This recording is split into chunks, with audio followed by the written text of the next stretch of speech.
call or text. I'm Marjorie Eag, and then it's Live Music Friday with Paul Willis, a Boston-based rapper and educator who spent his career in nonprofits helping youth with his artistry. His latest project is Hip-Hop Leadership, part album and part teaching curriculum about what hip-hop can teach about leadership. It's all ahead on the first hour of Boston Public Radio 89.7 GBH, live from the Boston Public Library.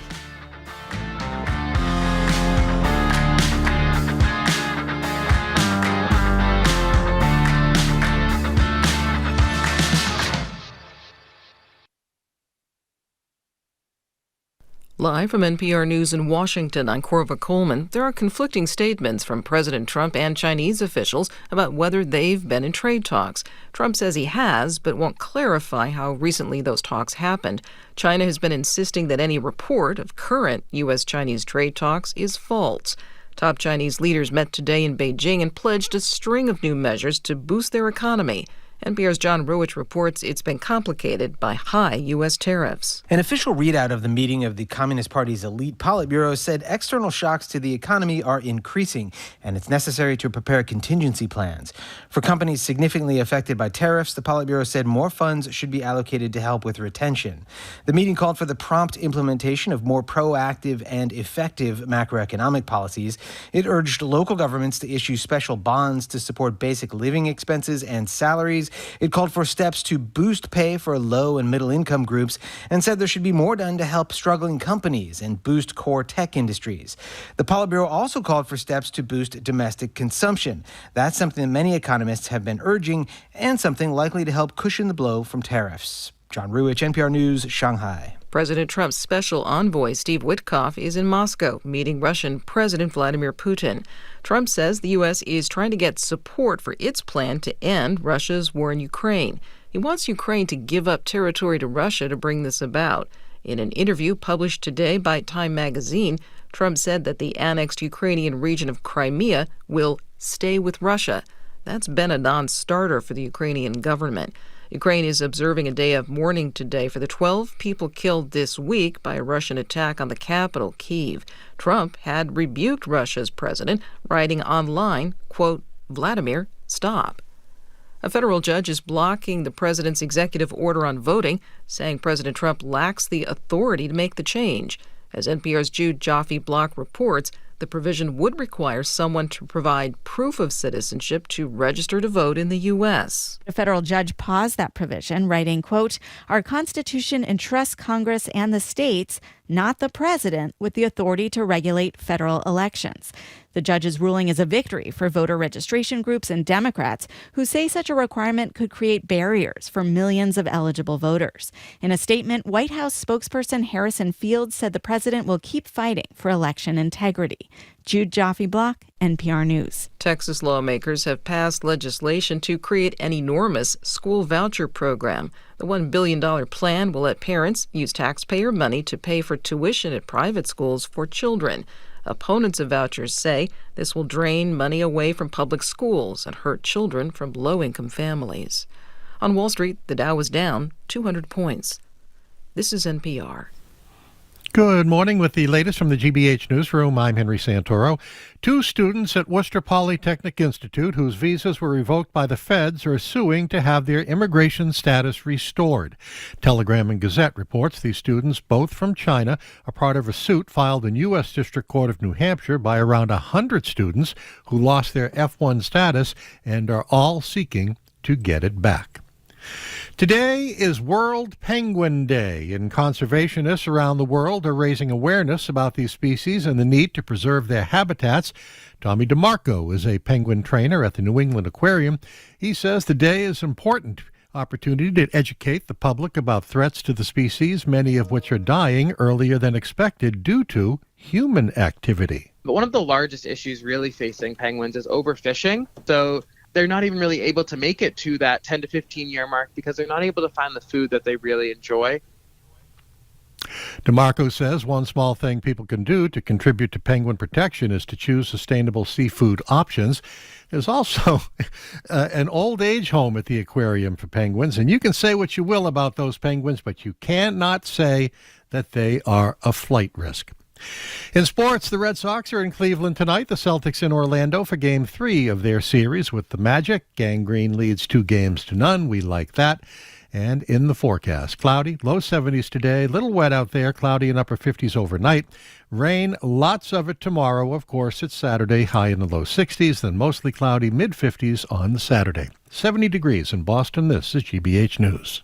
Support for NPR comes from NPR stations. Other contributors include Eric and Wendy Schmidt through the Schmidt Family Foundation, working toward a healthy, resilient, secure world for all. On the web at theschmidt.org. This is NPR.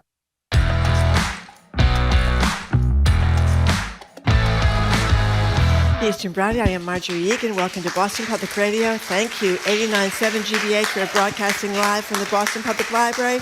It's streaming at youtube.com/GBH News. Governor Maura Healey, you can tell me what you're laughing at in a second. I will in a second. Governor Maura Healey is going to be with us May 9th right here at the library. And the Attorney General of the Commonwealth, Andrea Campbell, will be with us May 13th. What's so funny? Look at the shot. Well, can you put the camera back on? Oh, either of us. Well, put the camera back on Marjorie if you can for 1 second. Yeah. WGBH, see a little can? Yes. Engineering department with a little piece of string attached to me. By the way, that's not nice. We have a fabulous engineering department. We had a few technical problems the other day, and so Jamie or some loser is making fun of our coworkers. Speaking of losers, can I get one thing out of my system before we get to the topic at hand? Certainly. As the news was happening, I was watching CNN behind you. Do you know what Trump said about Ukraine again this morning? What did he say? Ukraine started the war with Russia. I mean, this is... Okay, in any case, we're starting today's show with Karen Reed as week one of the second murder trial is being wrapped up. As I assume everybody knows, not just here, but across the country, she's accused of intentionally backing a vehicle into her boyfriend, Boston police officer John O'Keefe, killing him. That was in 2022. Her first blockbuster trial last year ended, as you know, in a mistrial. Since then, there have been documentaries, magazine articles, interviews, blog posts, yard signs, and court filings that went all the way to the Supreme Court. Our number is 877-301-8970 to call or text. We're not going to get into the merits of this much. We'll do that with Sue O'Connell, who's been in the courtroom in the 1 o'clock hour. Are you one of the many people, not just in Boston, but around the country, who've been transfixed by this case, who have been sucked into this true crime rabbit hole, or not? Or are you more cynical in terms of why people who are sucked in are sucked in? Is it because they care about a whodunit?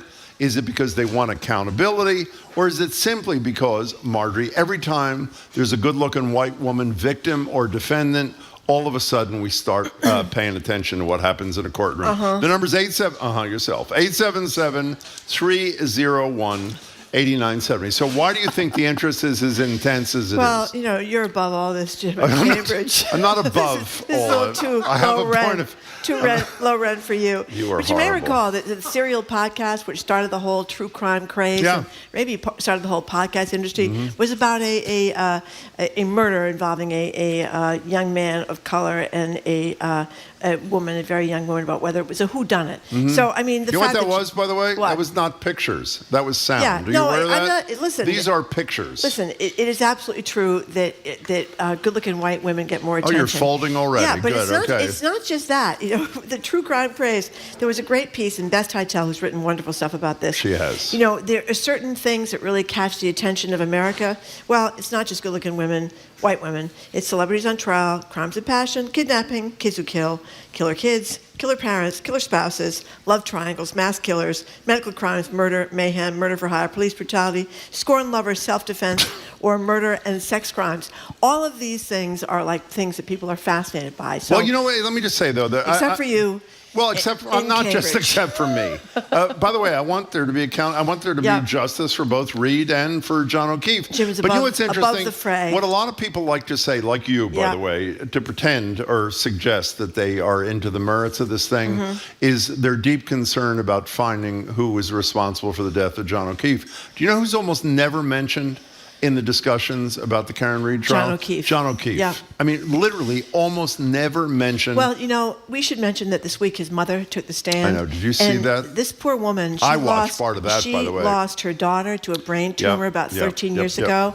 And then the daughter, who was married with children, her husband died of a heart attack shortly after that. John O'Keefe, the Boston police officer, ended up taking care of those children. So this mother has lost not one but two children very prematurely in life, which is absolutely awful. But the thing about it, when I was a reporter, trials were fascinating because you see people sitting in front of you and they've got their hair all nicely fixed. And in her case, she really does have her hair beautifully fixed. I think it's coiffed before the trial on a regular basis. I don't know what this is.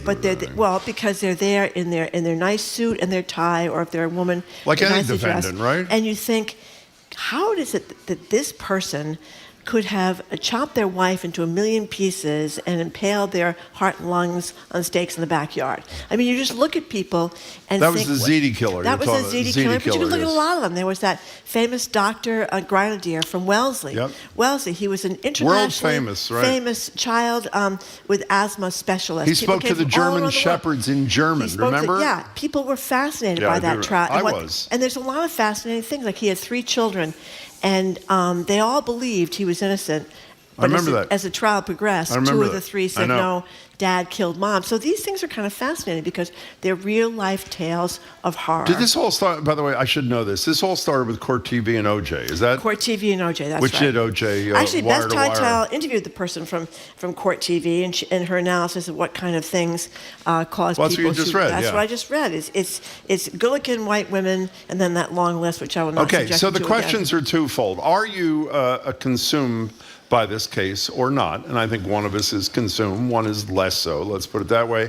And if you are, what is it that draws you to this trial? And by the way, it's being broadcast, as you know, live on a number of outlets. CNN, national news, has regular features on this thing, not just Sue's station, 2 documentaries. NBC 10. There have been documentaries. And by the way, we should add, for whatever it's worth, just in the spirit of full disclosure, our team went out last Friday to Stephanie's on Newbury. Is that where we're? Okay.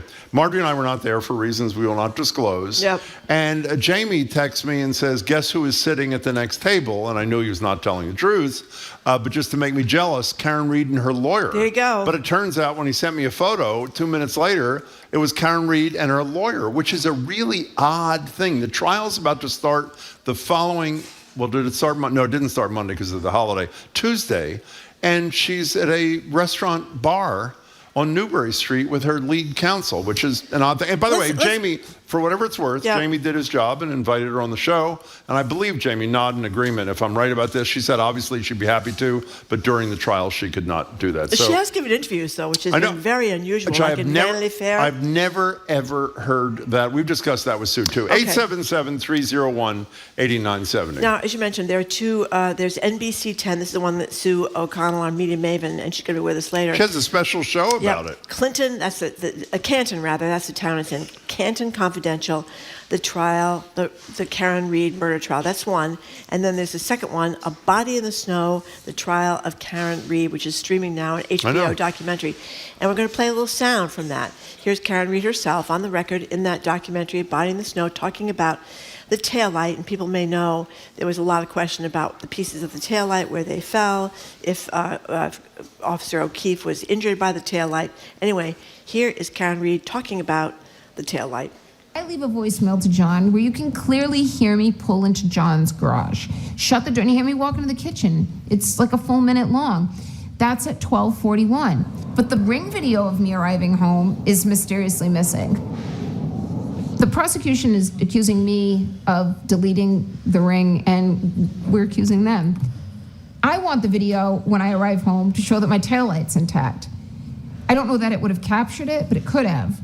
They wouldn't want that video in because it would show my taillights intact. So who has a greater incentive to delete the video? I really, whether it doesn't matter what side you're on, if you're assuming, I've never, ever, ever heard a case where a defendant in a murder trial does interviews. And again, this is not a criticism, it's just an observation. I've never heard this in my life, either talking to the press outside the courthouse or doing interviews for documentaries and news reports. And by the way, there's another factor in this case. Is Aidan Kearney, otherwise known as Turtle Boy. Yeah. He's stoked a lot of excitement about this trial.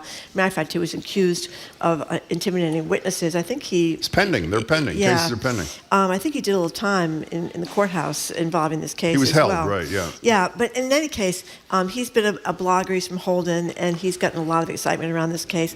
And Beth Teitel, who's been covering this case like nobody else, talks about how there's. I'd say Sue O'Connell is like nobody else covering this case. That's true. Sue O'Connell's done a great job, but Beth is writing about it, and she talks about how if people that have been avid fans of the innocence of Karen Read have been very concerned about blowback because they now think she's guilty, and they don't want to admit that in that little circle that surrounds the Dedham courthouse every single day with these big, huge banners outside, say things like corrupt cops and all that kind of stuff. 877-301-8970. Let's start with Molly on the road. Molly, welcome to the show. Hi. Hi, can you hear me? We can. Yeah, so I watch it most days. I stream it. Sorry, I'm hearing an echo. Oh, I'm so sorry. Okay. Go ahead. I'll try to take it No, off. no, the problem it's is our us, fault. not you. We're fine on this end. Yeah. We're so sorry. Go ahead, Molly. Oh, okay, no worries. So I stream it with a YouTuber, and to answer your question, I'm interested in trials in general. So I was 13 or 14 when the OJ trial was broadcast, and I actually watched it. So the functions and the mechanics of law just interest me. The other element of Karen Read that really calls me, other than that, it's such a mystery. It's such a whodunit, as Marjorie said. Yeah. You know, I feel vulnerable. I feel like someone who could be wrongly accused based on the evidence of corruption, which is not up for debate, right? Like Michael Proctor was fired. Yep. State And cop I live who in was the area. fired. I live in Norfolk County. Yep. Yeah. So, I mean, that could be me. So part of it is I need to know how to protect myself against that happening to me. Okay, Molly, before you go, don't take this the wrong way. Is that 100% really why you're watching or not? It's not 100%. The other part is the legal part. Okay. It's just me, and it's a whodunit. Okay, well then It definitely is a whodunit. And Molly thanks for the call. thinks that maybe, we should point out that Michael Proctor lost his job because he said horrible things about Karen Read at the scene of the crime in text, some of which he had to read in court, and they were and talking about looking for naked photos. Yeah, they were pretty bad. So he lost his job. Listen to Mitch in New Bedford, and this is. Who doesn't love a case where everyone is a shady bad guy? I can't wait to see how, this is intentional, obviously, Karen Read Season 2 ends. Which is, I mean, it's a television show for a lot of people. Well, a lot of people can relate to this. They were out partying, O'Keefe and Karen Read. There was heavy drinking going on. I think there was reports 9 drinks. And she says it wasn't really 9 drinks. She was mixing shots in or whatever. It was a lot of liquor. And then they go to another party, another house. There's a blizzard, and the guy that owns the house is a police officer. So there's police officers inside. She's outside with O'Keefe, drops him off. There's all this shenanigans, and then as you said before, there's a German Shepherd that may or may not be involved in the case too. Nothing like the dog angle, and the dog has been given away. The dog is no longer at the house where the scene of the crime. I think the dog's name was Chloe. Chloe has been exiled, which is very sad for everybody involved. Okay, so here's an anonymous text that says, we need a Luigi Mangione, Karen Read wedding and reality show. Now we're talking about good TV. That's another good one. Now, in the Mangione case, obviously the issue of the outrage of health care companies, health insurance companies, now they're screwing virtual Americans is part of the fascination. You know what Luigi Mangione is? Very good looking. Very good looking. That's right. So if an elderly person of color was the one who walked up behind him and shot, allegedly, of course you're supposed to say, shot him in the back, think the interest level would be so high because we care so deeply about usurious insurance rates and that sort of thing? It would depend. It would depend. I mean, part of it absolutely is good-looking people, particularly white people, but that's not all of it, Jimmy. People are into true crime. You, as I said, float at a higher level. You're interested in what the legislature's doing, how the budget's going, the final points of legalese. Okay, fine. You made your point. And some of us, I'm care about the real world. Take the girl out of the tabloid. You can't take the tabloid out of the girl. That's my motto. Where do you want to go? Justin from Newton, thank you for calling. Hello, Justin. Hi, thank you for taking my call. Yep. No, I had Professor Reed, her father, as a teacher 30 years ago. Karen Reed's father? Yeah, he taught at Bentley. Oh, I didn't know that. Yeah, she taught at Bentley. No, I know too. that, and worked at Fidelity. Yeah. I know that too. So, what was he like? I don't know why I care, but what was he like, Justin? He was wonderful. Really? Well, and I heard his voice, and that's when I put them together. Yeah. And I am following the case because it makes no sense to me whatsoever logically. If you got hit by a car, a 6,000-pound car, you'd have broken bones. He doesn't have any broken bones. And also, driving 24 miles per hour in reverse is difficult, and with the snow. So I'd love to see you, Jim, in the nice Tesla, drive 24 miles per hour. Maybe we can videotape it. We'll do that. Do it. Justin, stay tuned. We'll do it right after the show.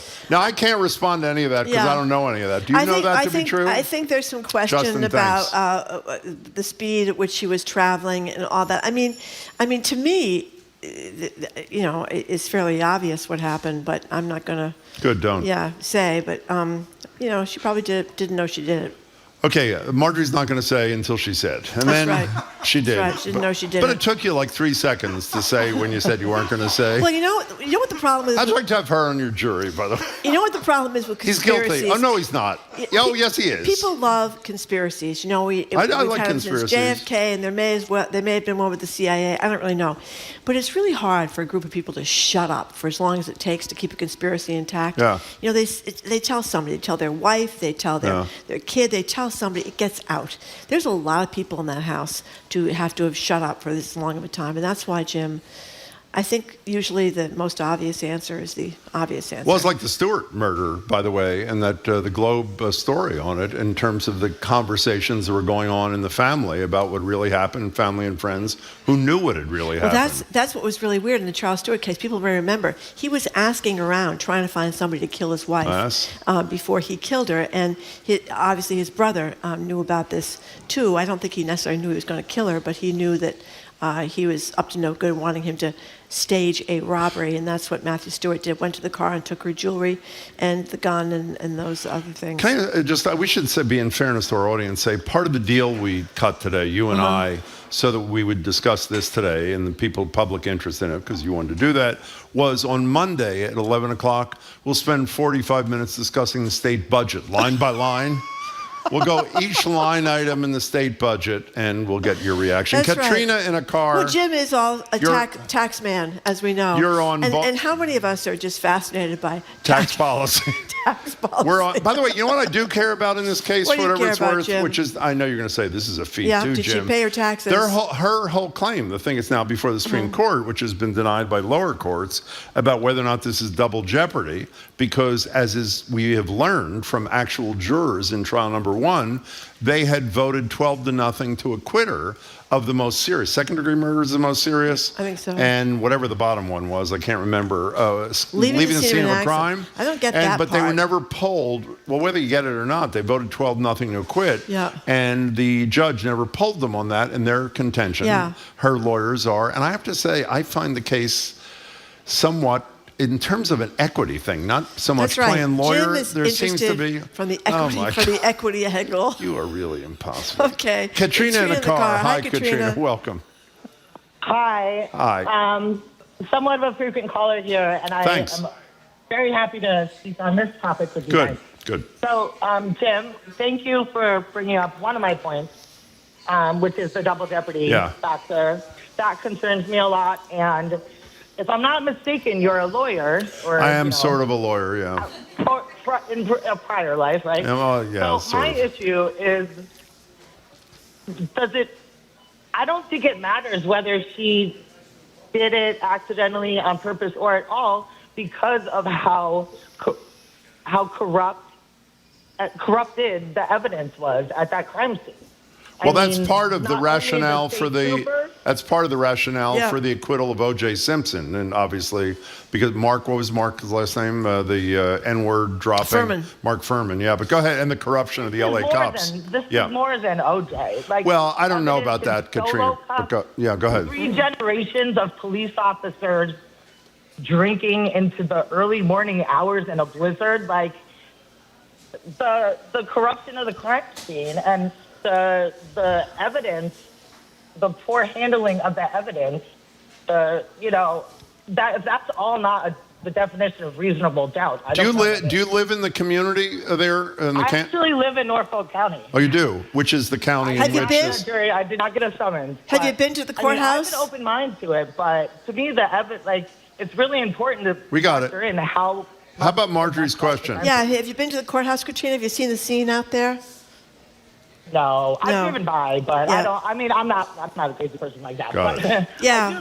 I do like mysteries and true crime, and to me, this is fascinating more from the legal aspect of all the technical mistakes that have been made that, to me, should just clear out. Katrina, thank you for your call. We appreciate it. Take a break, Marjorie. Can get really into that whole end of things. But by the way, there are a lot of people that are outside the courthouse every day with big banners saying things like Massachusetts framed Karen Reed. Yeah, fewer this time around, because I think some people have changed their mind. They thought she was framed, and they're not so sure that she was framed anymore. And I think it's hurt some of the people that were rallying for her, that there's, the O'Keefe family that was sometimes yelled at when they walked into the courtroom. I mean, the O'Keefe family, they did nothing totally wrong. They unconscionable. lost, I agree. and those poor kids who lost both their parents, and then they lost John O'Keefe, who was taking care of them. I mean, it's a very awful situation. Before we take a break, Carla from Seattle texts, we've all been watching the trial and retrial at our large law firm. We're watching because there are troubling aspects of the investigation. Do you believe that? Well, there are. I don't mean to cast aspersions on you, Carla, but really. I think you see local police often screw up on these things. Oh, yeah. Usually you do better with the state police, but that wasn't true in this case because Proctor was a state police officer, so it didn't work out so well. But it's real life, Jim. You never know. Never know, Jim. Those line items are real life, too. Let me tell you right now. Okay, we're talking about why people are fascinated with the Karen Reed case. Jim, of course, is above the fray. I can't get enough of it. Neither can Sue O'Connell. She's going to be with me, backing me up a little bit after noon. You're listening to Boston Public Radio, 89.7 GBH, broadcasting live from the Boston Public Library and streaming at youtube.com/GBH News.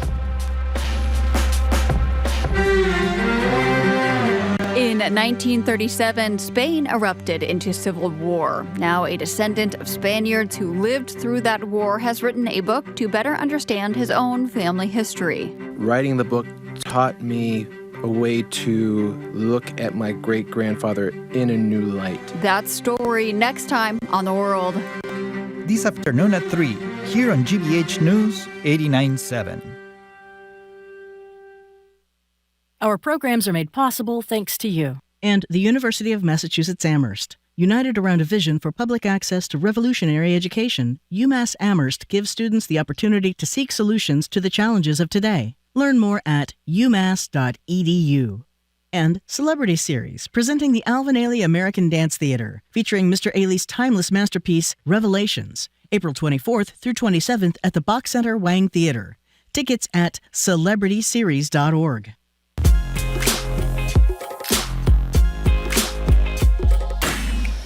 Welcome back to Boston Public Radio. Mark Regan, Jim Browdy, live at the library, streaming at youtube.com/GBH News. If you're just tuning in, we're talking about and it is an obsession, a broad obsession with Karen Reed in the trial, not just here in Boston, but around the country and to some degree around the world. Why? What's the draw if you're part of the obsessed for you? Are you watching? If you are, let us know why. And if you're not, let us know why. And as I mentioned, at 1 o'clock, Sue O'Connell will be here. She's been in the courtroom this week, so she'll give us an update on what the first few days of the second trial look like. 307-8970. My apologies. I just got a text from Brian who shows why he is interested in this trial. What's his name? He says Karen Reed has Francois coiffure for hair, takes size 7 shoes, Prada, weighs 109 stones, that's less than pounds, has brown eyes, is 5'7.5". He's very interested in all those physical characteristics. He wants Governor Maura Healey to pardon her. That's what he wants. And then Beth Teitel is writing about how, as I said before, there were some people that thought that she was framed by these corrupt cops, and now they have changed their mind, but they're afraid to admit it to the close-knit group that they've been hanging around the courthouse with. And you know what that sounds like? America. Yeah, not just that's Karen right. Reed. trial observers. And when Beth decided to write about this for the Globe, she said some of the people that had changed their minds sent her texts and emails that said things like, "Thank you for having the courage to write about this."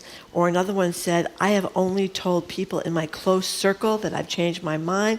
Or a third one said, "I'm paranoid about personal info like my cell getting leaked," a third person worried. So here they are, observers to this trial on one side. Then they secretly switch to the other side, but they're afraid to tell anybody because they're afraid of repercussions. Okay, so right behind you, not the headline you just saw, there's a court TV reporter on CNN talking about the key pre-trial hearing in the Sean Diddy Combs sexual abuse trial. I don't know if it's federal or New York, but New York doesn't allow cameras in most cases. Federal does not. Do you think there'd be the same level of interest in Combs' trial as there is in Reed's?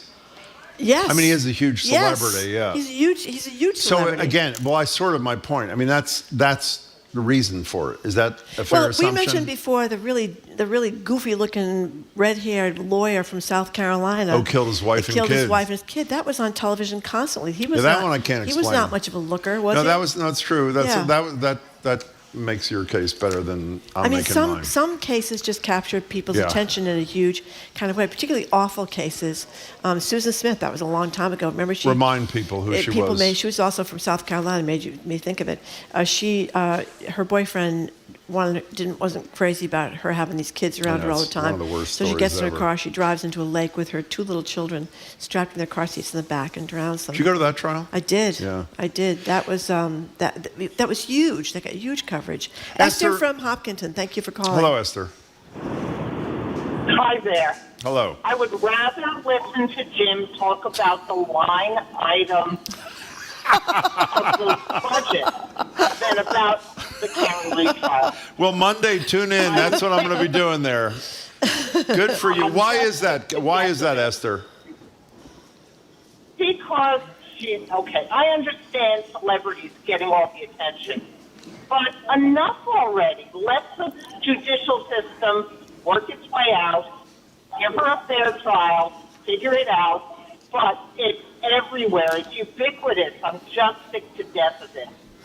Esther, you're my kind of person, Esther. Thank you. It is true. Jim was worked up into a total outrage about the disgraceful performance of the conference committee up there in room 307 or wherever the hell it is. By the way, you are too, for whatever it's worth. I'm outraged. I know I'm outraged. But Esther, you know what else this is, too? Yeah. It's almost like the Red Sox or sports.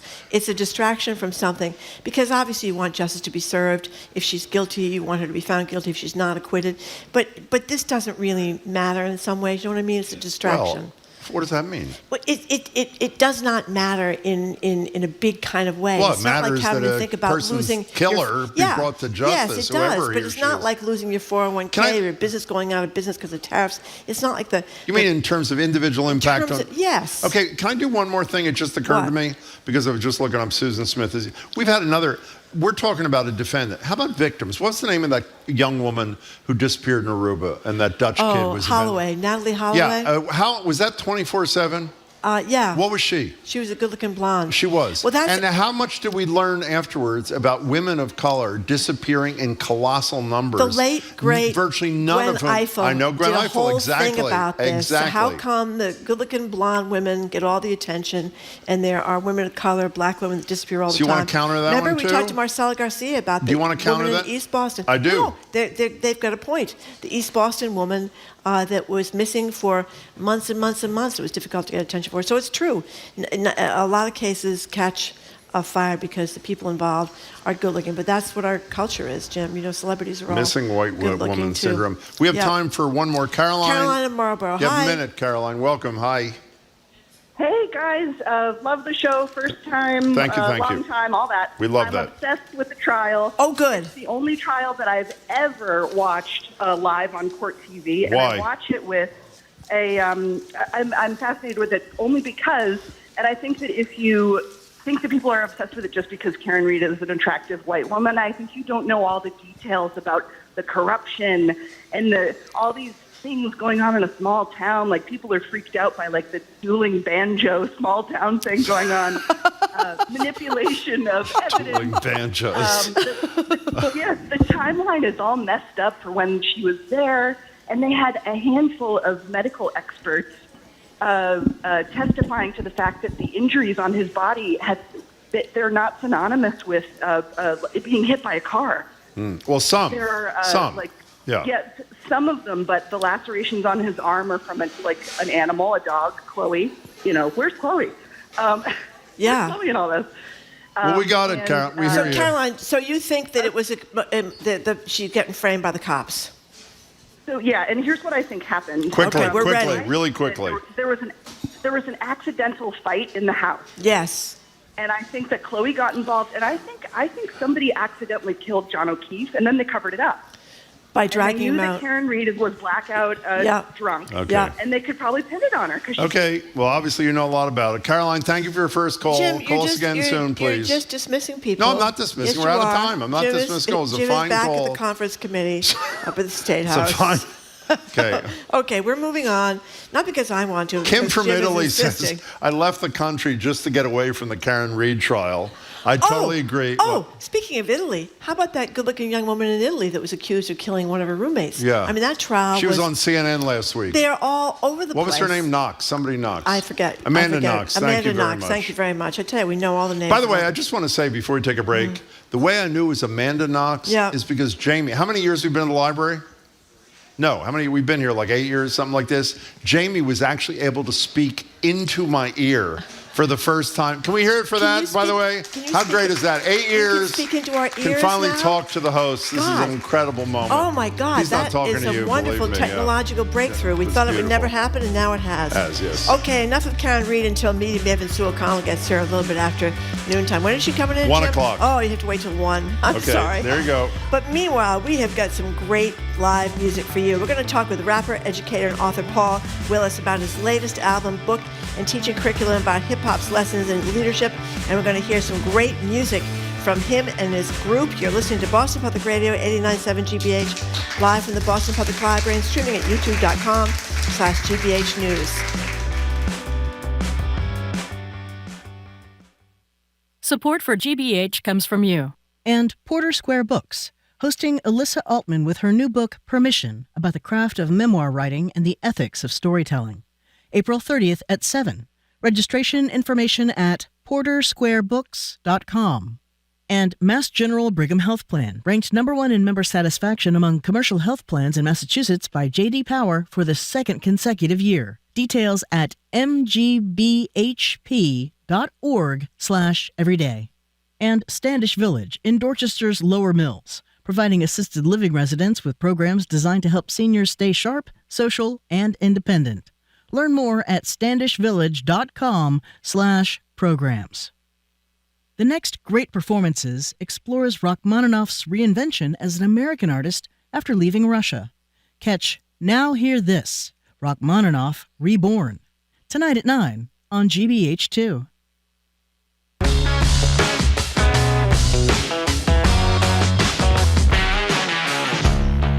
Welcome back to Boston Public Radio. Marjorie Egan, Jim Browdy live at the library, streaming at youtube.com/GBH News. The governor was supposed to be here today at noon. She had to change. She'll be here for an hour on May 9th from noon to 1. But now it's time for Live Music Friday, courtesy of Boston-based rapper, poet, and educator Paul Willis. He's out with a new album, but not just that. It's part of a book and curriculum around a brand new project called Hip Hop Leadership. He'll explain more in a moment. But if you buy his book, it's out next Tuesday, you get access to his album a month early, hiphopleadershipbook.com. You can also find his music on Spotify, Bandcamp. Paul Willis is hip hop. Here he is with his band performing Chapter 10, Community Building. Welcome to you all.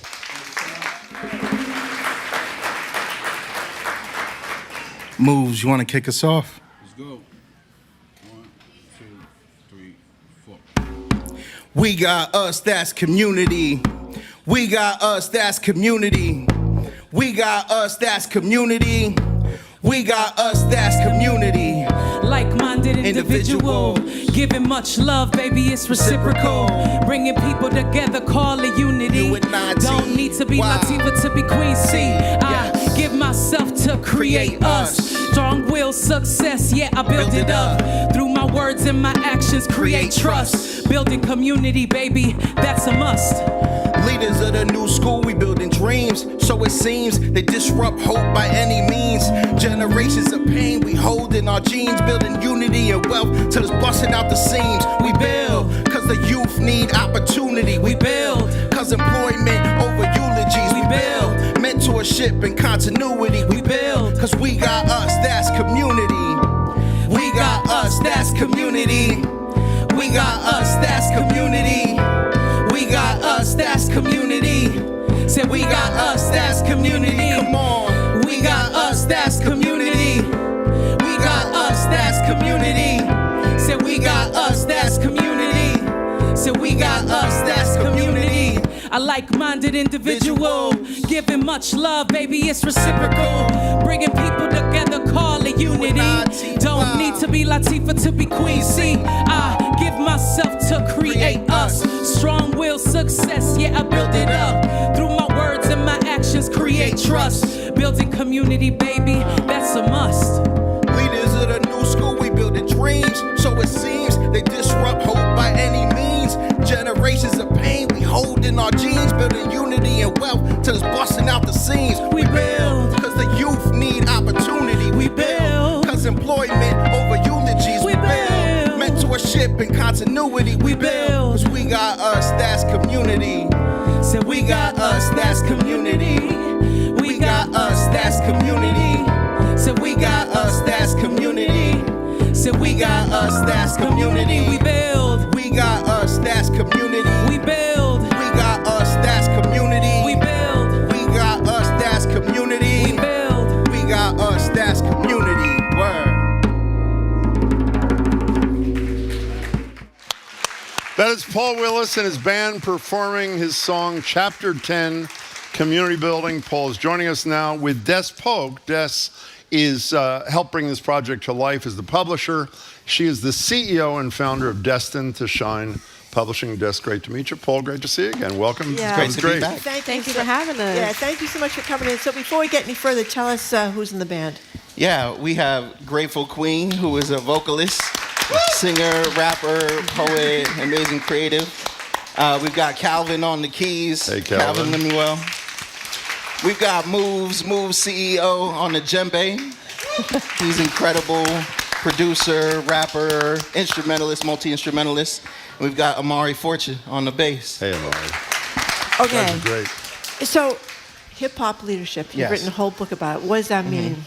So, you know, in my background, I've been in education, nonprofits, community spaces, arts organizations, leadership development programs. I've been a DEI consultant. And the common through line in these experiences is leadership. There's so much that I've learned in the process about leadership. It's not just something that you're born with. It's something that you can learn. It's a skill to be developed. And so through these programs, we read a tremendous amount of books, you know, Malcolm Gladwell, Jim Collins, and a number of other authors, but I didn't see my community reflected in those books that really focused on kind of corporate leadership or nonprofit leadership. But for me, growing up, leadership looked like my grandmother. It looked like the bodega owner who kept the tab open so that you could get groceries or what you needed, even if you didn't have the money that day. It was the OGs at the playground who told us, it's not safe for you to play here today. How about you go to the park down the street? We'll let you know when it's cool to come back around. And so there are all these stories in hip hop culture where even if you don't have access to, you know, a Jay-Z or one of these kind of larger rappers, you know, in the mainstream, there are people in our local community who you can look up to and learn a lot from. So Des Polk, what's your involvement in this thing here? Yes, well, Paul and I have a long-standing relationship, actually, going back about 8 years, I would say. Why are you laughing when you say that, Des? How'd that start? It's not a laugh. It's more of just beaming with joy to see how far we've come. How'd you meet?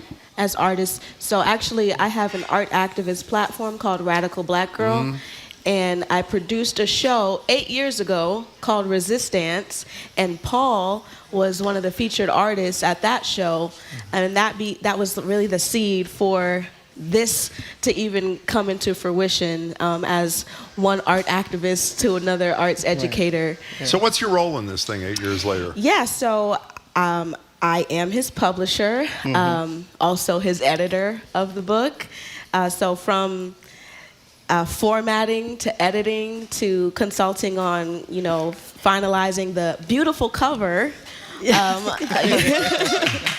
I can't take credit for the design, but just the iterations and the whole process. I can say that it was a labor of love. Yeah. I've read it from beginning to end, and even down to the website design. So let's plug that one more time.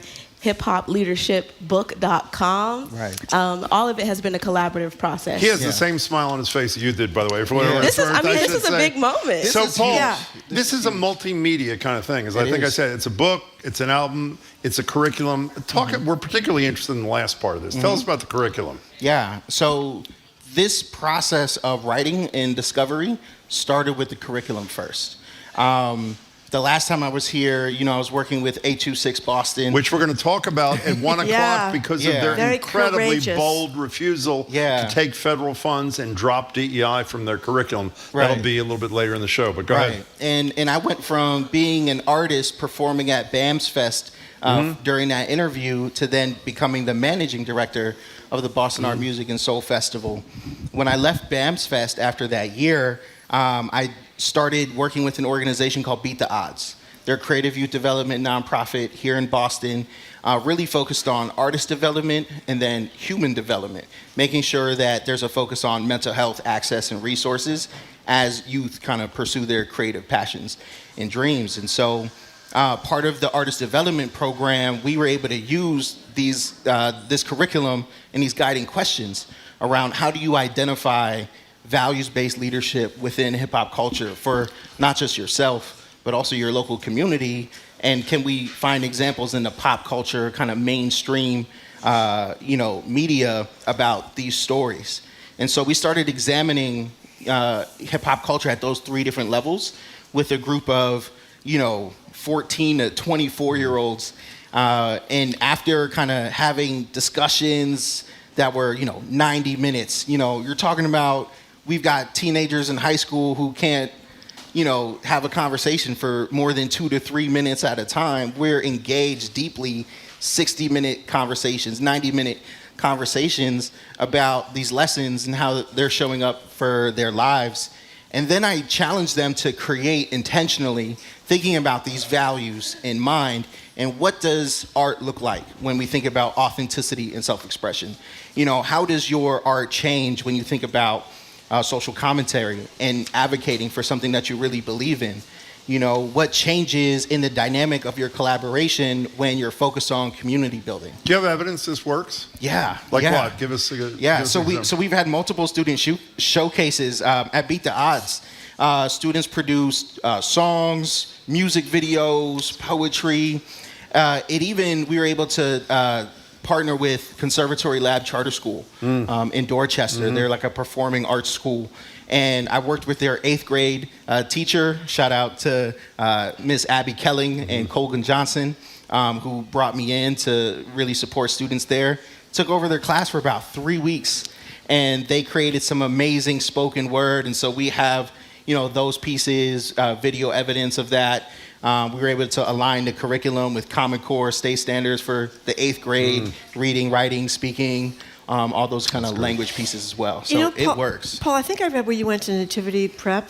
I did. Yeah, I mentioned that because we had two young men from Nativity Prep came in. I think they were like 13, 14 years old. And they sound like they were ready to go to the United Nations. I mean, they were so impressive. And I'm just asking that because I wonder how much of a difference. It sounded like an intensive education, 7 in the morning until 7 at night, 3 or 4 days a week. How much did that matter? Because you didn't know your dad, your mom struggled, grandma was raising you, so you had some tough childhood issues. But did that matter? Yeah, my teachers were always there for me. Yeah. In the absence of not having a father, my mom kind of battling with drugs and alcohol addiction. My grandmother got sick when I was 12, and so those people who we look at in our lives who would normally be there, for me, it then became my teachers and other kind of adults and mentors around me who then gave me that support that I needed. I was actually able to keynote at the Nativity San Miguel conference last summer. Yeah, and so we had educators, school leaders, principals, and administrators from all over the country through that Nativity San Miguel network at Boston College. And I shared some of my story and then how it led to hip hop leadership. And now being able to share this with young folks, thinking about some of those, Jesuit ideals around education and community and service, and being able to kind of develop this throughout my career, taking 20 years of experience and to package it in this way is a really exciting next step of the journey. By the way, Scotty and Newton texted after having heard Chapter 10 community building. I needed this community today. Just beautiful. That's amazing. Destined to Shine Publishing, obviously more than just this wonderful project. What are the kinds of things you're doing, Des? Honestly, it's such a range of authors that I'm working with. Developing a children's book series that's coming out. Shout out to Nursery Grooves. They are also Boston-based. We have a Boston-based photographer, publishing a 3-book photo series. So shout out to Afro-Centered Color Series that will also be released soon. I am working with, we have a book called AI is the New Underground Railroad. We launched that in Houston, Texas at a conference for MLK weekend. So that will be available. Hold on, what do you mean it's the New Underground Railroad? That's an intriguing title. What do you mean? Well, I didn't write it. I'm the editor and publisher of it, but it's all about teaching especially people of color how to utilize AI to optimize their business across industries. So it's important for just literacy within technology to not be left behind in the boom of AI. So that's what that book is about. We'll get your website 1 second, but before you go back and play with another performance with your colleagues there, we were reading a story about you on Channel 5 a few years ago, and they said this guy's first rap he wrote when he was 12 years old. Yeah. Do you remember what it was? Yes. Go ahead, let's hear it. Yeah, it went like, my name is Paul. I like to ball. When I get older, I'ma go to the mall. In the streets of JP, you'd love to see me. My face is what everyone loves to see. Riding my bike, showing off my Nikes. Riding at night gave me a little fright. That was not a setup, by the way. I had no idea that you remembered it that well. Yeah, I tell my students all the time, I've got raps that are older than they are. So tell us what you're going to be performing this second time with your bandmates there, Paul Willis. This next song is Chapter 5, Storytelling and Empathy. Every song title on the album is a chapter title in the book, and so they go together. So could you gently put your headset down and rejoin your bandmates? Absolutely. And Des, speaking of, is there a website where people can find out about the work you're doing? So actually you can contact me directly at contact@dtsprintpublishing.com. I'm a print and publishing. Say it one more contact time. at dtsprintpublishing.com. Great. Des, was great to meet you. So here they are, Paul Willis and his band performing Chapter 5, Storytelling and Empathy. Welcome back to you all.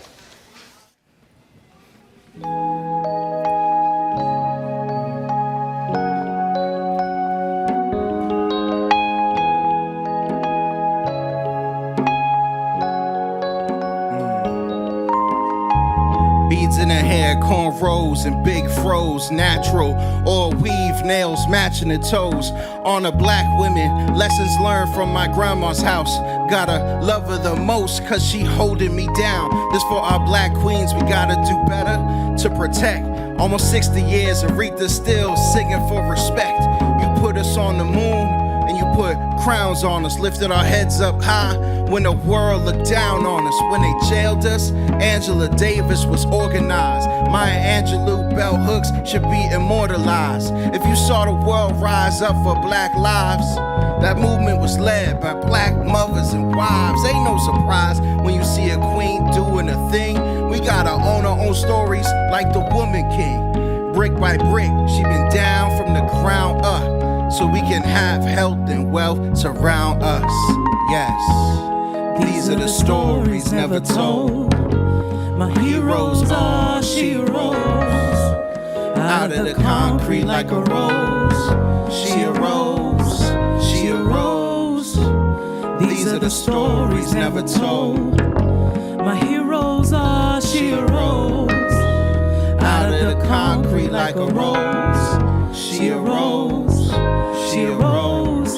I push and triumph even when I'm sick and tired. The face of hero women here to inspire.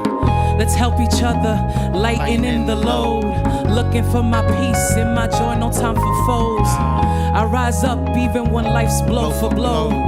My future, I compose it. She wrote that I'm heroic, quick, calm, and I am stoic.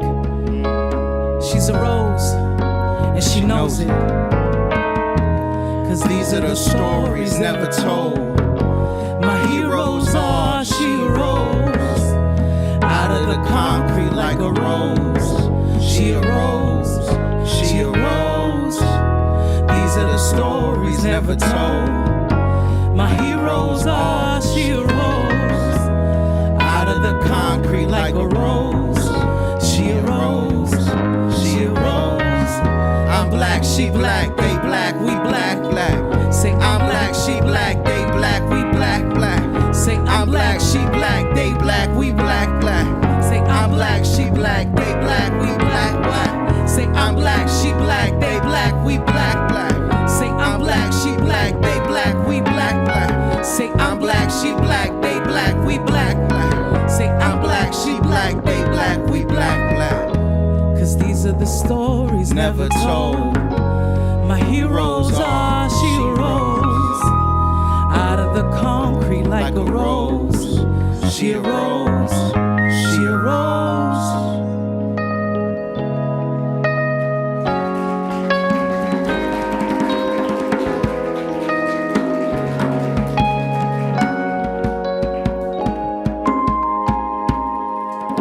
Thank you so much for having you. us.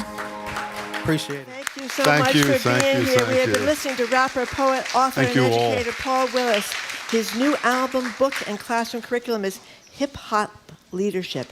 Hip Hop Leadership. Find him on Instagram, Bandcamp, Spotify, everywhere else by searching for Paul Willis, Willis. Paul Willis is hip hop. And thanks too to his publisher, Des Polk. I want to give you the website one more time, Des.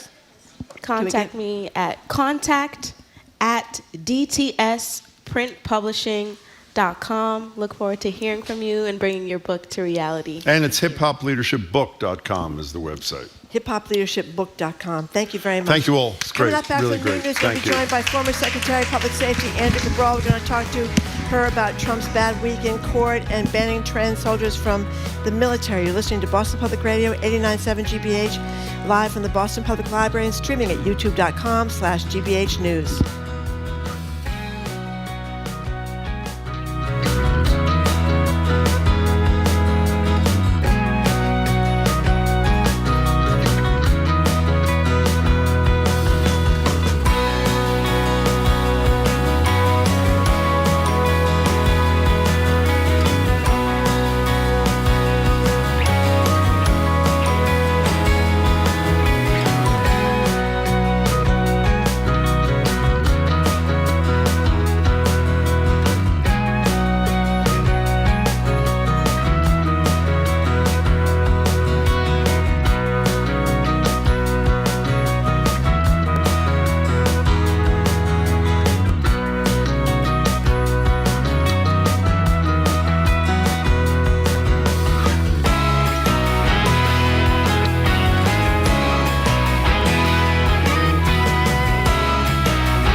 It's not over yet.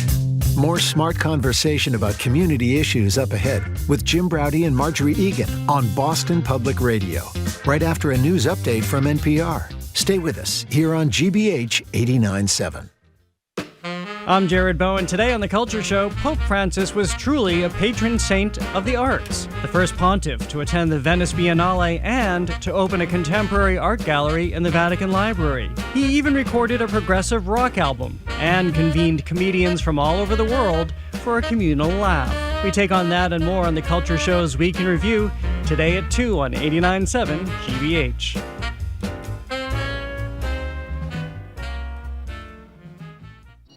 You're listening to 89.7 WGBH HD1 Boston. Online at gbhnews.org. GBH News. What matters to you?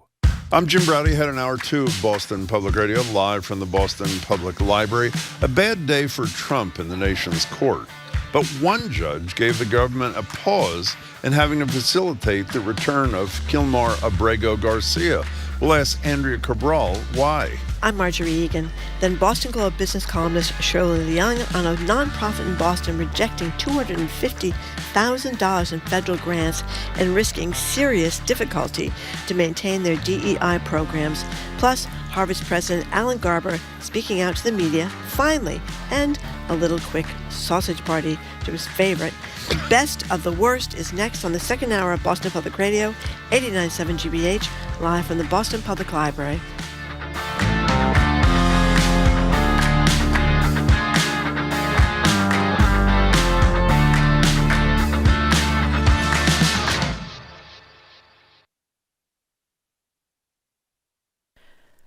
Live from NPR News, I'm Lakshmi Singh.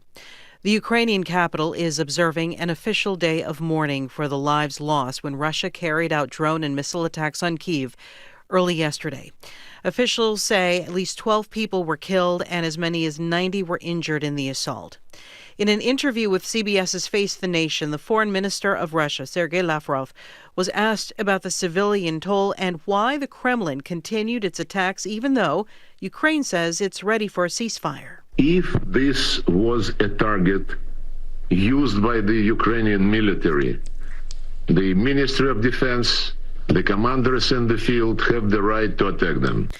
Ukrainian President Volodymyr Zelensky has said that he will support a peace deal, but put forth by his allies, but he is firmly opposed to official recognition of Russian control of Crimea.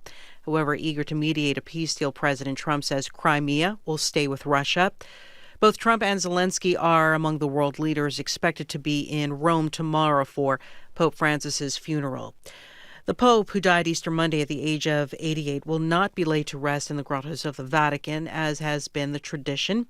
He wanted to be entombed at the St. Mary Major Basilica, housing an icon of the Virgin Mary that Francis visited 126 times during his papacy. NPR's Ruth Sherlock has more. This church of St. Mary Major has been in Rome for 16 centuries. According to the tradition, the Virgin Mary inspired the construction of this church, appearing in a dream to an aristocrat Giovanni and to Pope Liberius, and she asked for a church in her honor in a place that she would miraculously reveal. The miracle of the snows, hail in August that landed on this hill, is recalled every year, and during the liturgy, there's a shower of white petals that falls from the ceiling. Ruth Sherlock, NPR News, Rome. The Trump administration is restoring funding to a landmark study of women's health. Here's NPR's Rob Stein. The Department of Health and Human Services says the administration is reversing a decision to slash funding for the Women's Health Initiative, which has been following tens of thousands of women for decades. An HHS spokesman says the decision was made because the National Institutes of Health, which funds the study, was able to exceed savings by cutting other research contracts. The decision to cut the project had shocked medical researchers because the study has been responsible for a series of landmark discoveries about women's health. Rob Stein, NPR News. U.S. stocks are mixed this hour. The Dow Jones Industrial Average is down 142 points at 39,950. You're listening to NPR News. Good afternoon. With the latest from the GBH Newsroom, I'm Henry Santoro. A newly released report says Massachusetts ranks 5th in the United States for anti-Semitic incidents. The report by the Anti-Defamation League says Massachusetts saw more than 400 incidents statewide in 2024, and the New England region over the past 5 years continues to see a spike in anti-Semitic activity. There is some encouraging news in that report, though. It shows that there were 8 documented incidents in the Berkshires last year, which is down from 17 the year before in 2023. The ADL also ranked the state 3rd nationally for incidents on college campuses. Electricity demand fell to its lowest level on record last Sunday. ISO New England, the regional grid operator, says comfortable spring temperatures plus plenty of sun for rooftop solar pushed demand down to 5,300 megawatts. That's almost 20% lower than the previous record. ISO says production from solar panels was so strong that power consumption from the grid was lower during the day than it was at night. ISO says days like that used to be rare, but they're becoming more frequent as more homeowners and businesses install solar panels. In sports, Red Sox are in Cleveland tonight. They're on the road. It's a 7:05 start. Celtics in Orlando for Game 3 of their series with the Magic. Celtics lead 2-0. Cloudy, low 70s today, cloudy and upper 50s overnight. Rain tomorrow, high low 60s. We're at 73 right now in Boston. This is GBH News. Support for NPR comes from NPR stations. Other contributors include Fisher Investments. As a fiduciary, Fisher Investments is obligated to act in their client's best interest. Learn more at FisherInvestments.com. Investing in securities involves the risk of loss. This is NPR.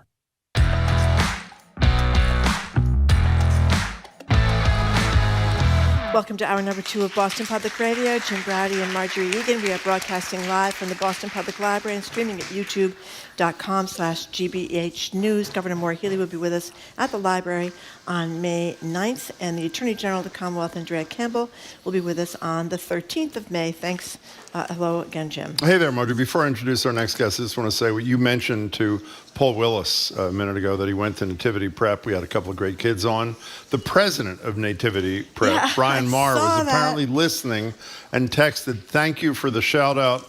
And it's always wonderful to witness Paul's artistry," which is really pretty great. Yeah. It was good for us, Brian's too. a great guy. In any case, here with us now via Zoom is former Suffolk County Sheriff, former Massachusetts Secretary of Public Safety, Andrea Cabral. She, of course, joins us weekly. Hello, Andrea. Hello, Marjorie. Hello, Jim. Hey there. Hello, Andrea Cabral. So let's start with something that has just been reported, that the FBI Director Kash Patel says that agents arrested a county judge in Milwaukee on charges of obstructing immigration enforcement. This is a new threshold, I think, being crossed here. Yes, but I would suggest to you that given their determination to make an example out of someone, we saw what sort of happened with Shelley Joseph, one of our own judges, about a year ago. Given their determination to make an example of the judiciary and to bring them to heel, I would suggest to you that something like this was inevitable. So CNN reported the story that Milwaukee County Circuit Judge, a woman by the name of Hannah Dugan, was taken into custody on Friday. So there are a couple of things that are important to know about this story beyond the fact of the arrest, which I agree with you. Is a significant cross over a very important threshold, and it's going to be very interesting to see how the judiciary as a whole responds to this, but especially the SCOTUS. In any event, she was arrested. She was taken into custody on Friday morning. The actual incident happened over a week ago. There was a defendant by the name of Eduardo Flores Ruiz. He's a Mexican national. The BBC is reporting that he was facing 3 misdemeanor counts of battery, and that's why he was in the courtroom in Milwaukee. And the allegation is that Immigration and Customs Enforcement judges were in the courtroom to arrest him.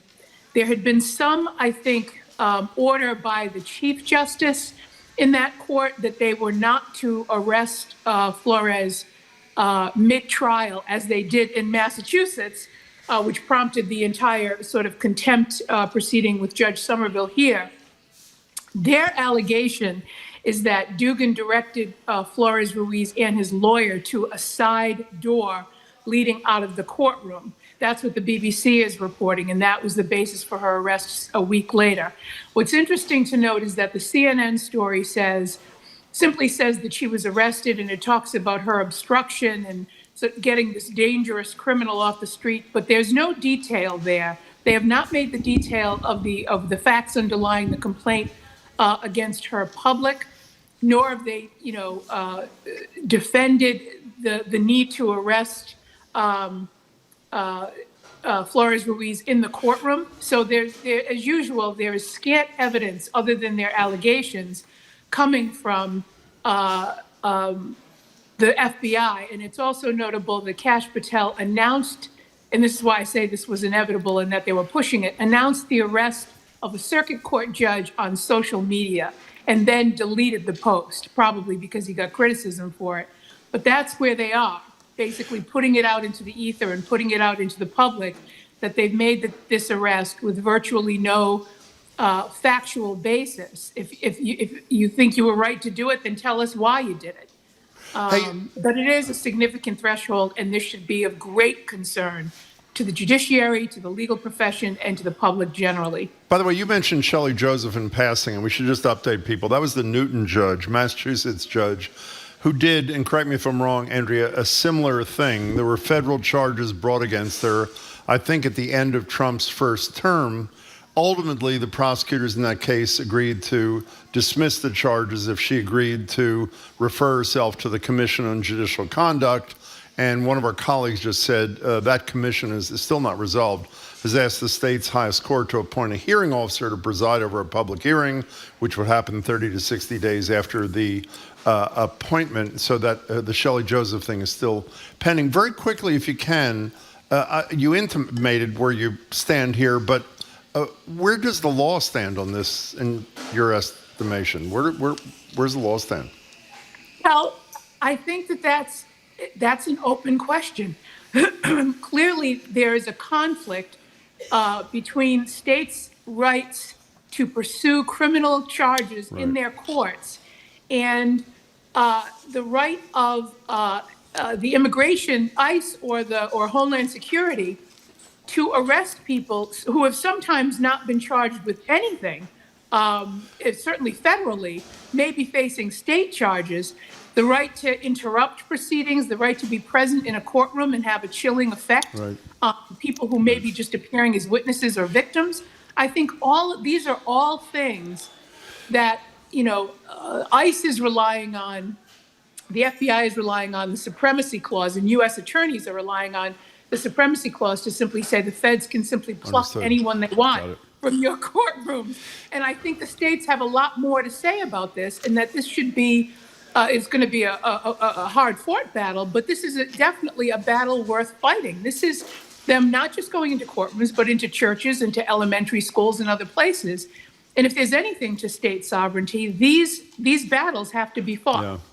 So, Andrew Kerbel, Axios did a piece that said there was a very bad day in courtrooms for Trump yesterday and listed 4 proceedings, including one in front of a Trump-nominated judge, which didn't go well for the administration. But I want to focus on a case that I would argue went well for him, and I'm not quite sure why. We, like all of America, has been discussing the case of Kilmar Abrego Garcia for a long time. The Supreme Court of the United States said that the government of the United States had to facilitate, was the word they used, the release. Obviously, they have violated that in every direction they can. Marjorie says every day, and I'm with her, why are government officials not being held in contempt? And yesterday, not only did the judge in the case not hold them in contempt, the judge paused the mandate that the Justice Department update the court on what efforts they have allegedly made to, quote, facilitate the release of Abrego Garcia from that prison in El Salvador. Could you explain to me why there was needed to be any pause and why Marjorie didn't get her contempt satisfaction? Well, I think the first thing is that I don't think that Judge, I think is her last name pronounced Innis? I thought it was Zinnis. I'm not sure. X-I-N-I-S thing, I think. You're probably right. Yeah. Yeah. Why Judge Zinnis, she didn't change anything about the daily updates, as far as I can see from the reporting. It says she didn't make any changes to the required daily status. So what she paused? But she paused them, and I think part of the reason that she paused. It's a 7-day pause, first of all, requiring them to provide information on their efforts so far. I think it's because it wasn't objected to by his attorneys. Yeah, they went along with it. Why? Yeah, and so there's got to be more to this than what is being reported right now, because there had to be something that caused them not to object, because they've objected, and represented their client, I think, very well, and objected vociferously to the government's efforts. So there must be a development that we're not aware of. You mean they may be cutting a deal behind the scenes to actually return them, despite what Trump and Bondi say? Is that what you're intimating or suggesting there? I think something like that is possible, particularly because Judge Zinnis wrote, she put it in writing that she was essentially accusing the DOJ lawyers of bad faith. And she was very clear about it. She was very clear about her order, what they understood about the order, and how she perceived them to be violating, and on an ongoing basis, this order. Okay. So I think what would be in the best interest of the gentleman who was deported and thereby his attorneys is to get him back here, is for them to follow the order. So I think that something like that is possible. On the other hand, I'm also, increasingly part of the nobody knows nothing audience, where we just kind of, every day there's a development that you don't expect. But I think what you suggest is definitely possible. Andrea, we were talking about these contempt options the other day. I forget who we were talking about. I forget too. But I was asking, you can fine people and then you can jail people. I don't know that fining people would get anywhere with this administration. The president has sold so many of those memes of him and Melania since he's making millions of dollars on the memes alone. But the prospect of them actually jailing someone seems hard to imagine. So what could this judge do, or anybody else? Why is it hard to imagine that she would hold somebody in contempt and jail them? I don't know, because I don't know. It just seems hard to imagine, because we've been so cautious and. All the way along, and the courts have moved so slowly. No one held Jim Jordan in contempt when he wouldn't show up in Congress to testify in Congress either. So, is that ridiculous to think that's ever going to happen? Well, I think the congressional contempt is a little bit different, because that would have required his colleagues to actually have the sergeant at arms, that's true. Which they were never ever going to do. But. What I'd suggest to you is I absolutely agree with the assertion that it's taken the judiciary a very long time to, in my view anyway, to recognize what's in front of them. That's not to minimize the kind of step this would represent. What I will say is that the arrest of Hannah Dugan kicks that up a notch. And we don't know. They're going to go around arresting judges for whatever it is that they're alleging. And I think that the judiciary will be careful about what the underlying facts are in this case and whether or not a legitimate obstruction charge can be made. But I think it certainly makes them think that, if we don't start responding to what we perceive to be obstruction of our orders and obstruction of our process and the judicial branch's job to check and balance the executive branch, clearly they have no problem arresting judges for what they perceive to be obstruction of their goals. Hey, very quickly, if they were to do what Marjorie wants, hold a government official in contempt and jail them, I assume Trump could pardon them 30 seconds later, could he not? Yes, he could, but that's not a reason not to do it. I agree. Can he pardon someone in state court? It's not a state. These are not state court proceedings. Zinnis is a federal court judge, is she not? Am I right about this? Yes, Zinnis is a federal court judge. Yeah. So the problem with the state court contempt proceedings is that the law allows the U.S. Attorney's Office to, if they are federal actors being charged versus state actors. Okay. Can we move on from? Yeah. I want to move on only because we're going to get buried in this. We have short time today. Another part of this is the Supreme Court, again, did the right thing and said in terms of these mass deportations, this came around the Venezuelans, this is about a week or so ago, there's got to be notice and some level of due process because the Constitution, despite what right-wing talk show hosts say, applies to anybody in the United States. Antonin Scalia said that once, so they should maybe read the judge they most admire. So yesterday, the Department of Justice says we're going to be giving 12 hours notice. 12 hours notice. The notice is only in English, and it goes to many people who don't speak English, many people who don't have a lawyer, but within, I think, the 12 hours notice, they have to file or not file a habeas corpus proceeding, which most people can't do unless they have a skillful lawyer.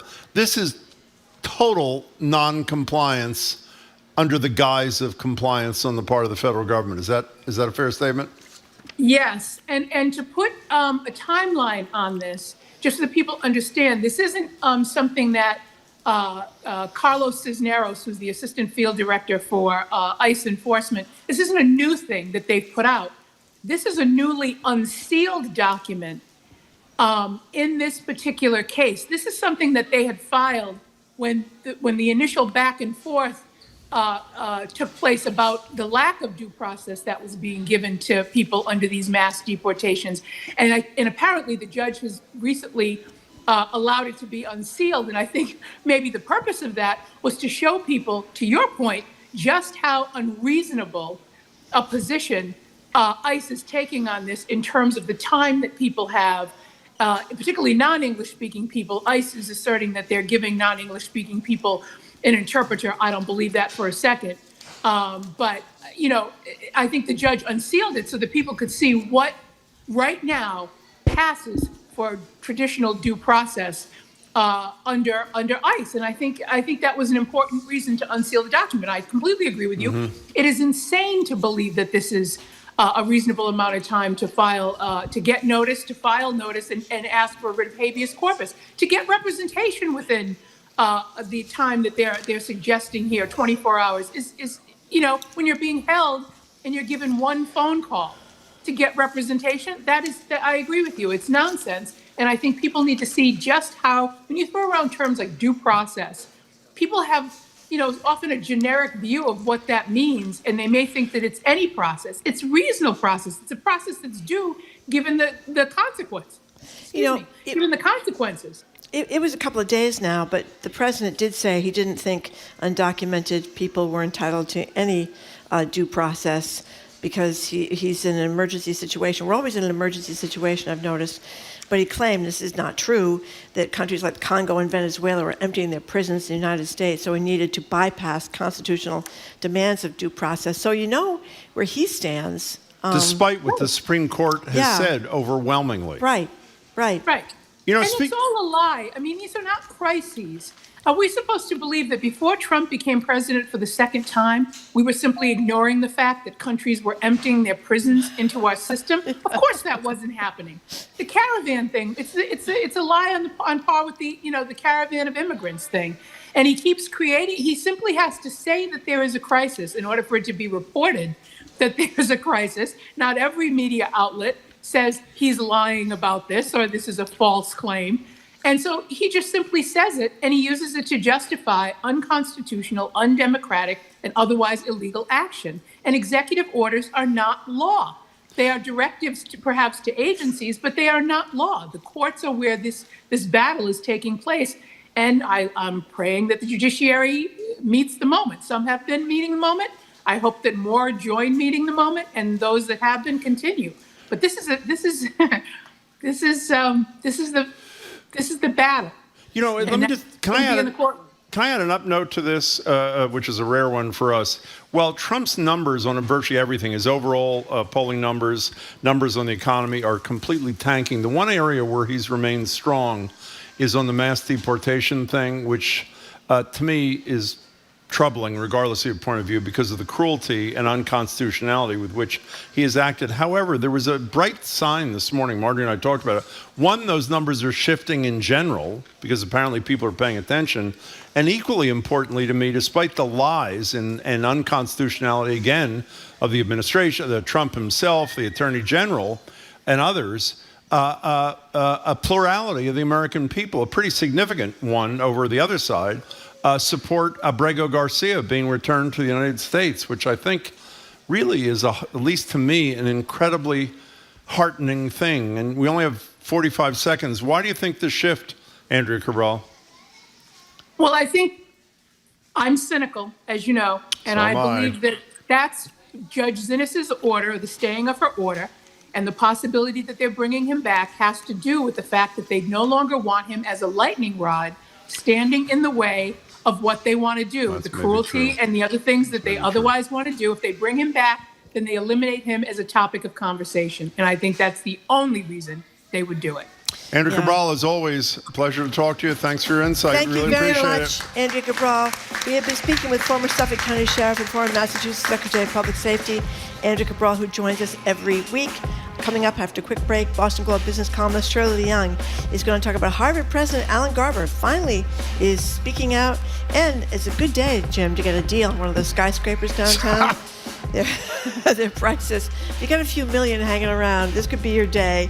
You're listening to Boston Public Radio, 89.7 GBH, live from the Boston Public Library and streaming at youtube.com/GBH News.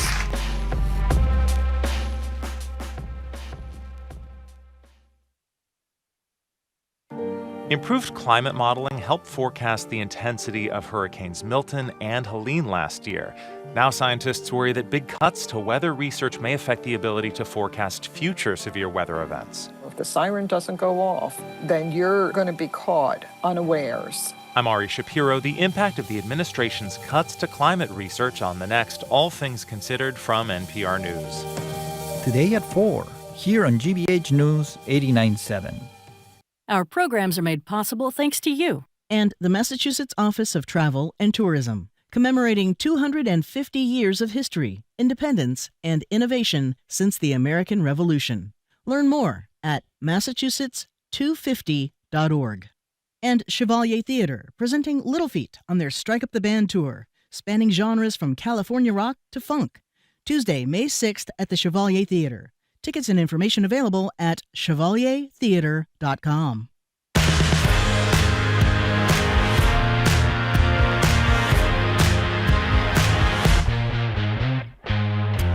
Welcome back to Boston Public Radio. Marjorie Egan, Jim Browdy, live at the library, streaming at youtube.com/GBH News. I want to say this carefully.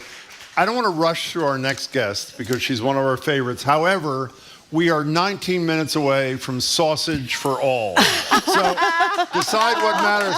See, this guy knows what matters. Thank you, sir. You're my kind of guy. Yeah. In any case, for that interim period, we're joined by Boston Globe business columnist Shirley Young. She also hosts the podcast Say More with Shirley Young. New episodes every Thursday, and she's, of course, a regular BPR contributor. Hello, Shirley. Hi. Hey there.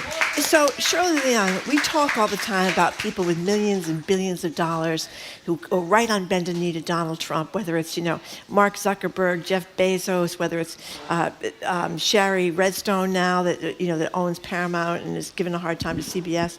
Meanwhile, you have this Profile and Courage, so 826 Boston. Tell us about them. Yes, this is a group here in Boston. It's a nonprofit, and back in they made a decision, an incredible decision, to reject $250,000, a federal grant that they've been getting annually for more than a decade. They do a lot of writing and tutoring in Boston. I think their headquarters is in Roxbury. I visited their tutoring center. And they get a grant, an annual grant that funds, funds I think 11 tutors, from AmeriCorps. And they got a note in February from an agency that administers the AmeriCorps program that says, listen, you applied for this grant, and in it you use the word DEI, and we see this word about diversity or equity, and you might need to rethink that, because of President Trump's executive order saying that he's not, putting into question this whole idea that if you are applying for a federal grant or if you're a federal contractor and you have support DEI, you might not get any more money from the federal government. And so they said, no, thank you. And they don't have a lot of money. They don't have an endowment. No. And what's incredible is that it was an easy decision to say no, because they were like, this goes against our mission. You know, we serve a lot of students of color, and they write and they teach, and we don't want to censor what these kids write about. You know, if they write it, and I was like, well, how did you go about deciding this? And well, we had our lawyers look at everything, and our lawyers said that if they write about oppression, historical oppression, they might be in violation of their federal grant. This is the program, by the way, Paul Willis said last time we had him on the show 3 years ago. He worked for, here's a little sound from the executive director of 826 Boston, Corey Yarborough. It's a video they posted on their website explaining a variation of what Shirley just said, the organization's decision, again, to forego $250,000 in federal money so that they can keep their DEI programs. In the clip, he's holding a book published by a student in one of their programs. Here he is. Federal restrictions on DEI threatens brilliant publications like this one and the 826 Boston programs that help make them possible. We would not be here today without the support of the Massachusetts Service Alliance, but the federal requirements no longer align with our values, and the uncertainty of federal funding means we can't rely on it to provide mission-critical programs. Though we stand firm in this decision as an organization, it won't be easy. Can I tell you, this is a beautiful story, and I'm so glad you wrote this thing. And we should say what Marjorie said again. Every day we talk about people who have many billions of dollars who are not willing to. Well, let's stay with individuals for a minute. No, well, the partner's making $20 million a year. Not willing to sacrifice a nickel. And this organization that is dedicated to not only wonderful values, but young kids who need them, is willing to forego a critical piece of their budget. It's just really unbelievable. The good part of this story is it appears that some entities, including possibly the state, may come to the rescue. Is that true? Yes. Right now in the, I think, House budget, one of their supplemental budgets, they put in $200,000 to help out 826. I mean, they're actively fundraising now. They're hoping to make up the difference. They're going to have to, they want to keep the same budget. They can't hire 11 people, obviously, probably more like 5. But they also, Corey and Corey and the board wanted to also send a message to other nonprofits. It's okay to stand by and stand up for your values and for your mission. It's okay. Yeah. And so they hope they'll inspire others. And, when I wrote in my story, sometimes when one door closes, another door opens. And in the case of 826, they were, in the process of getting a grant from another nonprofit, and it came through. They're getting $75,000 from New Commonwealth Fund, and so they're just hoping that other foundations will support them too because of what they're doing. By the way, in our, as Marjorie and my situation, when one door closes, usually another door closes right after it. By the way, for whatever it's worth, former Republican Congressman George Santos, minutes ago, was sentenced to 7 years in prison, which is not insignificant. By the way, if you want to check out, and I would, and I did last night, this organization that Shirley wrote about, you go to 826, the numbers, 826boston.org, and check them out. So Harvard, you're written about Harvard. You one of the people who used the word finally, correct? Yes. Yeah, you endeared yourself. When Garber, the president, finally, to quote Shirley and us later, put out that pretty powerful statement, then subsequently sued the Trump administration. He got a lot of credit. A number of people said, including us here, that it'd be great if he used his bully pulpit, maybe the biggest in the whole higher education world, to actually speak rather than just put out a statement. He was on NBC News with Lester Holt the other night. You tipped me off to it. You both did.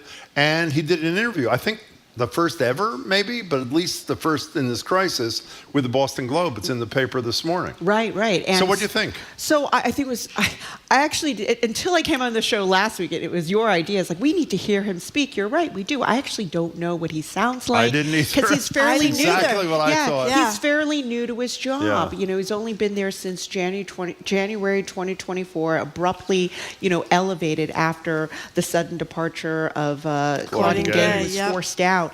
And so, and he's been kind of heads down. And so I was pleasantly surprised that he went on TV. He did an interview with us, and he continues to say the right things. But I was wondering if you guys are going to play a clip of him from the TV. But we don't have a clip of him. He was as a lot of us assumed, he was kind of a very mild-mannered, very serious healthcare economist. Who wrote the Globe piece? The Globe described him as a cerebral mild-mannered economist. Yeah. Exactly. It was a physician. Is a physician too, and he was as promised. He was incredibly mild-mannered and subdued, and very calm. And I would say, but he said the right thing. He said the right things. He said all the right things. He said all the right things. Yep. So I'm glad that that Harvard's putting him out there. And by the way, we just for those curious about this, we've invited him numerous times through the months to join us, and we have not even gotten a response. But having said that, we are thrilled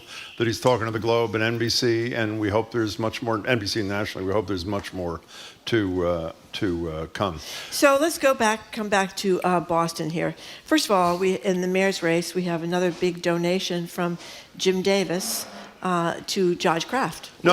We should be careful. Not to Josh Kraft, to a PAC. Oh, I'm sorry. You can't give $1 million to the candidate. Correct. Yeah. To the PAC, the super PAC supporting Josh Kraft. I don't know. Is this a big deal?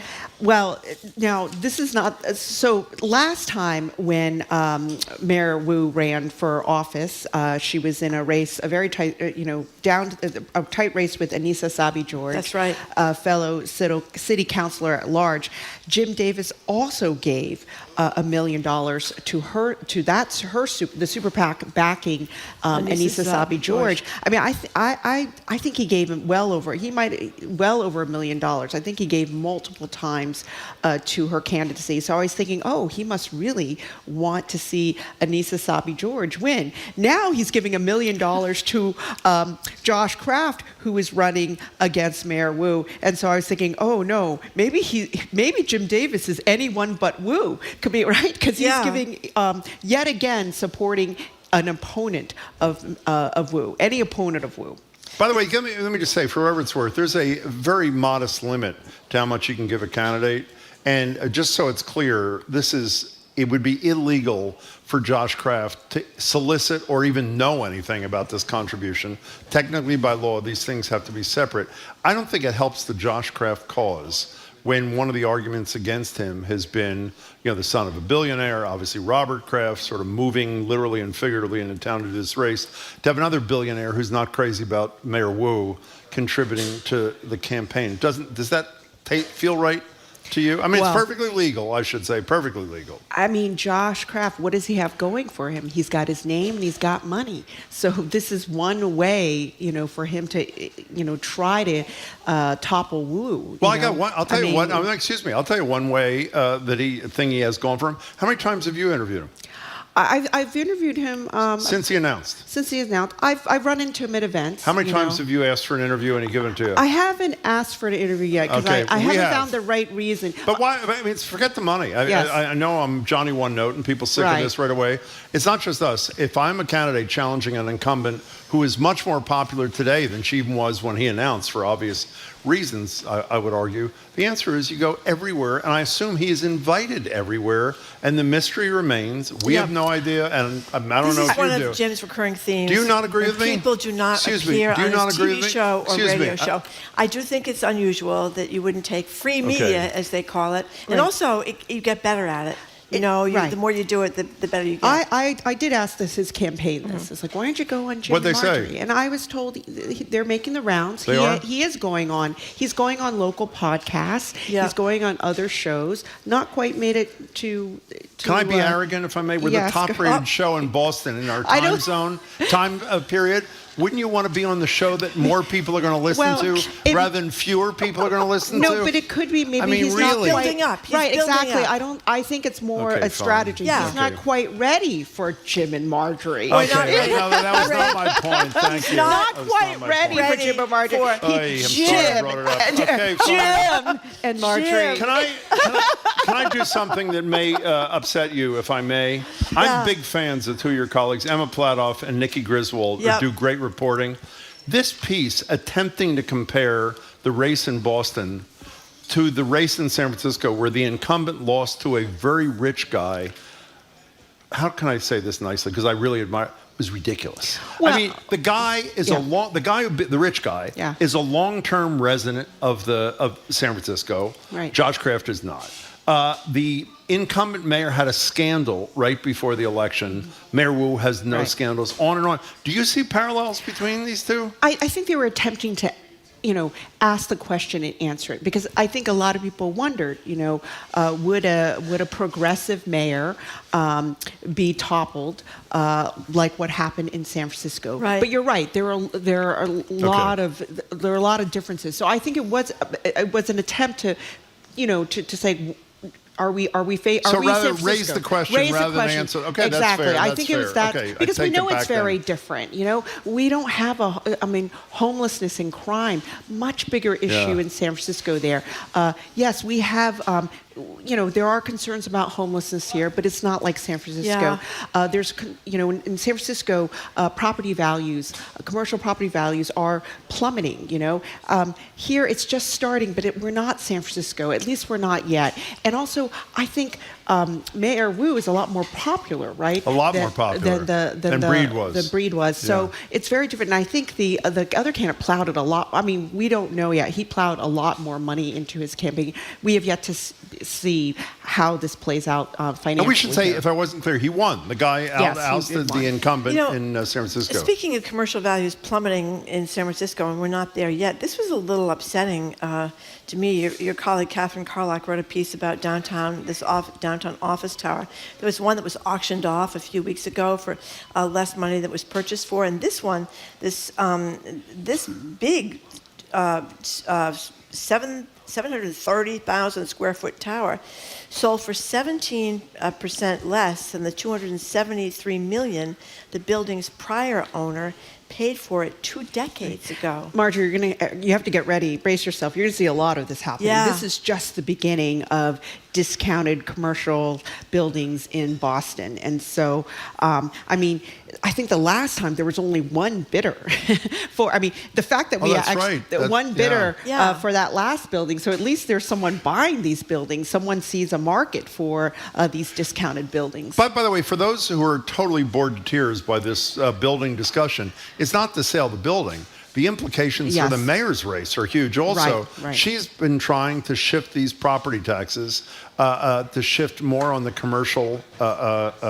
owners. And obviously, if the value of these buildings has gone down, the taxes collected from these people is going to go down as well, which heightens the need for some equity in this thing, which she's been unable to get from the legislature. So it's going to be a big issue. It's assessed value, which is never really what it's worth. Usually it's worth a lot more than its assessed value, but its assessed value was $327 million, and it sold for $100 million less than that. So that's a real plunge. But besides the mayor's race, though, what does this mean for downtown? If somebody's bought it, we assume they're going to rent office space in there. Attempt to. The efforts to convert some of these commercial properties to residential properties hasn't really gone far. Well, there are very few buildings that qualify for that kind of program. And a building like this, it's actually pretty. It's like 70% leased, almost fully occupied. So that's pretty good. Yeah. And so I work not too far from this building. That's so right. It's a great location.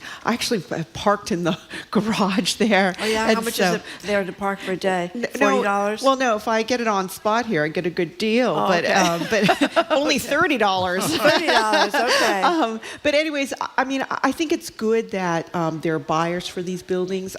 Some of these buildings in other cities, they sit there. They can't even sell them. So and there is, I think there are people coming in and trying to buy buildings on a discount, which is good. And I don't know if it was Catherine who wrote this story for another, I think Catherine also wrote another story, said one of the silver linings of discounted buildings is that discounted rents, so you might be able to attract more retail on on the street level at a more affordable price. I don't even know what's going on downtown because I almost never go there anymore. But I mean, how are the little tailors and the little coffee shops and little mom and pop? I mean, they're doing okay. They're doing okay. I mean, I think it's hard, but when I feel like every time I'm in downtown, especially as the weather gets nicer, there are a lot of people downtown. Nice. Remember we used to go by Post Office Square, everybody sitting out there lounging in the nice spring people and are summer still weather. Doing that. Just not as many, but they're still there. Well, let me just say, you know much more about the business community than we do, but there are a lot of small restaurant owners with whom we've spoken, some of whom have restaurants in downtown Boston, who are not having a wonderful go. Yeah, it's tough. Can we bring one other issue up that you've written about too? Obviously, the business community here is reaction to tariffs. And you've written, like everybody who knows as much as you do about business, that what the business leaders care the most about is certainty. And we want to play what happened yesterday to ask how anybody can have certainty about anything. So Trump has been saying there are ongoing conversations with the Chinese government because obviously that's the tariff rate that is the biggest one because of the size of the tariff, 100 plus, and also the size of our trade with China in both directions. So yesterday, the Chinese ministry, I think foreign ministry, said it is, quote, and I love this, using Trump's phrase, it is fake news that we are having discussions. There are none. So here's a clip right after that of Trump insisting that a Chinese government spokesperson was wrong, and he's also answering a reporter's question. The reporter said, well, if there are meetings, who's in the meetings? And here's what Trump had to say. Well, they had a meeting this morning, so I can't tell you. It doesn't matter who they is. We may reveal it later, but they had meetings this morning, and we've been meeting with China. And so I think you have, Jeff, as usual, I think you have your reporting wrong. Now, if he wanted to make the point that we're actually meeting with China in the hopes that the markets would be happier and more certainty, do you think he'd say it doesn't matter who they are, we may reveal it later? Would a sane person suggest that this probably is not fake news? Oh, man. I was actually just out in Western Massachusetts Wednesday talking to a manufacturer and how she's dealing with the tariffs and all the uncertainty. And basically, they're trying not to panic. She wanted to, buy a new piece of equipment because she's hoping to expand, but now she's a little nervous. And so, but I feel like a lot of them are just trying not to follow every bit of news because he changes his mind literally every day. Let me ask a question that I almost feel like I'm in 8th grade to ask this, but let's assume parts of that machinery come from China or a country, let's say China, and I assume in a lot of cases they do. And tomorrow Trump says we're going to drop the tariff from 145, whatever it is, to the 10% that's our standard one.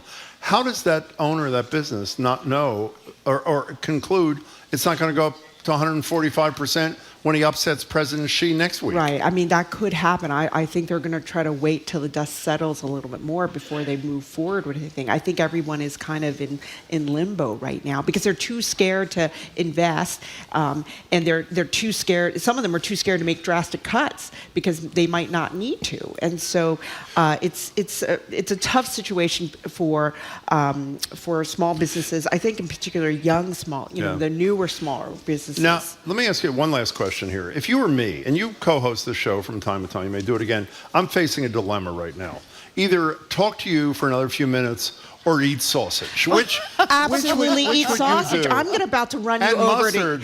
Eat sausage. Don't they look good over there? Sausage. We're eyeing them. I heard a little clip of this. It's like, are they talking about sausage? Sausage? On the radio? Yes, we are. You were. That's what we do with best. The best mustards available. So really? I can't wait. See you around, Shirley Leung. Bye. I'm first to get sausage. Shirley Leung, thank you so much. We have been speaking with Shirley Leung, Boston Globe business columnist Shirley Leung. She also hosts the podcast Say More. And we didn't say. Yeah. Ken Burns is on. I'm sorry we didn't ask her. She's got a great interview with Ken Burns. Yeah, it's a great, it's a great podcast in general. The one with Ken Burns is really good. New episodes drop every Thursday. Okay, after a quick break, from best to worst, Chef Will Gilson and Ken Zuckerman from the National Mustard Museum join us to tell Jim about the Liverwurst Festival taking place Sunday at the First Street Market. I want to also point out, we've been talking all week with organizers and speakers at from the 60th anniversary Freedom Rally, which is going to take place on Boston Common tomorrow at noon. Martin Luther King III is going to be there. Michael Curry, one of our frequent guests, and Amari Paris Jeffries is also one of our frequent guests. They're all going to be among the gang there. So up next is Sausage and Mustard. You're listening to Boston Public Radio, 89.7 GBH, live from the Boston Public Library, streaming at youtube.com/GBH News.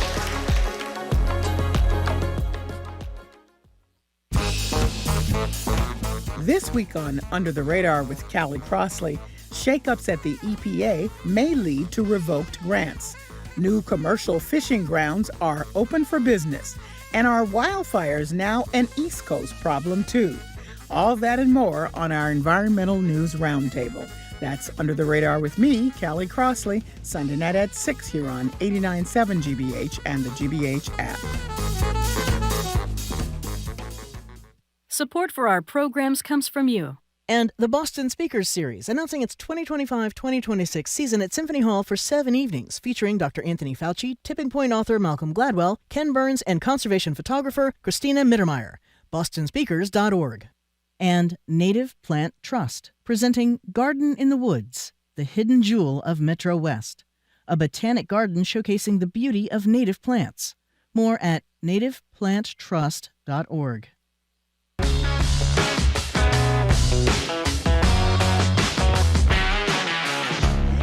Okay, welcome back to Boston Public Radio. Marge and Jim Browdy live at the library, streaming youtube.com/GBH News. Today, instead of 2 more things, is 2 more sausages, or more, actually. I don't know what I did to deserve this. Whatever it is, I am a happy boy. On Sunday, our next guest will host the Best of the Worst, WURST, sausage party in Cambridge at the First Street Market, 57 First Street, from noon to 3. For more info and tickets, go to AMBA Cambridge, AMBACambridge.com. Chef Will Gilson of Puritan Company, Cafe Beatrice, Geppetto, AMBA, right next door to the First Street Market. It's great to see you, Will. Welcome to the show. Thank you. And Ken Zuckerman, board member of the National Mustard Museum, who knew, and head of marketing for the Paul W. Marks Company, a New England specialty food distributor, and a BUR alum, from what we understand. It doesn't get much, but you have a real combo there. Ken, great to meet you. Will, great to have you. Thanks so much for coming, gentlemen. Well, let me tell you something. I haven't seen Jen this excited since Joanne Chang from Flower Bakery brought in a hot dog from her new place that's over in... Listen, I'm just happy to be here, not talking about politics, not talking about Trump. You know, we're good. We're Exactly. Here. It's a relief. So, what is this event that's going on? It's not the Liverwurst Festival. I had it wrong. Will. What exactly love Liverwurst. That's is what going she said. on? That's going to be the next one. Okay. What is it? So we are actually opening up in about 3 weeks the first year-round indoor farmers market in Cambridge at a place that we manage called the First Street Market.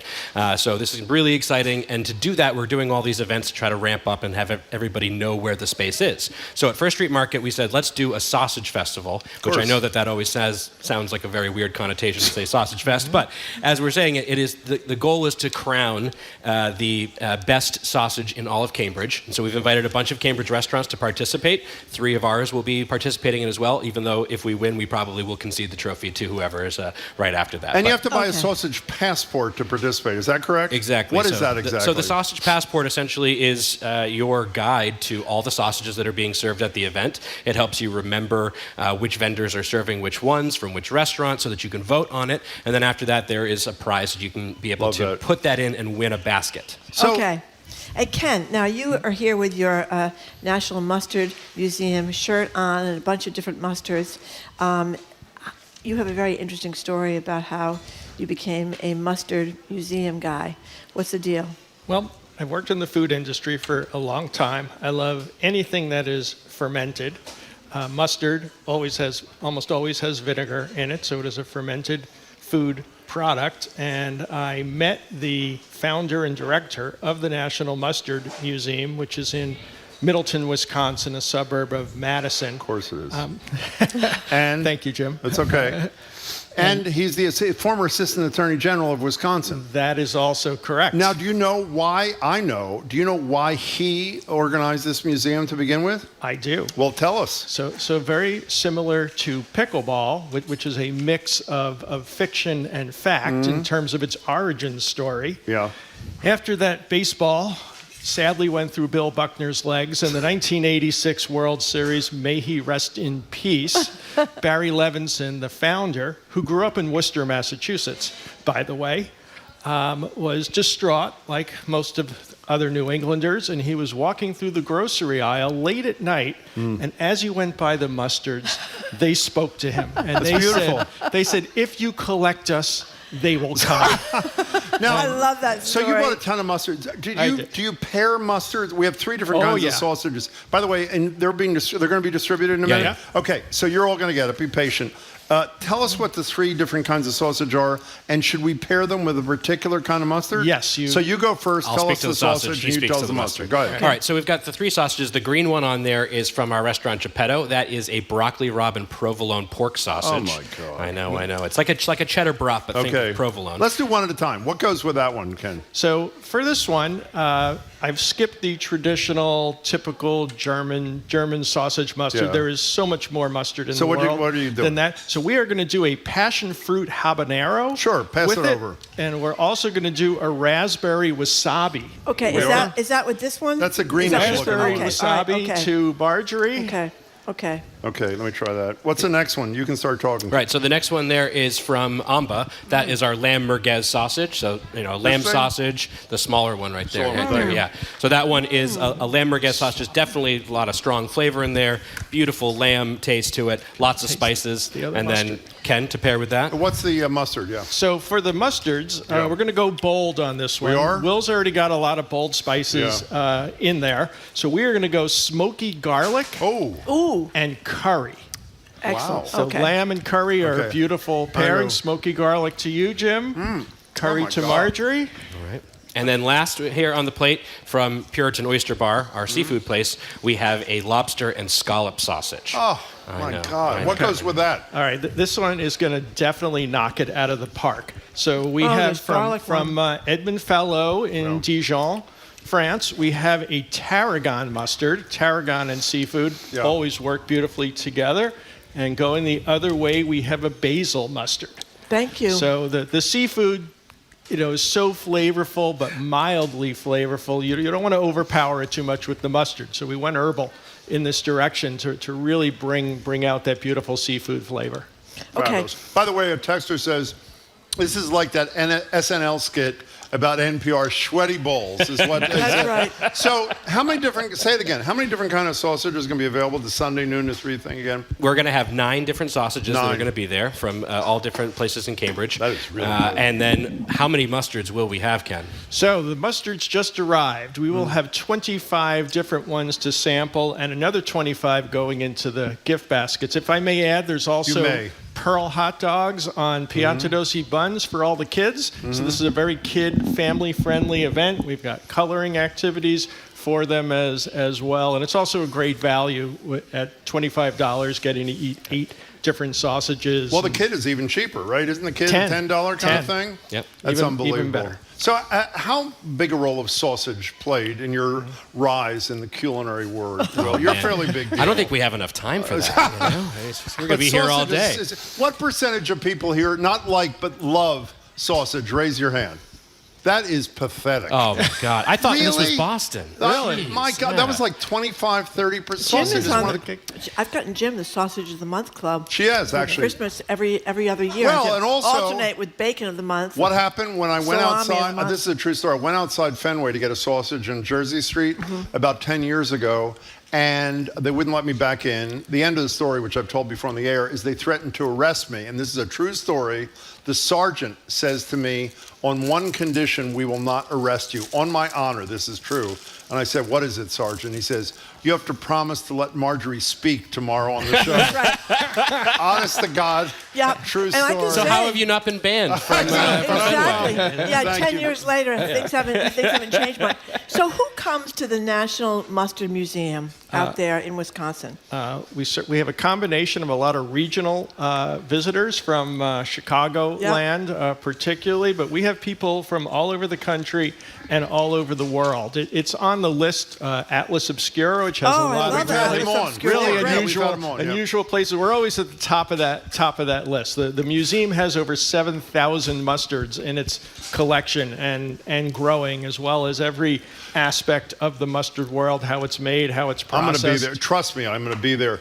We have minutes left. Mustard. Everything is delicious. Tell us one more time, start at the beginning. How do people get tickets? What time? All that stuff. Will Gilson. You can go to AMBA Cambridge, or you can go to AMBA, or First Street Market, which is MKT at the end, not the full word market.com. You can get tickets right there, and it's 12 to 3 on Sunday. There's a parking garage above, so there's no reason not to come. And you buy a sausage passport, a passport I've wanted my whole life, by the way, and you get all this kind of stuff. Now, are you going to give people sausage to the people who didn't raise their hand? No, I don't know. I don't even know what to believe anymore. Exactly.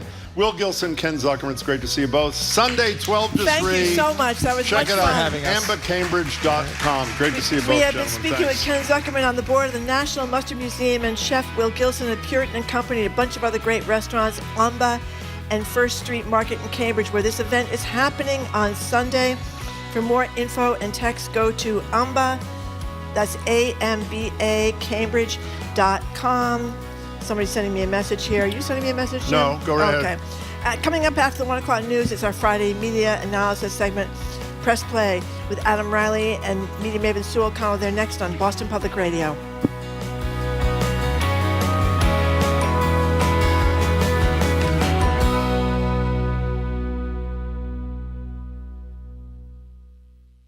Support the news you trust by donating your car, truck, or other used vehicle to our vehicle donation program. You'll have more space in the driveway this spring, and you may earn a tax advantage. Learn more at gbh.org/vehicle donation. Support for GBH comes from you and Celebrity Series, presenting bassist Edgar Meyer, violinist Tessa Lark, and cellist Joshua Roman, live at Harvard's Sanders Theater on Friday, May 9th. Tickets at celebrityseries.org. And Bridgewater State University, helping create jobs for Massachusetts. BSU's skilled graduates are recruited by today's industry leaders, elevating business in Boston and beyond. bridgew.edu/elevate. You're listening to 89.7 WGBH HD1 Boston. Online at gbhnews.org. GBH News. What matters to you? I'm Jim Browdy, ahead in Hour 3 of Boston Public Radio, live from the Boston Public Library. GBH's Adam Riley and NBC 10's Sue O'Connell are here for media analysis segment, Press Play. The nation's journalistic bulwark, 60 Minutes, has just lost its lead producer, who quit over loss of journalistic integrity at CBS. Is it all about Trump obedience and the bottom line? Plus, Sue's dispatch from inside the Karen Reed courtroom. I'm Marjorie Egan. Then we'll end the week with you. When the sun's blazing and the summer gets hot, do you turn to your favorite crappy local amusement parks? Or are you more of a Six Flags and Disney Parks person? There is locally Water Country, Kennedy Lake Park, Storyland, Water Whiz, and you. Fun memories and horror stories. Call or text next on the third hour of Boston Public Radio, 89.7 GBH, live from the Boston Public Library.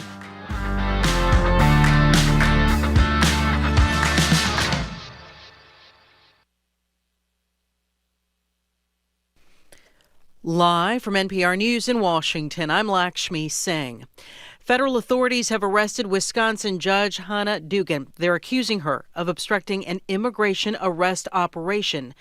NPR's Jasmine Gars with more. Dugan, now in her 9th year as a Milwaukee County Circuit judge, is under federal investigation for allegedly helping an immigrant without legal status avoid arrest by U.S. Immigration and Customs Enforcement officials. The incident occurred on April 18th. Agents attempted to arrest a Mexican citizen after a hearing in her courtroom. Dugan allegedly directed them to another judge's office and allowed the defendant to leave the courtroom through a side door. The man is now in custody. A spokesperson for the U.S. Marshals confirmed this morning's arrest. In a now-deleted post on X, FBI Director Kash Patel wrote, quote, "The judge's obstruction created increased danger to the public." Jasmine Garst, NPR News, New York. Former Congressman George Santos has been sentenced to more than 7 years in prison for wire fraud and aggravated identity theft. The New York Republican was expelled from the House of Representatives in 2023 after he was investigated by an ethics committee and indicted on corruption charges. The Ukrainian capital is observing an official day of mourning for the lives lost when Russia carried out drone and missile attacks on Kyiv early yesterday. Officials say at least 12 people died, as many as 90 were injured.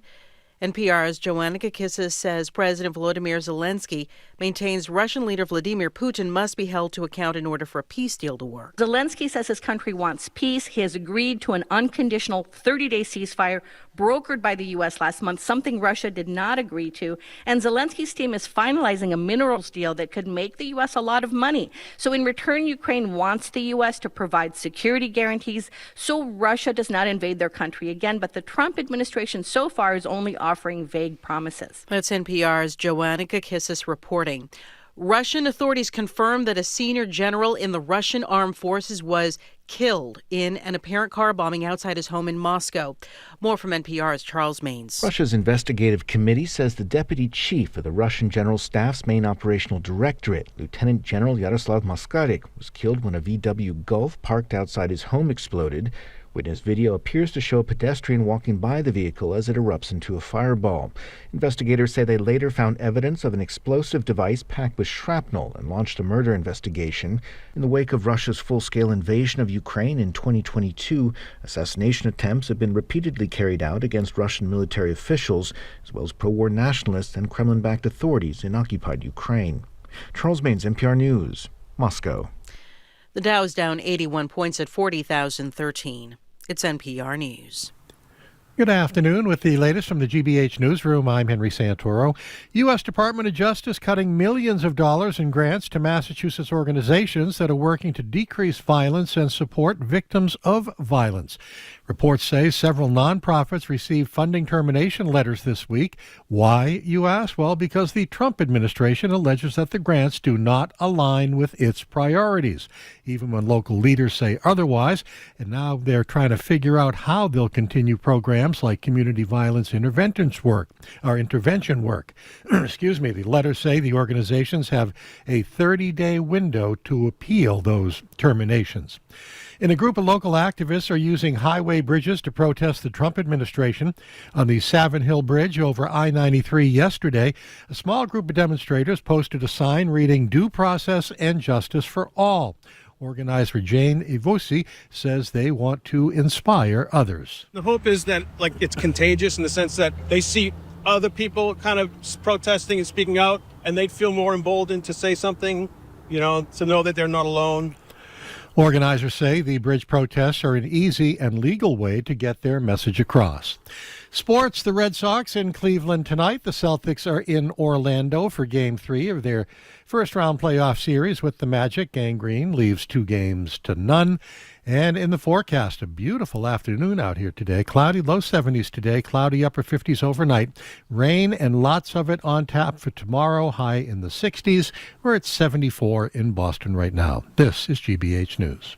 Support for NPR comes from NPR stations. Other contributors include Progressive Insurance with its Name Your Price tool, a way to see coverage options based on a driver's budget. Learn more at progressive.com or 1-800-PROGRESSIVE. Price and coverage match limited by state law.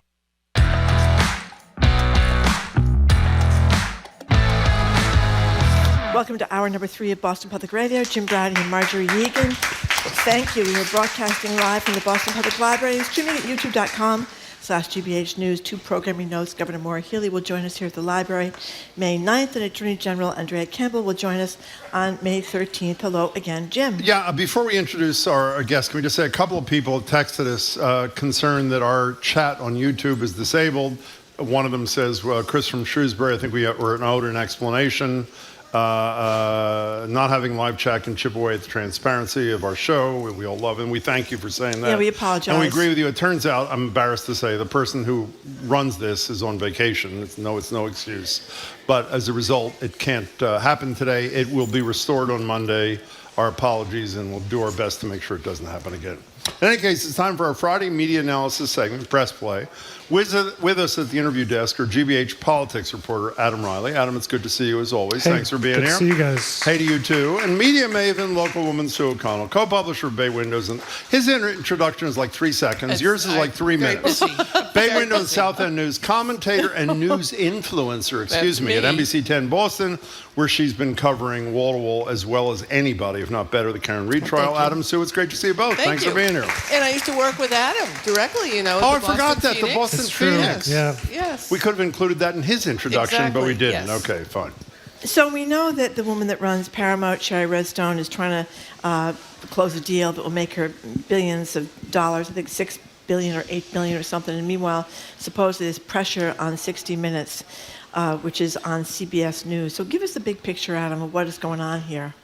Well, the pressure on 60 Minutes comes from $10 billion, $20 billion? I've seen competing accounts, but it's almost so much money and it doesn't really matter. 10 billion there. Lawsuit from President Trump, right, who claims that this interview that 60 Minutes did with Kamala Harris during the campaign was deceptively edited.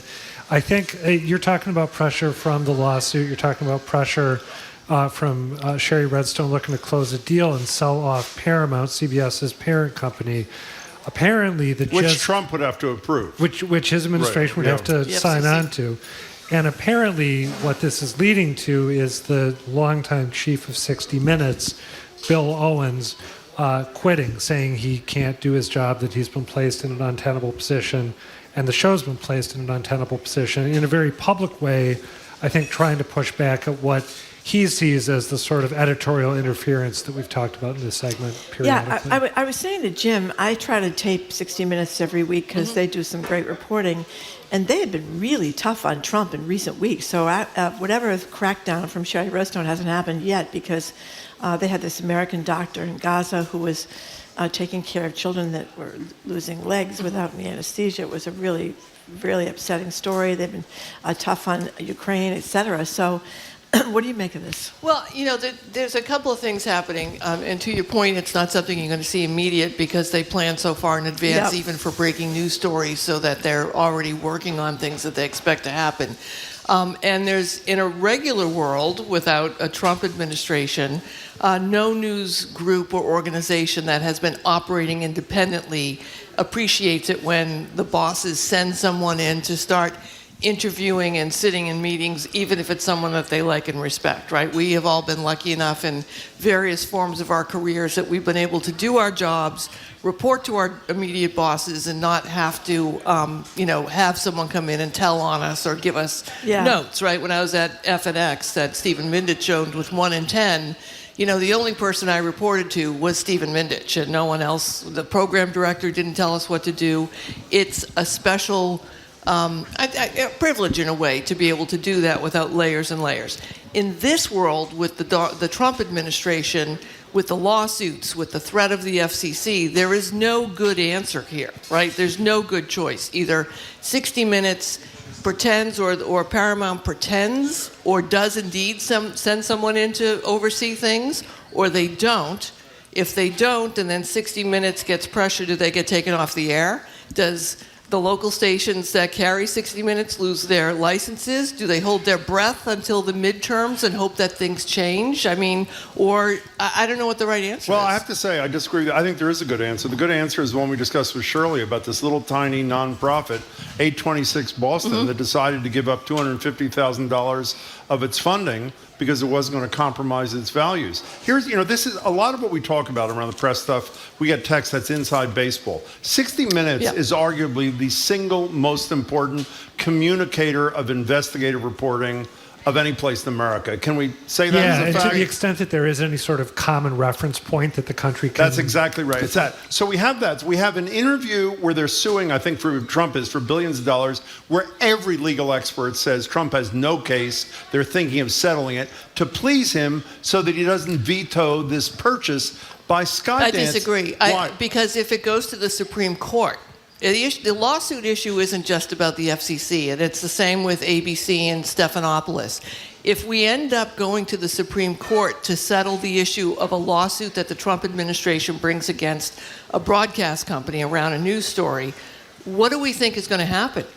Well, based I on don't that, know. I don't agree with you, but in this case, because I think it's so extremely clear that no laws were violated. Well, did Stephanopoulos break any rules? No, but they capitulated too. Right, ABC but why? did too. But if they end up in front of the Supreme Court and the Supreme Court says, you know what, the free press is too much. It wasn't about losing. It was about making sure the President of the United States is uninhabited. And by the way, if you are right, then what Trump should do is sue every single news outlet He seems to be in on the his United way. States today. He seems Where to are you be on on his this? way. Well, I was just going to say, just to pull back a tiny little bit for people who might not be familiar with the lawsuit. I mean, the allegation from Trump is that CBS edited this interview with Harris. If I recall correctly, Trump declined to do a sit-down with That is 60 correct. Minutes Yes. prior to the election. But he claims that they made Harris look really good when, in fact, she didn't look good in the unedited And they edited interview. the bad stuff out, right? Yeah. And I'm not sure how much raw footage there was. I think the raw interview itself was something like 55 minutes. It was eventually posted by the FCC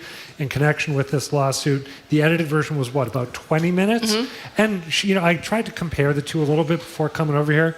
She does look better in the edited version, but that's par for the course. We do that all the time with long sit-down interviews. If you go twice as long or more than twice as long as you need with someone, you always pull out the good stuff. You always make them sound better than they do off the And cuff. in podcasts you listen to that are produced, you ever notice how articulate everybody is That's in right. podcasts? They don't say, That's right. Yeah. Fresh Air with Terry Gross. Those are edited totally interviews. edited down. That's our problem, Jim. We need a little bit more More editing. smoothness. Forget this live radio. I was interested, though, how Drudge is a pretty well-populated website as a news aggregator for people that don't know it. Drudge Report is fun to read every single morning. He really roasted Sherry Redstone. He put her on the top of the page. And I remember driving over to her father, Sumner Redstone's house. That was like a standing joke, how Sumner Redstone, billionaire over and over again, had his little house, and was it Needham or Newton or one of those end towns, that he hadn't changed. And we all were amazed that he still lived in this little, like a ranch house kind of deal. But in any case, Drudge headline, big picture of her, and underneath it says, "Woman who destroyed CBS News, Redstone greed, editing legacy, 60 Minutes, sacrifice for sale, free speech, battle over truth."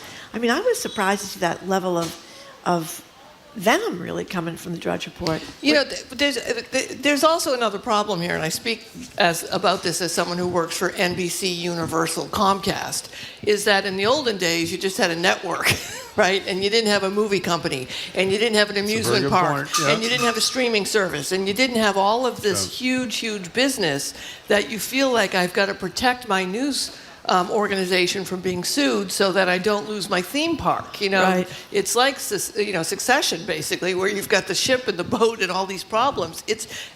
I don't think there's a good answer here, and I think that this is going to be a terrible problem as we go through the administration. So we started today's show, Sue O'Connell, asking listeners if they were obsessed with the Karen Reed trial. If they were, why? If they weren't, why not?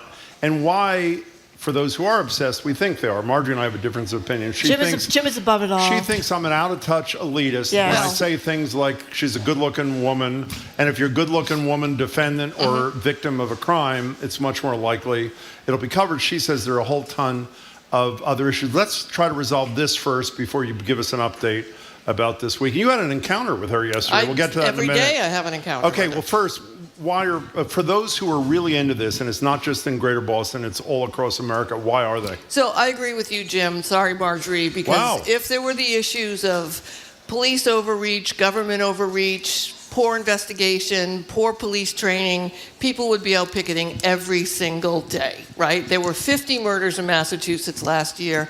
I'm sure none of you can name who any of the people were that were murdered, or who was arrested, or who was on trial for choking his wife, allegedly. Not allegedly anymore. that He's found doctor. guilty. Can you name him? No, but I you read can't, the story. Right? So the issue here is that it is Karen Reed, right? And the people who are involved in this case, especially those who are FKR, Free Karen Readers, they care about Karen Reed. They don't care about necessarily justice. They don't care about due process. They care about this person who they can relate to, who is both aspirational in one way because she was a single woman, attractive, intelligent, smart, adjunct professor at Bentley, worked at Fidelity, and had a very good-looking boyfriend, the late John O'Keefe, who she's accused of murdering. And they feel that she's being railroaded, and she has become a media celebrity. And I think that's the part that they are relating to. She is both aspirational and relatable. Okay, so it's 2-1. You can either leave it a draw or you can make it 3-1, Adam Riley. Yeah, I hate to pile on, but I can't get into it. And I remember interviewing Sue when I tried to do a piece for GBH like a year ago, maybe a year and a half First ago. trial, obviously. I was on the phone with him for hours. Trying to figure out why people are as into it as they are, and I can't do it. I can't get the buzz. I think there's a real true crime craze that's going on in this country. That's true. There really is. And, Yeah. and it's not all, there is the thing, and we mentioned it before, Gwen Ifill, a great journalist for PBS, she talked about the kind of the white girl syndrome, where a white girl gets all this coverage, white woman syndrome, I should say, and women of color don't, and she's right. But it's not just that. No, but I every think time, this is a whodunit. This is a whodunit. Every single day, the longer this case goes on, you learn more things. It's just shocking. Every day, something shocking happens, and I keep saying that if more defendants were able to actually go to trial rather than pleading, we would learn a lot about our justice system and our police force and our district attorneys. I'm not taking a stance on whether she's guilty or not guilty or did it or didn't do it, but there is an enormous number of problems in our system. The one thing I remember you mentioning when we talked about this a year plus ago that made me think, okay, maybe if I'd started early, I could have gotten into this, is you talked about how this paints this really incredibly evocative and bizarre picture of an American small town and the incestuous relationships that occurred have occurred in that town, in Karen Reed's circle, the strange behaviors. And that, you made it sound a little Twin Peaksy, and that I could understand. I lived in Canton for 10on years, so I have a little bit of experience. So, is it Twin Peaksy in Canton? No, it was very nice. Yes, it is. So before we leave this, you had a little short conversation with Karen Reed yesterday? Yeah, so when we're in the courtroom, if there's a break, especially the morning break, the lawyers are under a gag order, so they can't talk to us about the case, and usually they're working. We do talk to them about their lunch and all sorts of things. And Karen came over to talk to the press bin, as she often does. It's incredible. And she had some M&Ms and offered us some M&Ms, and we talked to her about the M&Ms. And I indicated that I knew that she had recently been out eating because your wonderful producer, Jamie, had seen her. He isn't the first one that told me where she was. People keep sending me Our whole texts team and saw her. pictures. Jamie went over and talked to her. And Jamie went over and talked to her. Yep. She's a fan of Jim and Marjorie's, of course. Her mother, this is one of these weird twists. The beginning of the first trial, her mother came up to me and grabbed my hand to talk to me. And I didn't know it was her mother because my job was supposed to be to experience the trial as a juror, so I hadn't done any pre-research. And she grabbed my hand and talked to me for a good, 2 minutes. And it was all about Jim Browdy she wanted to talk to me about. And then people took this, and it has gone all over the world that Sue O'Connell was best friends with Karen Reed's mother, hugging her in a warm embrace. Is this how a journalist should behave? And it's like, all we talked about was Jim Browdy. Well, I love that, and that's why I asked to tell the story. Now, before we leave this to move to something back in the media, can you give like a 90-second review of the first week of the second trial? Very different trial this time, even though a lot of the same issues. Hank Brennan, who's the special prosecutor who was brought in by the Commonwealth. You guys are paying so far $250,000 for his services. Wow. He is a very straightforward, really compelling prosecutor, much different than ADA Adam Lally. They are using clips from interviews Karen did with 2020 and Dateline. Against her. And Which A Body in the is Snow. unusual, too, Yeah. all these interviews she's given. And defense, of course, is keeping tight as well. She now has a team of almost 8 lawyers, and she's participating she's doing the sidebars up there. And they've had a lot more time, both sides, to get extractions from people's cell phones, so they have a lot more information, and they're learning a lot of things. Adam, before we leave this, you and Marjorie have been reporters the longest of the four of us. Well, I've never really been a reporter. I love trials. I Love said to them. Marjorie, and she I love agreed them with me, too. I have never, and I've had this discussion with Sue in the air, I have never seen a murder trial where the defendant talks to the press and has press availabilities, does magazine interviews while the case is pending. Have you? I've never experienced anything like that. I mean, the two most interesting trials that I covered were the Jahar Tsarnaev trial and the Whitey Bulger trial. Yeah. And there was nothing like that going on. Not that they would have had the freedom to do it. I don't think they would have been allowed to. And the to work tragedy crowd is that the way. federal trials, you can't see them on TV. I thought that was a big missed opportunity for people to see those trials in action. Both those were fascinating. Yeah, they were both fascinating. We move back to the press for a couple of minutes here. There is the prosecutors, I hope I get this right, and if not, one of you correct me. In the Clancy case, this is the mother who, in a postpartum rage, I guess, whatever, killed her kids, and it's one of the worst stories ever from Duxbury. They are attempting to get the non-published part of an interview, sort of a la the Harris thing, from the New Yorker magazine, saying that maybe what was presented publicly, again, analogous to what you talked about a minute ago, was different from what was actually said in the interview.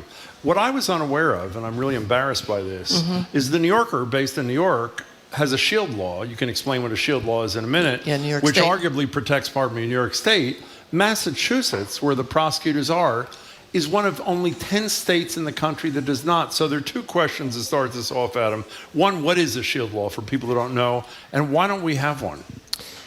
Boy, great questions. Let me see if I can do them justice. A shield law is something that protects journalists and media organizations from undue pressure by external parties. Feel free to chime in and help me anytime. You're doing a good job. All right, thank you. So, for example, to disclose their sources. That's the crux of it. Why we don't have one? I know there have been efforts made. I feel like, what, 2-3 times within the last 15 or 20 years. I think it's just not seen as a priority by the legislature, right? The legislature is not a champion of transparency, broadly speaking. Excellent point. Has an inherently adversarial an relationship with the press, and it just hasn't. So much stuff that seems to make a lot of sense is always left undone, and this is one of those things. One of our colleagues just wrote, "What is a priority for the legislature?" Cigar rooms, Jamie wrote. Right. What do you have any idea why this is?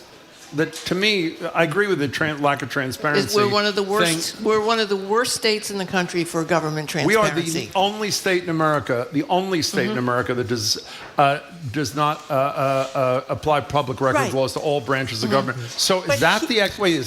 No, it's all of the things that Adam said. Again, the lawmakers at Beacon Hill, it's not a priority for them for whatever reason. The news and media companies here are not pushing or lobbying to get. Maybe we should have a ballot question to do this. I think it's difficult for the public to understand why we should be able, as journalists, to keep off-the-record notes or background notes or sources. Some great movies have been made where there's a great source and doesn't get revealed. Deep Throat, by the way, and Watergate and all those things. Right. And I don't think it's something that people clearly understand. And just to go back to the Karen Reed case, the prosecutors wanted Gretchen Voss from Boston Magazine. She did an interview with Karen Reed, wanted her off-the-record notes. What happened to that? They were able to keep. They were able to argue that she was not going to give them, but there's no shield law to protect Boston Magazine and Gretchen Voss from doing that. And meaning the prosecutors could go after her for failure. She was on the witness list. She was on the witness list, and they were able to figure it out.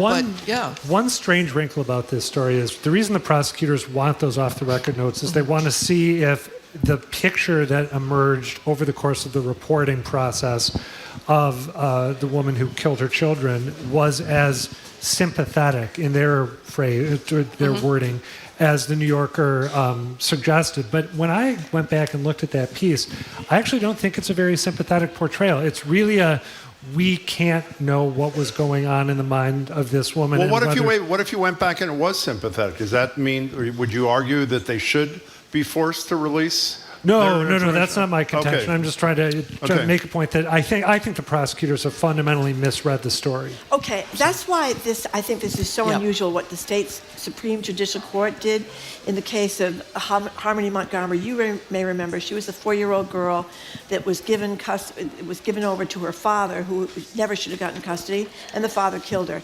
Well, the state's Supreme Judicial Court has allowed a filmmaker to get the audio from the hearing at which state officials awarded custody to the father who later killed this kid. I found this extraordinary because she's a child, because anything involved DCF, it's always we're protecting the confidentiality of the person, even if the person they're protecting is dead. So it's kind of a bogus argument.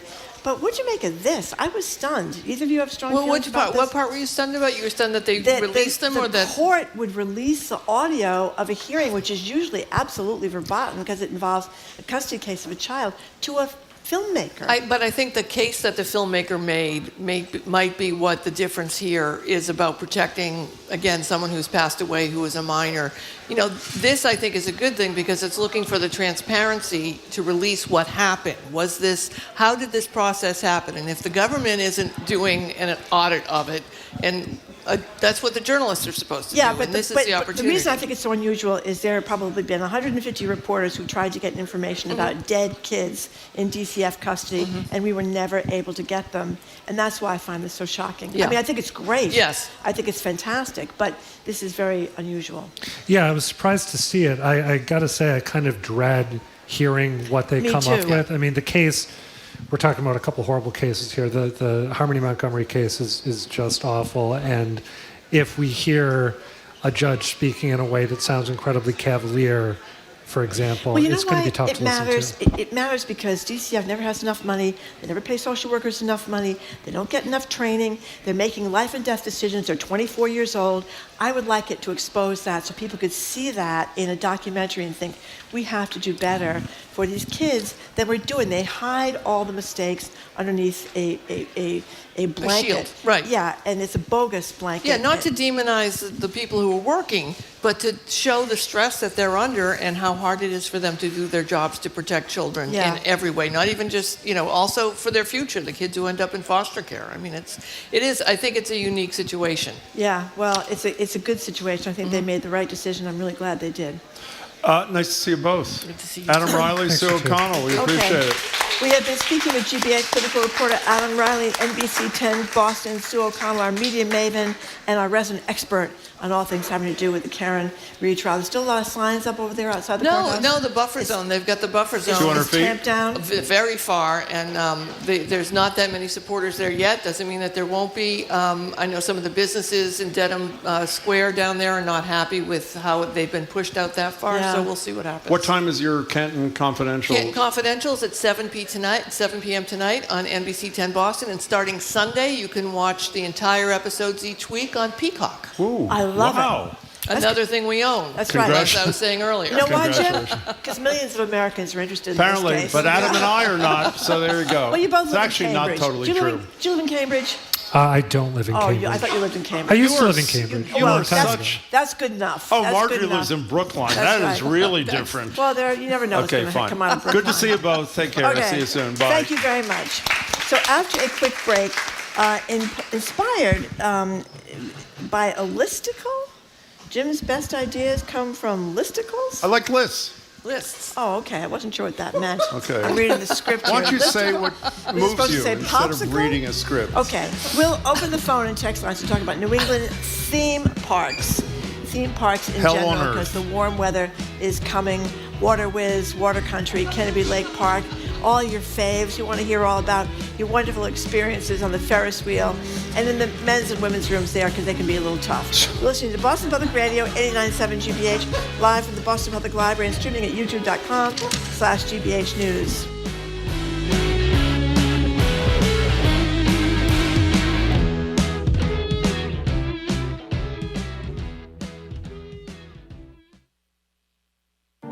Improved climate modeling helped forecast the intensity of Hurricanes Milton and Helene last year. Now scientists worry that big cuts to weather research may affect the ability to forecast future severe weather events. If the siren doesn't go off, then you're going to be caught unawares. I'm Ari Shapiro. The impact of the administration's cuts to climate research on the next All Things Considered from NPR News. Today at 4, here on GBH News 89.7. Our programs are made possible thanks to you. And North Shore Music Theater, presenting The Shark is Broken, a behind-the-scenes comedy of the making of Jaws, on stage at Bill Haney's North Shore Music Theater, May 2nd through 11th. Ticket information at nsmt.org. And MIT Federal Credit Union, with memberships open to the general public and serving the financial needs of their members through an array of financial services. To become a member, you can visit mitfcu.org, federally insured by NCUA.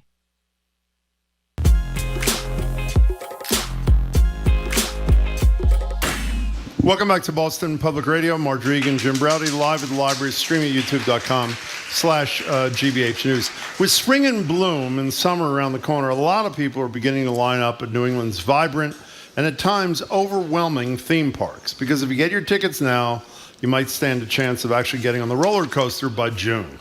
It's the theme park and you. You can call or text at 877-301-8970. This is inspired by a piece in the Globe highlighting the best of the best, they argue, of New England's theme parks.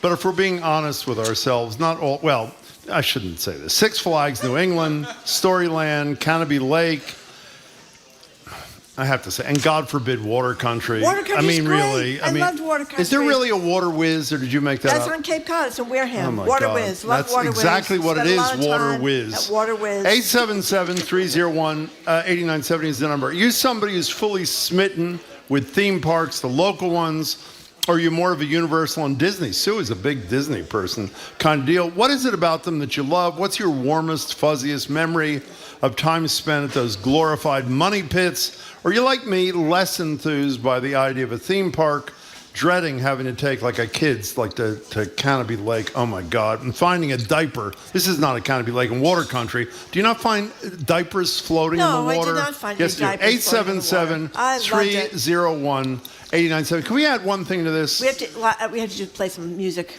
Before we do, can we add roller coasters to this thing? Roller coasters, yeah. I would rather be waterboarded by Donald Trump and Pete Hegseth than to ride on a roller coaster. Do you ride on a roller coaster? No, I don't like roller coasters. And could you explain to me, well, it's unfortunate because you don't, because then I really can't ask you the question. What is the allure of traveling 120 miles an hour? I think it's a thrill thing. I think it's in your genes. I have 3 children. My youngest daughter would go on a roller coaster from the moon. Is that really true? When she was a little girl, like by herself. She would get up there. Is that true? She was, and the rest of us be all huddling there, forget it, we weren't going to go. But she's always been like that. Or Geronimo at Water Country. Anybody's been to Water Country, that's a big slide. They probably have bigger ones now. You go right down. So I think it's something to do, you're a thrill seeker. Well, let me ask you about Water Country for a second before you play the music. Water Country. Okay. Water Country. How old were your kids when you took them? They were, from like 7 to like 18. Okay. How many were there? 3? 3. How many of them were? And their friends. How many of them were not peeing in the water? I'm None serious. of my children are peeing in the water. You can go to restrooms. They don't have to pee in the water. How many were peeing in the water? They were not peeing in the water. Yes, of course they were. If they didn't tell me. Let's put it that way. Play a little music. Make yourself happy. Let's play the clip from Water Country. This is a 2007 commercial for Water Country Water Park in New Hampshire. It's opening. We have a little ways to go because it's Water Country and you got to be warm. But it's opening June 7th. Here it is. Great. When the sun is blazing and the summer gets hot, Water Country's a very cool spot. There's no better place to stream and beyond. Water Country, Water Country, Water Country. Have some fun. Okay. Listen to this. You never took This your is the kids? saddest group of people we've ever encountered. You never took your kids to Water Country? No. What a disgrace. No, you know what we do in our house? They pee in the bathroom. That's what. Do you want to go to Water Country? Well, whatever. 877-301-8970. I'm serious about it. And the lazy river, when you get in the inner tubes, you float down the lazy river. That's very relaxing after you go down the big, high Geronimo. You know what the most I've ever done in a theme park? Riding one of those little teacups. You know that thing? Which I barely fit in. But a little teacup goes like 2 miles an hour, goes around in a circle. Right. By the way, can I get one more thing out of my system? We want to play one more song. One more in a minute. Is it Disneyland or Disney World in Washington, in Florida? It's Disney World. You been there? Yes. Hell on Earth. What'd you think of that? I didn't like it. How about that? You going to applaud for that too? No. Hell on Earth. It's too much money. Too much money. And you have to wait a really long time Okay, in fine. line. But just get in the mood. Let's play a clip from Canopy Lake Park. We've all heard Let's this not. one. Here's a clip from a 2003 Canopy Lake Park commercial. And you don't have to wait so long for Canopy Lake Park. You That don't? opens on May 17th. Here it is. Oh, wow. Can't wait. Canopy Lake Park in Salem, New Hampshire is #1 for family fun in New England. Enjoy over 85 rides, games, and attractions, including Da Vinci's Dream Flying Swing, Wow. the Incredible Star Blaster, Bozo the Clown, the Corkscrew Coaster, and the Boston Tea Party Shoot the Shoot. Take Route 93 to exit 2 in Salem, New Hampshire. Parking is free. By the way, that's plenty. We don't need to hear any more of that. How many people like Canopy Park in this? Same deal. I mean, this is unbelievable. Okay. I don't believe any of this. Okay. Can we take calls or do we have to keep playing music? No, I just want to get people in the mood. James in Concord, thank you for calling. Thank you. Hi, guys. Hi. I do have some fond memories of amusement parks. Share them, please. I think one that might have become Six Flags was called Riverside Park, and they had a roller coaster that wasn't too scary. Yeah. That's it? And Paragon Park, I was afraid to go on the roller coaster. It was so intimidating. Park. That was in Nahant, right? Was that the one in Nahant? Where's Paragon? In Hull. Hull. Paragon. In Hull. Thank you. And it had a really steep roller coaster, so I wouldn't go on it. Yeah. But can I make a joke? Well, we'll decide if it's a joke. You can say what you want. We'll decide if it's funny. Go ahead. I think it was Juliette Kayyem on the show last week, and she said that the SpaceX trip that Gayle King took was basically a carnival ride in space. Yeah. Yeah, maybe it was, yeah. So I'd like to see Ivy League Vance and Ivy League Trump and Ivy League Stefanik take one of those rides. Okay. Wait, where was the joke? Maybe they could stay on Mars.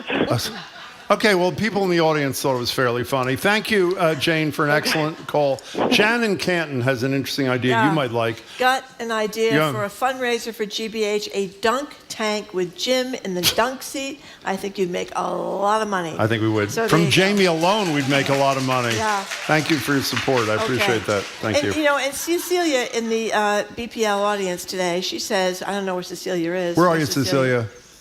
Hi, Cecilia. Nice to see you. Jim, quit hating on amusement parks. It's not fun if you're not risking bodily injury. That is exactly the point. But that's a thrill seeker. That's what people are. They're risking life and limb to get that adrenaline rush going, those butterflies in their stomach. Meg in the car, thank you for calling. Hi, Meg in the car. Hi, wow, can you hear me? We can. Oh, I can hear myself. Okay, Oh, I'm great. sorry. This is my second time calling. Thank you.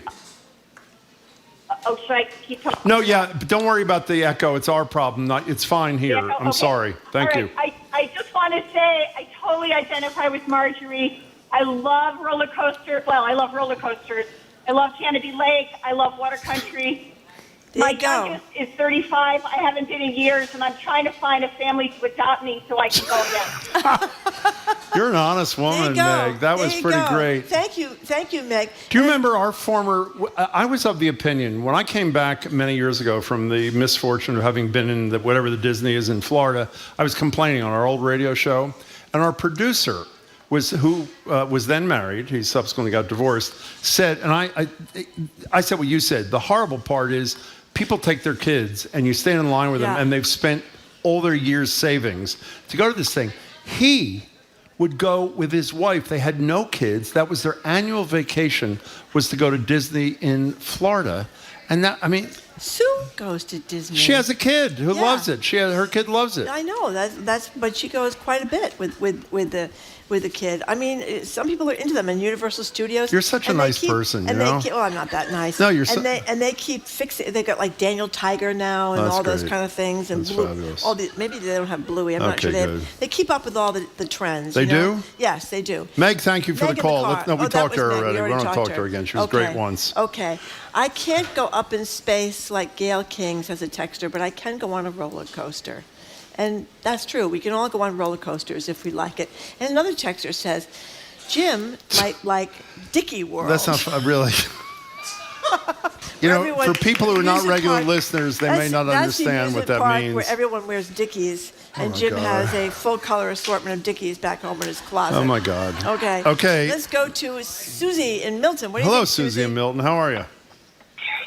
Hey, Jim and Marjorie, long-time listener, first-time caller. We love that. Thank you. When I was so kind of putting myself through Boston College, working at a daycare where we used to every summer go at least 4 or 5 times to Waterworld, right? Yes. No way when I became a parent I was going to put myself through that. So my kids were never allowed to go to Disneyland, Disney World. I mean, they couldn't even go to like the local amusement park. So we become expats in mid 2000s in London.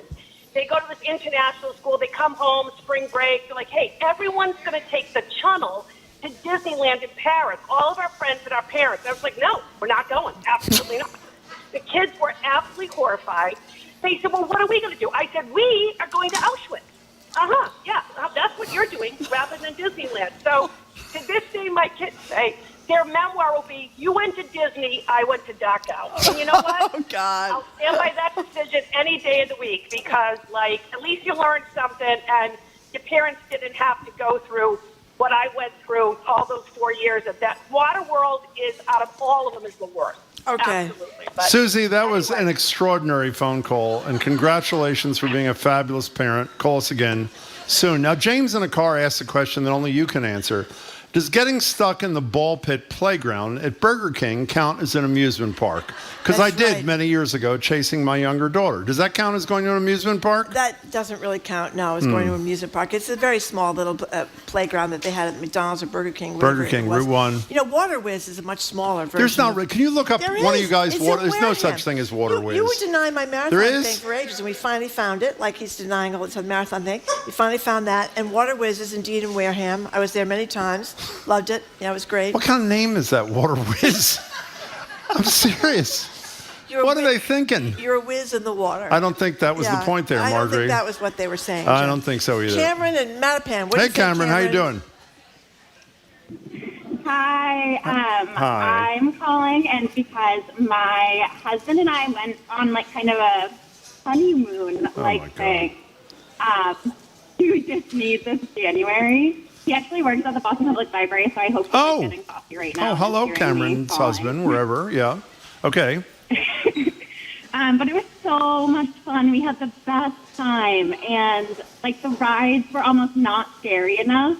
There are a lot of like visual like water rides. Like the best one at Disney is one that is just like movie based, and it's fun. And you guys are all being haters, and you're yucking my yum. So, Cameron, you make your case. You make it very well. You going to do it again, you and your husband, or no? We said probably not until we have kids. Okay. Well, But there's like a Star Wars world that's all in the like it's people walking around just act like they're in Star Wars. That is incredible. I'm so sad I've missed that, actually. They have the whole complex. Cameron, thanks for an excellent call. We appreciate Down it. at Disney in Florida, they have Disney World, and I they know, have I've been there. Universal I've been Studios, there, yeah. and they have the Sea World or something. SeaWorld. Yeah, I think Isn't that where the is it orca SeaWorld? went nuts? Yeah, And that's did where that the orca ate the attacked person them. or Yeah, something? they attacked the person. That Yeah, wasn't that's not very a good reason to go to No, a that theme wasn't park. good. By the way, the Water Whiz actually does exist. And it does. There's a picture of it. And right it's, there, the slogan Cranberry is, Highway. "Here comes the fun." Here is comes the the fun. Pun, I guess. A texter wants to know, did Jim ever go to a water park with Harriet Heinemann? I'm not going to explain who Harriet Heinemann is. It's about 80 years ago. She was the love of his life. It was in Hebrew. No, it was in Hebrew school. We were both 12 years old in Philadelphia. That has nothing to do with what we're talking about. Jim. By the way, the texters don't even Jim care and what the Harriet, show is about. a hot They just want to couple. amuse Marjorie as much as they can on a Friday after. Look at her, like a fool. Look at this. Look at her laughing about Harriet Heinemann. I mean, really. Try talking. She can't even talk. No, she was the star of the No, bar she was mitzvah fabulous. class. No, where is she now? We could all use her. She's got her own show in Philly, by the way. Yeah. Talking about Okay. Jim Browdy every day. Okay, no, she's Deborah not. from Roslyn. This is horrible. Of Rosendale, I assume Roslyn- that is. Thanks for somewhere. calling, Hello Deborah. there. Hi, Hi. Deborah. Deborah, say something. Okay. Well, hi. Oh, excuse Hi. me. You know, you called us, right? Yes, but I was not expecting to be on the radio. Well, you are. Well, that's why you called, was to be on the radio. Yeah. Remember? I know it's a long time ago. Okay. Okay, go ahead. I'm sorry. I went to Disney World several years ago with my adult daughter, Oh. who was running in the Disney Marathon. Oh. There you and go. I went on the, what's that thing called? The Thunder Mountain roller coaster. It is a small roller coaster for children. And I screamed the entire ride. I was not having fun. And when we came to a point where we slowed down before going up a hill, yeah. the young boys in front of us turned around and looked at me with this scowl. And I said, sorry, for the rest of the ride, I'm going to keep screaming. But by the way, even though I don't do it, that is part of the allure, is the ability to sort of scream your heart out, right? Oh, I screamed so much. I screamed so much. And this one, Jim, you really laughed at because I know you don't like Disney World. My husband and I are walking around Epcot very early in the morning, as soon as the park opened, and we stopped at a coffee cart and ordered some coffee. And in front of us is a woman, and off to the side of her, two preteen boys fighting, poking each other. and she ordered a cup of coffee with a shot of Jameson. There you go. That is That's a great story, Deborah. Thanks for Okay. sharing that. We appreciate it. One texter says Water Whiz played a major role in the movie The Way, Way Back, featuring Mass native Steve Carell. Steve the guy that Carell. was in The Office. I know who he is. Good movie. I already read that somebody said Jim might like Dickie World. I already Yeah, said so that. don't read it twice. Here's a Marjorie. guy Once that is says, more than enough. I used to drive the train at a theme park and loved it. With the best job I ever had. How do you Really? like that? Mm. Yep. Okay. Oh, I love Water Country. We take the whole family, friends, grandparents. You can bring your own food, drink, and snacks. That's true. I used to bring a big cooler every time I went.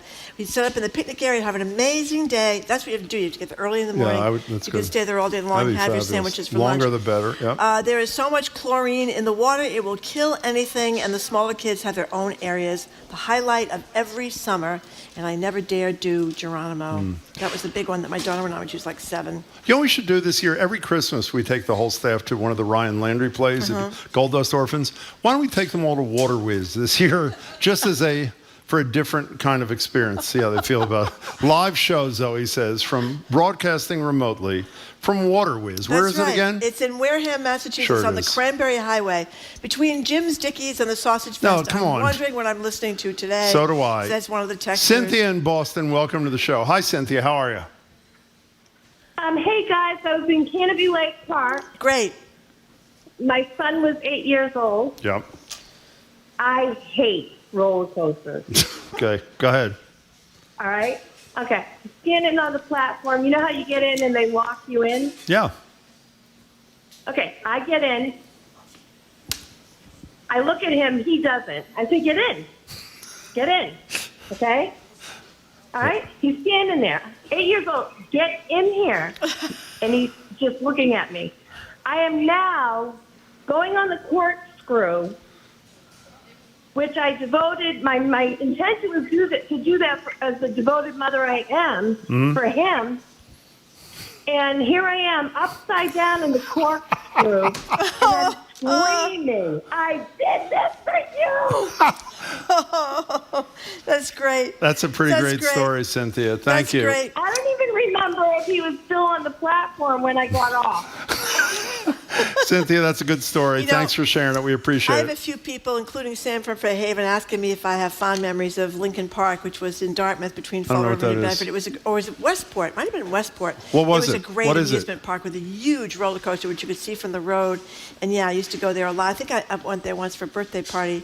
It was great. What kind of rides did you like when you used to do that? When your kids were young? I What like rides? Tilt-a-whirl. You know, you get in those. Oh, I can do that. Yeah, you can. I mean, you get the- stand up and you lean against the yes, wall? and the pressure. I can do that, yeah. from Centrifugal or whatever centripetal it is. or- You go around the thing. Yeah, that I can do. You know, the teacups. Most of us can handle the teacups, Jim. Teacups that you move went very in. slowly. And you know, the rides, if they're not too scary, the rides. Yeah. Now they have ones where it's dark and you can't see anything, so you're going down in the dark around all the I don't like corners. that either. Do you like Yeah. that? And then you get one of the big ones at the top. That are like 3 or 4 people in this Yeah. little round No. thing, and you go down I and don't go like that. backwards. I don't even like Ferris wheels. You You don't ever been in like- that big Ferris wheel in London? The one that is I can handle. That's not. You ever been in that one? No, but I've been in a lot of Ferris wheels. Okay, fine. Yeah, those are fun. Kathy in Stoneham, you're our next, I think, on Boston Public Radio. Thanks for calling. Hi. Hi there. Love your show. I'm Thanks. a longtime listener. We appreciate it. I grew up in a town. Oh, there's a bad echo here. I'm so Okay, sorry. You're having a problem today. But we're fine on this end, so try to bear okay, with it if okay. you can, please.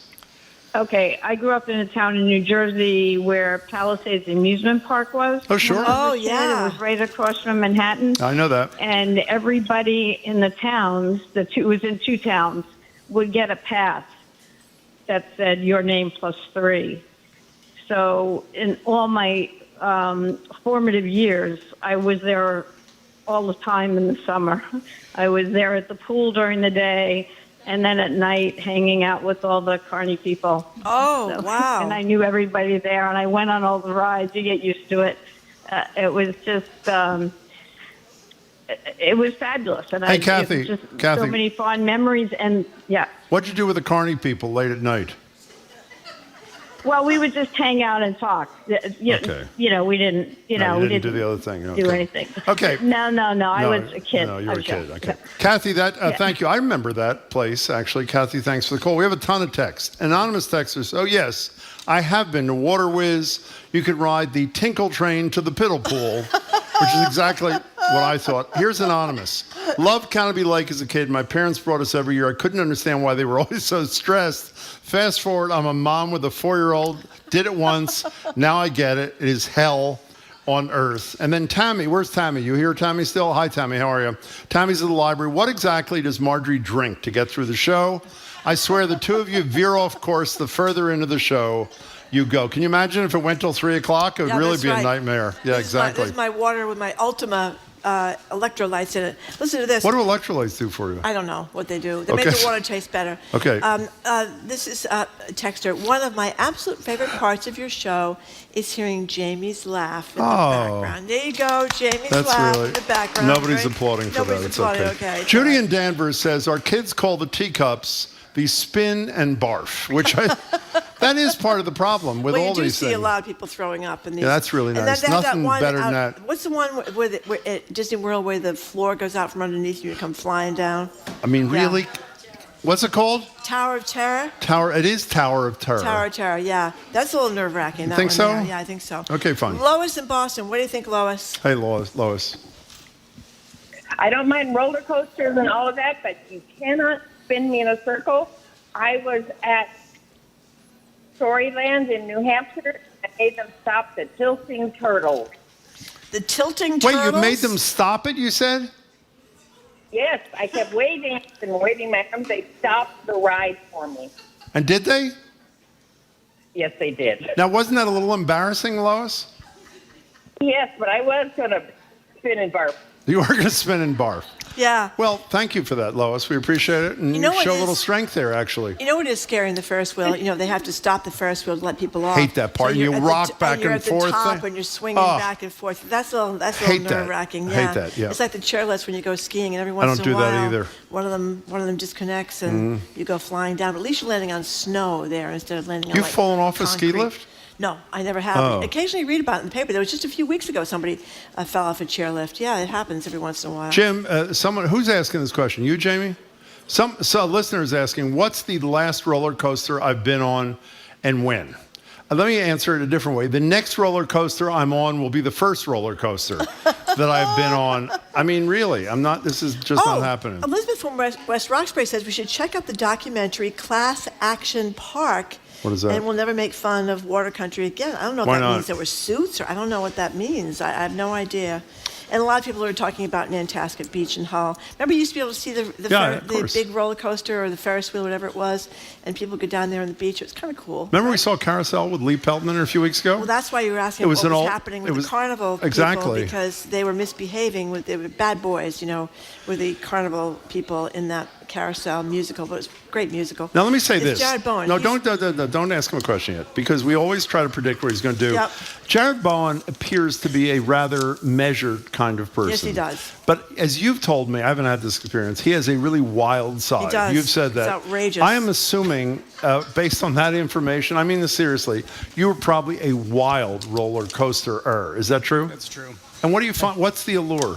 That it's completely terrifying. Is that really? Yeah. And you like being terrified? Yeah. Where else are you going to do that? I mean, you hope it's not going to end up like Class Action Park and you're going to go flying off the thing. Is that what, I have a really what it's story. about? That's people getting injured? Yeah, I think it's one of those where the bolts were coming undone. Oh, that's great. No. That's great. No. You don't want that on the you don't. There's another experience, though, you can do at home and be equally terrified. You can just watch the election results on election night, and it's a very similar kind of experience. I was just sitting next to Callie telling her I have the most disgusting story. Oh, please, of course. Yes. I can remember being at Six Flags out in Western Massachusetts and being near the major roller coaster there, and then hearing, because the car must have been coming close to where we were standing in line, and I remember somebody sounded not well, and 3 seconds later, I hear a splat right next to me. That's where it landed. It was disgusting. It was revolting. A person landed? No. Part of a person. Oh, part of a person. Like inside. Oh, Okay. I fucking You are really the person something. fell down like 50 feet, and it was one of Oh, those that's too horrible- bad. yeah, Thank that's- you. And then they just get up and shook themselves off and walked away to the tilt-a-whirl. Yeah, but the class action was about accidents. I'm pretty sure. I won't be yeah. watching that. That'd No. be that'd be Okay. too upsetting. I want to do All that. right, what's on the fine. show? What's on the what show, is on the Jared? show? So we'll talk about Pope Francis's cultural legacy, which was actually Oh. quite extensive and huge. Everything from a progressive rock album to contemporary art at the Vatican. He made a to- progressive rock album? He did. Doing what on he the album? Actually, well, you'll have to tune in. To Oh, we find will out. tune in. Okay. And then Was he singing? He said you have to tune in. Yeah, well, it's at the top of the show, so you won't have to listen Okay. far. All right, okay. And then we'll talk about YouTube is turning 20. I know, Turned it's 20 incredible. this week, which changed everybody's lives, of course. And then there are a whole bunch of trials underway and retrials. Harvey Weinstein, Yes. Diddy's trial is about to happen. Yes. Karen Reed's. We'll talk about all of how this is all woven in and out of the entertainment sphere. True crime. People are fascinated, Jim. Why are you interested in the everyone but Karen you. Reed case? Are you interested in the Karen Reed case? You know, what's really interesting, I wasn't that interested the first time around, but now I am for some reason. Why? Maybe I didn't know as much of the facts, and now that all of the subsequent coverage came out, both during the trial, post-trial, now I find it pretty fascinating. Okay, well then fine. So you're on it, all of you, in 3 minutes. 3 minutes. So go get prepared. Okay. Listen to this. Jared Bowen, thank you. Sorry, Jim, you're such a party pooper. I'm 64. I have so many wonderful memories. Kennedy Lake Park, Wayland Park, Orchard Beach. Romantic for teenage romances. Playing the games, winning the stuffed animals. I would go back again if I could. So So how go about back that? again. I don't well, it's care. just not Go the same back. as being a teenager. You Who's know what I mean? stopping her? Okay, thank you very much That's for listening it. to another edition of Boston Public Thank you Radio. all for coming. We Thanks appreciate everyone it. who came down to the Boston Public Library. Tomorrow at noontime at Boston Commons, 60th anniversary of Boston Freedom Rally. Martin Luther King III is going to be speaking there, as well as some other names you might recognize. Michael Curry is constantly a guest with us, and Amari Paris Jeffries. I think Mayor Wu's going to be there too. Mayor actually. Wu is going to be there as well. Yep, you can keep up with us 24/7 over our podcast, or you can check out our TikTok page at Boston Public Radio. We got a lot of great stuff on that. On Monday, we'll talk with Evan Horowitz from Tufts about the economy, Amherst College's Elon Stavins about immigration and colleges under the thumb of Donald Trump, the Reverend Liz Walker on her new memoir. I started reading it last night. Yeah, I bet It it's is great. spectacular. Yeah, she's a very impressive person. Yes, she is. We'll check in on Ukraine with someone from Boston's Ukrainian Congress Committee and Brian Nolan of the New Hampshire-based group delivering humanitarian aid directly to Ukrainians. We want to thank our crew, Zoe Matthews, Aidan Common, Nicole Garcia, Hannah Loss, our engineer John the Claw Parker, our executive producer Jane Bologna with a great laugh. Our special thanks to our BPL staff, Maddie Geyer, Patrick Lally, Matthew Glover, Juan Jose Cadena, our host of the Newsfeed Cafe and across the street at the Lenox Hotel. Stay tuned to the Culture Show's Week in Review starting immediately after us, 89.7 GBH, right here at the Boston Public Library. I'm Marjorie Egan. I'm Jim Browdy. Hope you have a great afternoon. Thank you for all. tuning We in. really Hope you can appreciate it. tune You're in a on great Monday. audience today, by the way. Thank you.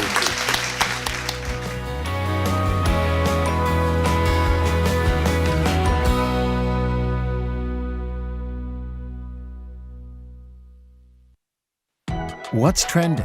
What's interesting? What's going on around town? We're talking all things arts and culture on The Culture Show, next on GBH 89.7.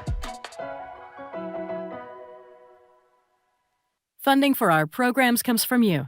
And Comcast Business, committed to providing connectivity for your business with network and cybersecurity solutions. Comcast Business, powering possibilities. Restrictions apply. To learn more, you can call or visit comcastbusiness.com. No one's blue about these notes. Jazz stars from around the globe come together to celebrate the power of music. Don't miss International Jazz Day from Morocco, tonight at 10 on GBH2. You're listening to 89.7 WGBH HD1 Boston. Online at gbhnews.org. GBH News. What matters to you? I'm Jared Bowen. This is The Culture Show. Coming up today, when it comes to the arts, the Pope springs eternal. Pope Francis championed contemporary art. He was the first pontiff to attend the Venice Biennale. He even recorded a progressive rock album. No, wake up. Go ahead. Dear young people, God, our God, has blessed us. From him we have received mercy. Funnily enough, a good joke was also important to him. He convened comedians from all over the world for a communal laugh. My brothers and sisters, you know I've made my fair share of jokes about the Catholic Church, and I am so glad that they have not been translated into Italian, because it was fantastic. What an honor. Thank you, Papa. Francis was so nice, and after shaking his hand, I can walk again. And since Pope Francis's death, interest in his life and the Vatican's mysterious ministerial machinations within has skyrocketed, sending people to streaming services to watch The Two Popes and Conclave. The Pope is dead. The throne is vacant. You know how rumor spreads, and 1.25 billion souls watching. Well, Cardinal Lawrence, it seems the responsibility for the conclave falls upon you. Plus, it has forever changed the way we watch. YouTube turns 20. It's the platform that made everything from Hot Ones to how-to videos mainstays, racking up a jaw-dropping 15.5 billion views for Baby Shark proceedings. Sean Combs is heading to trial. Harvey Weinstein is facing a new jury, as is Karen Reed, whose murder retrial is underway. Karen Reed is accused of hitting John O'Keefe with her SUV and leaving him to die in the snow. Their relationship was not a happy one. Not a single witness actually saw this happen. There's a whole other side of the story. This is funny, Misery. They've got her guilty already.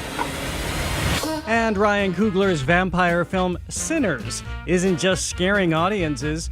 His ownership deal with Warner Brothers is scaring Hollywood. You keep dancing with the devil. Careful, boy. You gonna bite off more than you can chew. We take on that and more right now on our Arts and Culture Week in Review. The Culture Show is made possible in part by a generous contribution from the Fiducia Fund, proud to support this station's arts and culture programming. Welcome to the Culture Show, live from the Boston Public Library. I'm Jared Bowen. I'm Callie Crossley. And I'm Edgar B. Herwick III. We're going over the week's top arts and culture headlines, starting with Pope Francis. On the eve of his funeral tomorrow, there have been widespread remembrances, but a less explored aspect of his legacy, his longtime support of the arts, from attending the Venice Biennale to releasing a progressive rock album to convening more than 100 comedians for a communal laugh.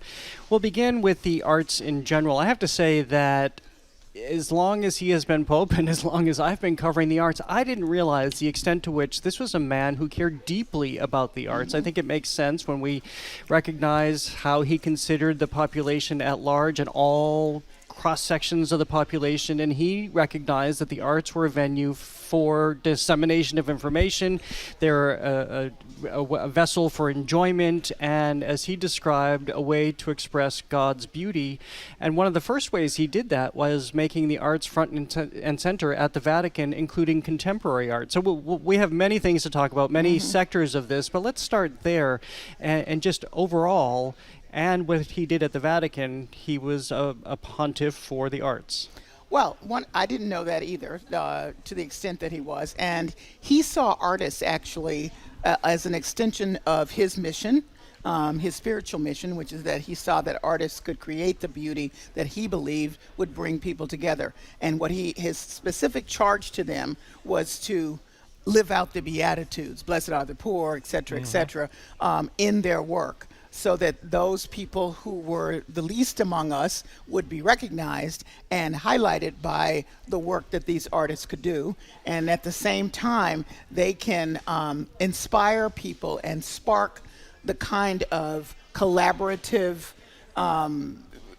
interaction and actually seeing other people, other communities that some people overlook, in the way that he would try to do through his faith, and that he would hope that people in their other arenas would do. So he had the greatest respect for artists, as we've learned in doing this research, and so many compliments about their power to move and to inspire, and actually, to change hearts and minds. Yeah, I mean, I think when I think about this, I mean, obviously there's the Pope, the man, and the person, and it seems like he, as a person, certainly had a connection with the arts, which is to say, I mean, he talks about, even in his childhood, like his parents, he said, brought him to the movies a lot, so he would go to the cinema a lot when he was a kid. So, there is this part where you got to remember the Pope was once, a young kid who didn't know he was someday going to be the Pope, But I think another interesting thing in here is that, and I know when he first became the Pope, there was a lot of talk about this, but he is a member of the Jesuit order, and he's the only Pope to ever be a member of the Jesuit order of priests.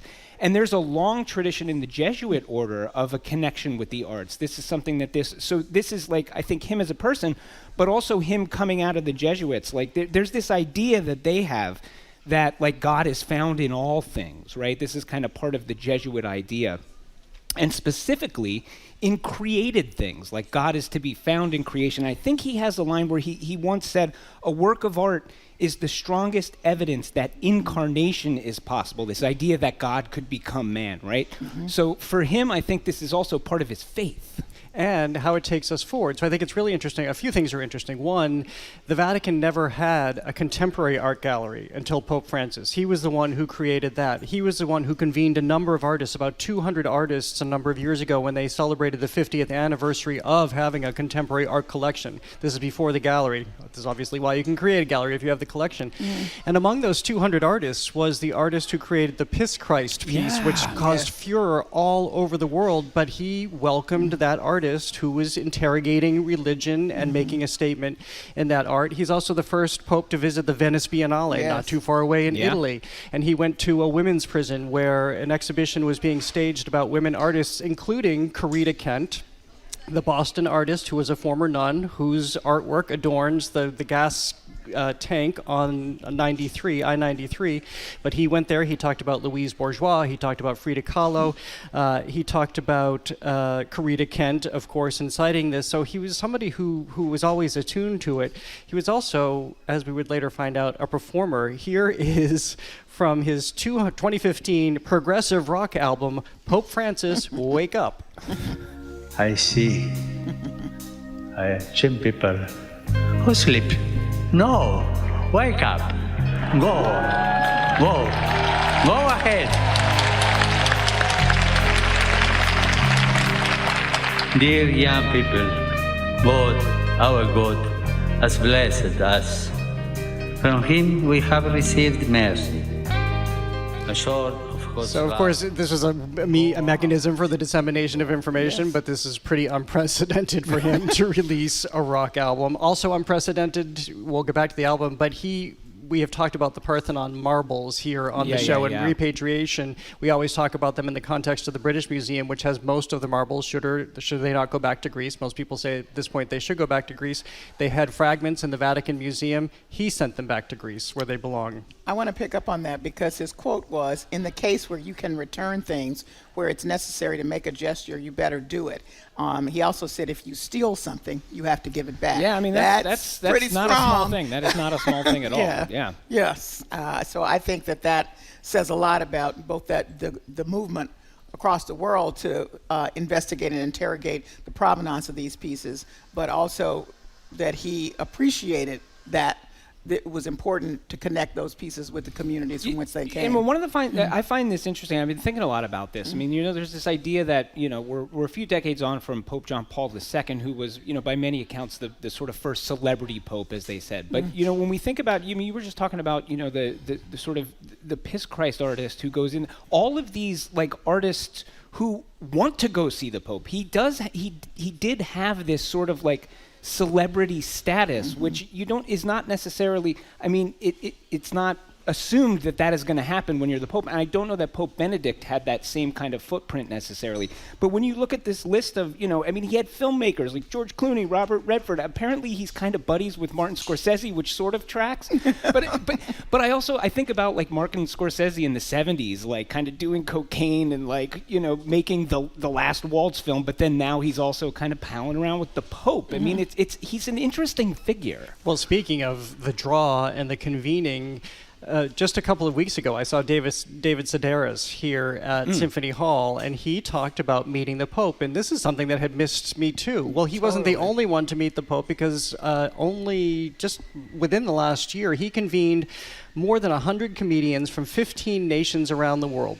And from America, we had Whoopi Goldberg, Jimmy Fallon, Conan O'Brien, David Sedaris, Stephen Colbert, Julia Louis-Dreyfus, all of these people invited to the Vatican because he wanted to instill in them the power of their comedy. Here's Stephen Colbert describing, after the visit, what it was like to be part of the conclave of comedians at the Vatican. Pope Francis gave a beautiful speech with these comforting words about what we do as comedians. When you manage to draw knowing smiles from the lips of even one spectator, you also make God smile. That was lovely to hear. Because, and this is true, I have spent a lot of my career wondering if the work that I do is compatible with my faith. I mean, the question is, does God like my comedy? Sure I do, Stephen. Oh, hi, God. It's God, everybody. Say hi. And if you're streaming on our GBH News YouTube news channel or here at the library, you'll see on the monitor exactly what Edgar was talking about, just the draw the Pope has, and with Chris Rock among them, who was apparently a rabble-rouser that day. Apparently he jumped up and energizing. put his head right next to the Pope, and then everybody started doing it. I love that part. I also love the part that they were in there sort of clowning around among themselves before the Pope walked in. And before he walked in, somebody said, "Is this some kind of joke?" Which I think is just so in keeping with the comedians. Totally. Also, apparently, this was this one was the second time Whoopi Goldberg had met him. She had met him previously once before and offered him a role in an imagined Sister Act 3. She told him, you could have a cameo in Sister Act 3. He saw humor as a way as an extension of faith too, and a way to approach people and bring them in. And as he said, to use humor to really direct attention to a lot of issues that people wouldn't otherwise want to talk about or hear about. But I think he also importantly, I mean, in that speech to the comedians, and I think this is kind of part of his message across the board, drawing that distinction and talking about not punching down, right? Like the idea that the weak or the vulnerable, because that's a place, especially in comedy, where sometimes like that can become problematic. And so I think the idea that he convenes comedians and that's part of his message, I think is, it's sort of an effective idea for how to try to remind people, especially in that comedy space, like, careful, because this could not be for the good if you're not careful with the way you do it. In one area, I don't know that we know if he had a sense of humor or what he felt about it, were the memes that started to develop. And this was just in the last few years. And I think, Edgar, again, this goes back to what you were talking about. You wouldn't necessarily see this with just any figure, but for some reason, people found it really entrancing to create memes of the Pope. We'll show one of them here again if you're streaming on our GBH News YouTube channel. This is him in the Balenciaga puffer jacket. This is not how he was going about in the world, but there were memes of him rocking a black leather jacket and a motorcycle and having him ponying up to Madonna and whispering in her ear, which was a little sensational because like a prayer. But this really took off, this whole notion of creating AI-generated images of the Pope in the last couple of years. What I think is fascinating is that there are more Pope AI images than for stars like LeBron James and various Real Housewives. And in fact, it's gotten to be so much that some people have said, people, find some other inspiration. Which I think is pretty funny as well. I think there's something in this though that it's kind of like, I mean, again, to go back to the Piss Christ artist, right? He talks about the fact that the Pope sort of gave him like kind of a wry smile when he saw him, right? And I went to Catholic school, and there's this quality that certain nuns I found have too, even when they're they could be stern or whatever. You could tell when they had a sense of humor or like sort of a certain kind of tolerance for light, wicked behavior. And I feel like the Pope, one of the reasons why it's kind of fun to send him up is that you get a sense that even if he's not outwardly, going to say anything about it, that he sort of gets what you're trying to do, and that if it is in good humor and it's not mean-spirited, he's kind of on board, right? And so I think that that's one of the reasons why he as a figure is an interesting one to kind of have this kind of playing around with. And we also know that he, again, trying to connect with all communities. I mean, it was a big deal when, the Vatican put out tweets and all of that, and he was a part of that because for one thing, he was really into young people. So I know he would love this quote with him in the puffer coat. Somebody said the boys in Brooklyn can only hope for this level of drip style. Drip, if you're not familiar, means cool and fashionable and happening. So I know that he was in his little house laughing about that. He just had to be. Well, before we leave this segment, we can't leave it without pointing out something else that's really interesting in this moment. The streaming percentages for Conclave and the two popes are now off the charts just within the first 24 to 48 hours after his death. Streaming for Conclave about what happens when a pope dies and the mysterious machinations that happen within the Vatican became that Oscar-nominated and winning film from last year. The streaming went up 283% just in the first day. For the two popes, it went up 417%. And it's just fascinating that I assume that people are reading about this in newspapers and other accounts too, but you have to presume that for people to have some sort of other sense into the workings of the Vatican, they have gone to these fictional accounts. Well, I think that speaks to both to the actors, by the way, who are a part of these, big projects, and also because, art, as we say here all the time, has a way of explaining things in a way that people can relate to that all of the reporting that we would do, the kind of straight reporting, if you will, just doesn't. I am amazed that the movie was watched an average of 1.8 million minutes on the Sunday. Yeah.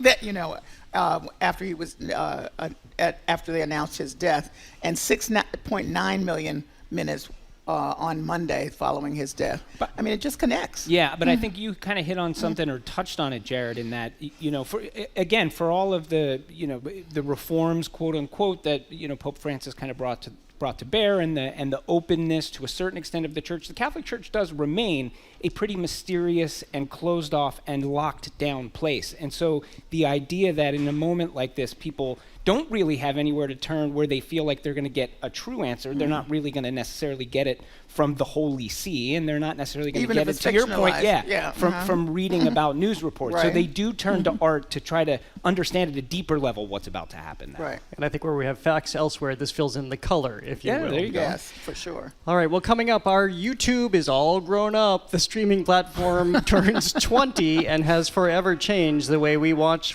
everything. That and more next on The Culture Show.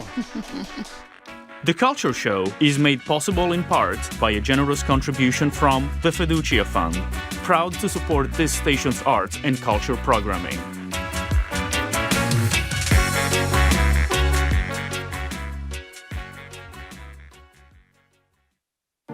Improved climate modeling helped forecast the intensity of Hurricanes Milton and Helene last year. Now scientists worry that big cuts to weather research may affect the ability to forecast future severe weather events. If the siren doesn't go off, then you're going to be caught unawares. I'm Ari Shapiro. The impact of the administration's cuts to climate research on the next All Things Considered from NPR News. Today at 4, here on GBH News 89.7. Funding for our programs comes from you. And Spectacle Live, presenting Ari Shapiro. Thank you for listening. An evening of stories and songs about the art of listening to forge connections. Saturday, May 10th at 7:30 at Cary Hall, Lexington. More at caryhalllexington.com. And the Newman School in the heart of Back Bay. Dedicated to being a spirited community for local and global teachers and learners. Now enrolling middle school day students and 5-day boarding high school students. NewmanBoston.org. And Gentle Giant Moving and Storage Company, employing athletes since 1980 and currently hiring to join their team. Gentle Giant is an equal opportunity employer. More at gentlegiant.com/careers. Hi, I'm Gal Zipperman-Lotan, bringing you GBH Daily, a newsletter to help you stay informed, not overwhelmed. You can subscribe today and get it in your inbox at gbh.org/daily. That's gbh.org/daily.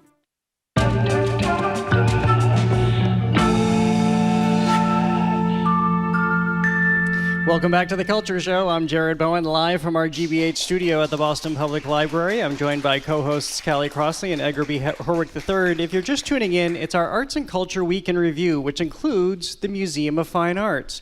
It took the unusual step this week of announcing a gallery closure because it's returning a prized collection of Benin bronzes to its owner.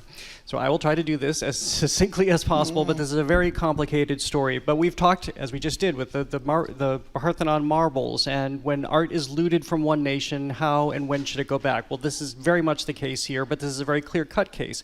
In 1897, there was a British invasion of a palace in Nigeria. They looted the king's treasury. It was very bloody. It was horrible. It was punitive.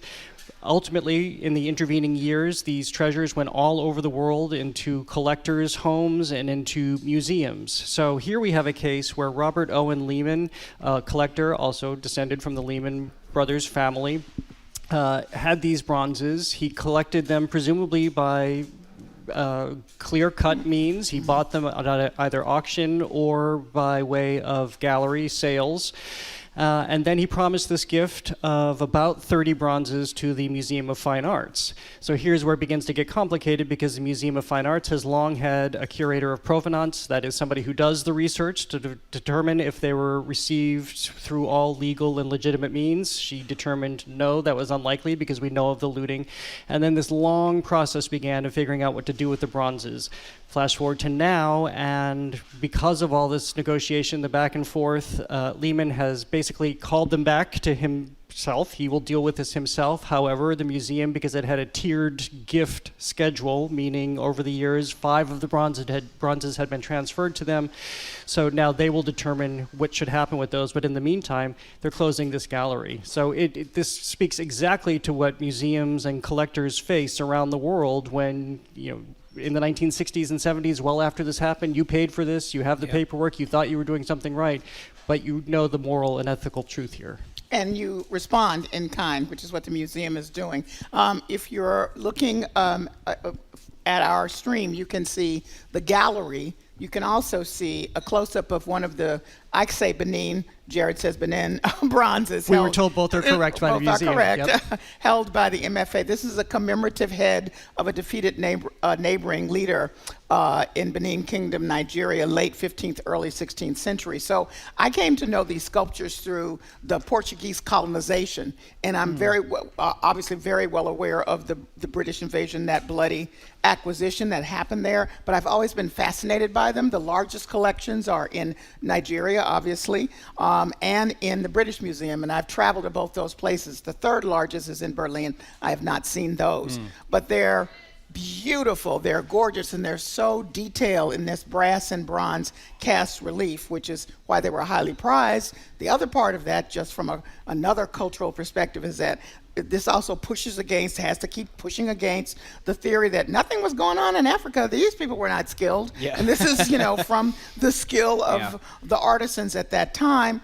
These sculptures, by the way, not to be confused with the ones that are often shown with the Portuguese colonizers. It's kind of a mix of ivory and bronze, and those are gorgeous too. The Metropolitan Museum of Art in New York has those. But overall, to acknowledge where this came from, to acknowledge that, as the Pope says, not yours, return it, is a good thing. Yeah, I mean, I feel like I have two reactions. One, I hope this is just the middle of this story. Obviously, it probably will be, but I feel like ultimately this is like the opening salvo to try to do the right thing.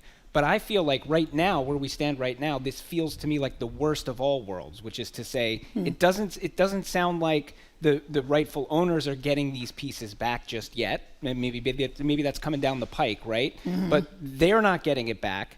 The museum, which had them on display, could at least put them out into the world, which they did, put some context around it, which they did, saying, these are the things that happened in this place at this time, and people could at least experience them. Now it feels like, at least, again, hopefully the middle, this private collector has them back, nobody can see them, and the rightful owner doesn't have them. So, again, we're trying to do the right thing here, but as we stand, it's kind of the worst of all worlds to me. And when you have a diaspora, too, there is a value to having them here on view at the Museum of Fine Arts for the Nigerian community here who may have never been to Nigeria or Africa or doesn't have the opportunity to return there often. So this is where it becomes very, very complicated, too. And even there have been 2 kings now involved in the conversations about this. The first one actually sent emissaries when the MFA unveiled this gallery and unveiled this collection rather a number of years ago. It sounds like the newer king is a little bit more strict and has different thoughts about what should happen. So Edgar, I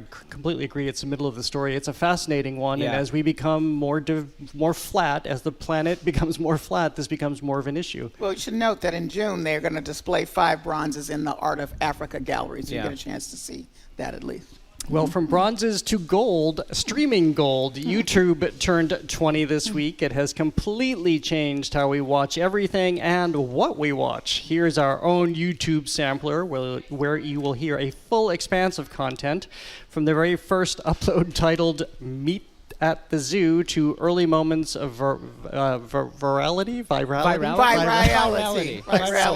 Benin or Benin. Exactly. The birth of online tutorials, unboxing videos, chat casts, and more. All right, so here we are, one of the elephants.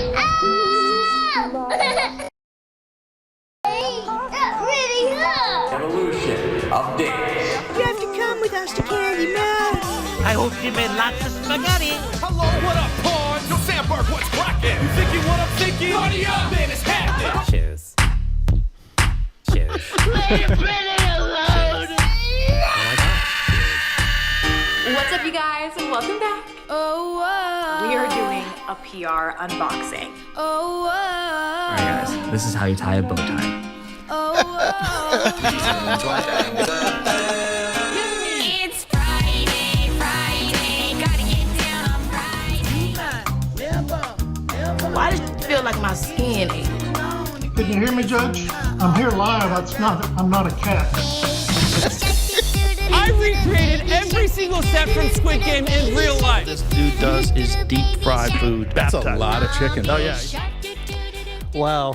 Oh, we have Baby Shark in there. For some reason, I'm immune to Baby Shark. It does not stick in my head, so no problem there. I mean, first of all, my first thought when I just heard that was how much time I have wasted all this time. I mean, is wasted the word you're looking for? I don't think so. Well, not completely. There was a little Easter egg in there for me that Kate Dellis, who put that together, put in because I cannot tie a bow tie without going to my trusty YouTube video telling me how to tie a bow tie. So, yeah, when you think about, we have Justin Bieber, we have Jared being able to tie a bow tie, we have all of these things that are made possible by YouTube.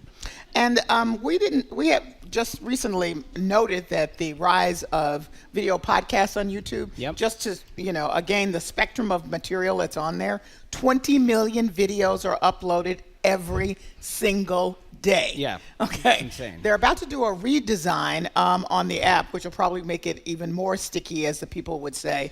Here's the fact that I find interesting. As of February, viewing on TV screens has overtaken mobile, which seems counterintuitive. For YouTube, yeah. But they're saying that this reflects the way that American viewers' habits have changed. Yeah, and smart TVs, and it's easy. It's easy enough to connect to YouTube. But by the way, it's 20 million in one uploads because we're streaming on YouTube right now. That's true. That is true. Maybe you're watching us on YouTube. No, YouTube gets 50% more viewership than Netflix. Right? Yep. Also about as much as Disney Plus, Prime Video, Peacock, and Paramount Plus all combined, and that's just the people watching on their TVs. That doesn't count people watching on their phones or their computers. So obviously the scale of this is enormous. So here's the thing: you sort of look back at this, and on the one hand, something like a YouTube seems like inevitable, right? Like we're in the digital age, video was starting to be a thing. Like so, this idea you sort of figure somebody was going to do this at some point, right? On the other hand, it certainly wasn't inevitable in the way that it is, and is like it is. I think it's really hard to overstate how important this has been in the last 20. I mean, in some ways, I can't think of something that has been more important than YouTube in the cultural space. I mean, it's a behemoth. It is a juggernaut. Well, you look at Hollywood, who tells us there was a time where you just had to go through all the headshots in order to find your talent, or people had to go to Los Angeles and audition, or in New York you would go to Broadway and you'd have to show up in the theater. Now they can have people upload their auditions from everywhere. This is how they find people. People are very, very savvy, and as talent scouts have pointed out, the cream really does rise to the top, so it makes it a very democratic form. So if you don't have the talent and you upload yourself playing a guitar, you're not going to get the job. But if you are an amazing singer and somebody sees that and recognizes that, you have every chance to get to Hollywood. And people have created businesses out of it. I mean, this is extraordinary what has happened. What I think is interesting is, also it's interesting to note that this started as a dating app. That was the initial site. idea. You're going to watch or not watch. That didn't work out, and so they became this very democratic form for other things. But the one thing they haven't really been able to crack is the scripted show format. They've tried to go down that road and they just can't make it work, but obviously with the numbers that you both shared, they don't need to make it work. Because the creator content is just so strong for people.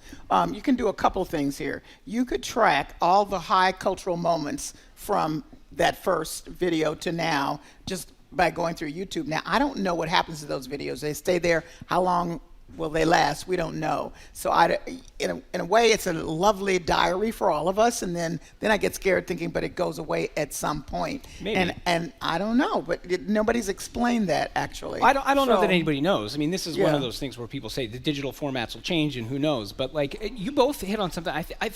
There was a time, right, where something like I think about YouTube. You said the word democratic. You're talking about the creator. You're talking about highbrow and lowbrow. Yes. Right? There was a time where we would describe something occasionally as like uniquely American. And in a way, this feels like what we used to call uniquely American, that idea that it is a place where the rags to riches stories happen, right? Some kid with a guitar somewhere in a small town who gets a record contract. There is, to your point, Callie, really highbrow cultural thought things happening there. And then there's like animals, kind of farting on each other, and both are there for on the the listeners, same that's platform. Edgar calling me out because I love flatulent pandas. You do, and there you have it. But both have equal weight, right? Yes. I mean, it's interesting. Yes. Right. So that's our control room using the Oscar music to play us play me off. to play Edgar off stage. So, good night, everyone. Well, maybe YouTube has something to do with this development. There are new rules for Academy Award voters, and one of them is that they now have to watch the entire film. In other words, simply watching the trailer on YouTube does not suffice. I think this came as a surprise to a lot of people that this Oscar voting is happening without people watching the movies. I was going to say the full film, and sometimes, yes, even the film movie. itself, This, yes. we'll talk about some of the other rules about AI and such in a moment, but they are not necessarily even watching the film. Yeah, well, I'm a little bit, some of this I guess I knew, but in the documentary feature category and several others, animated and short films, you always had to, prior to even to this, you had to verify that you watched not only the films, but for the most part, especially when my film was being judged during that year, you had to watch them in theaters. So you had to prove you were in theaters and had watched all 5 in the category. You couldn't just watch 2 or 3 before you could vote. Now, the people still made a mistake, but anyway, I'm just saying. Absolutely. So I think that's interesting. One other point is because of this, because of the studio's lock, or it seems to be a lock on some of the big films where people are voting, saying, well, it's probably good even if I don't watch it. And a Brulis is probably good because I don't watch it because look who's in it and all of that. During the period of COVID, when a lot of those studios pulled their films out of order, smaller films that normally would not have gotten the attention or been crushed in a normal year, like I'm thinking about Minari, got seen and got watched all the way through because they were available. So that turned out to be actually a good thing for the people who were lazy enough not to watch all the way to the end. Yeah. I mean, I like this because this is just like this set comedians up all over the place for good humor. I think one of Conan's writers said, what we do in this country is we sort of vote based on vibes and preferences and biases. This is so un-American. To make us have to watch. But is this enforceable? I mean, we haven't even mentioned yet. So there is a mechanism. It's an honor system. But it's essentially an honor system, right? So they'll keep track of. They make digital screening rooms available so that voting members can watch the films and stuff like that. But then also you could just kind of basically fill out a little form that says, "Yep, watched it. Yep, watched it. Here's my vote." So is this really going to change anything? I don't know. And I don't know why I'm so surprised because I have always talked about this is it's never the best person, or not never, but often it's never the best person to win. It's all about the campaign. It's all about legacy, and sometimes that is really nice. This year I thought Isabella Rossellini should win Best Supporting Actress, not only because she had never won, but because I thought it was a great performance, so I kind of negated my argument. But it's so much about all of those things that aren't necessarily to do with the performance in that project, in that moment. So I don't know why I'm so surprised. But let's talk about another rule that I was very surprised. I didn't expect it to go this way, but basically the Academy has ruled that AI is here to stay, and they're not forcing filmmakers to disclose if they use AI in their films. And we last talked about this with The Brutalist, with Adrian Brody and the revelation that they had used AI to finesse his Hungarian accent. We also learned that Emilia Perez, and there was one other film too that hadn't been completely forthright. Now it turns out they didn't have to. Oh, it was Dune that had used AI in their elements, but they won't have to disclose that in order to get nominations. Yeah, they're saying that AI neither helps nor harms. I don't get that. It seems to me this just opens the door wider, because if you're not going to be punished for it, or there's no acknowledgement that you've used it, what's the point? I don't know. I feel like this is not the Academy Awards battle to fight. I mean, I think the battle over AI and how it's used in Hollywood, obviously we are in the midst of it, and I think it needs to be continued to be fought out. Mainly, I think over the issue of compensation, which is to say the makers, the creators should be compensated. I've talked about this on this show before. A lot of these generative AI programs, they're collecting a bunch of work that is not theirs and using it to build the models that then spit out what they spit out, right? So that I'm not cool with. But again, AI is a tool for filmmakers.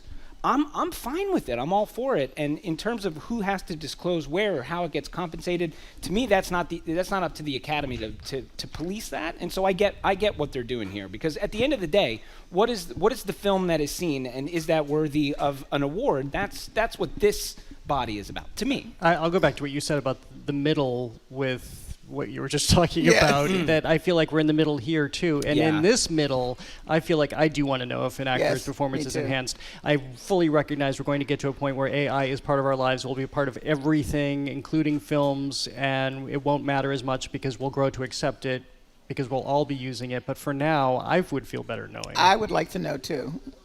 All right, well, more big business news in Hollywood this week.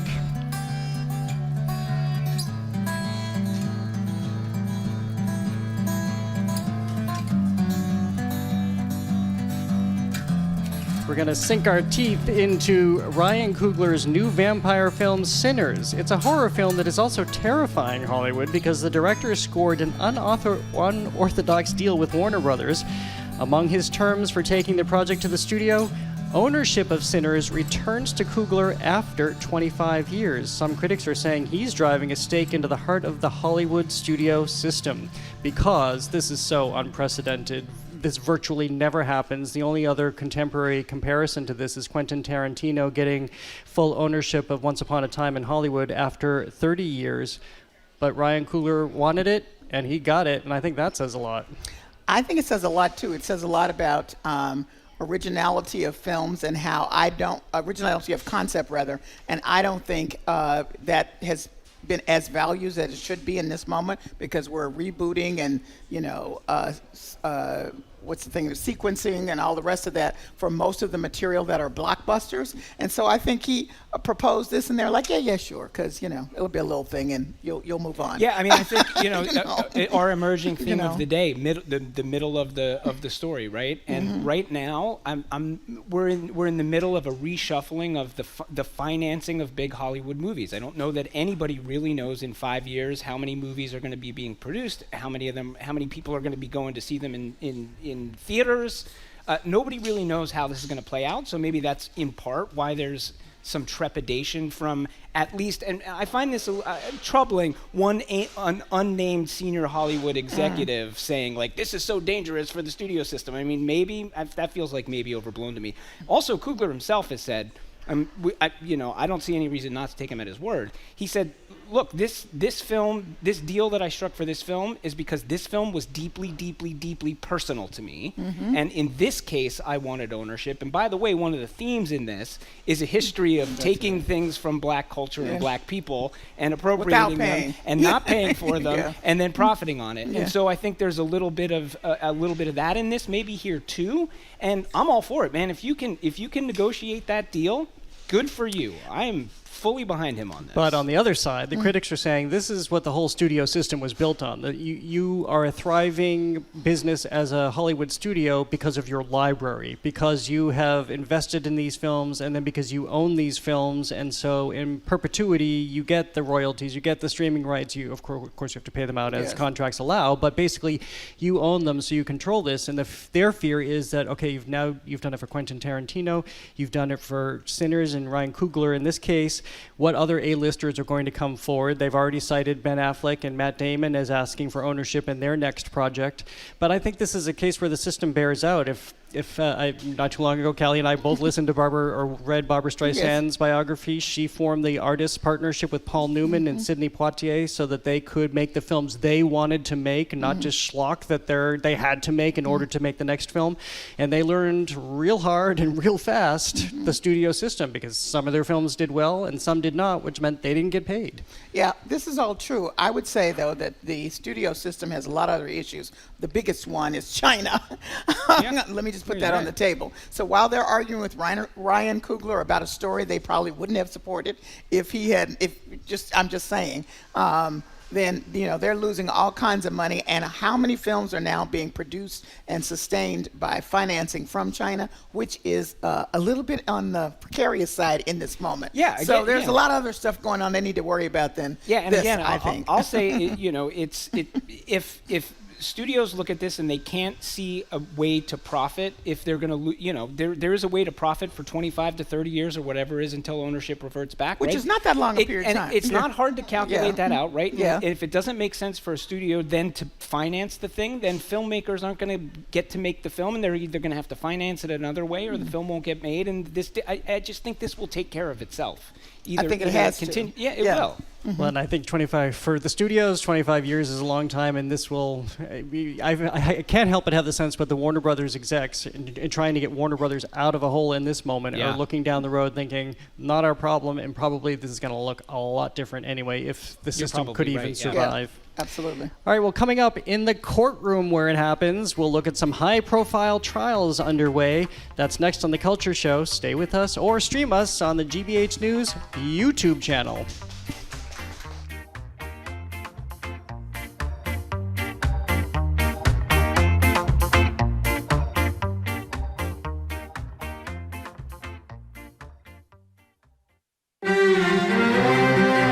In 1937, Spain erupted into civil war. Now, a descendant of Spaniards who lived through that war has written a book to better understand his own family history. Writing the book taught me a way to look at my great-grandfather in a new light. That story next time on The World.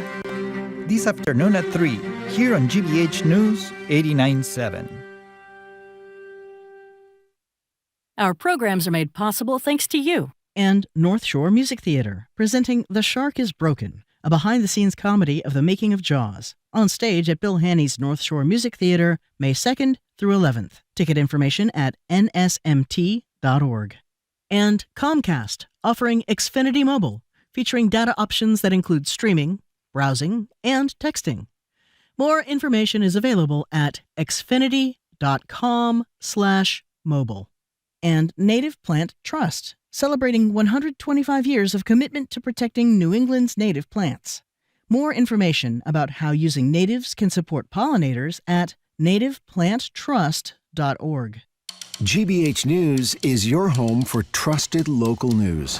Get it at 89.7 on the radio, gbhnews.org, and subscribe to the GBH News YouTube channel. GBH News, what matters to you.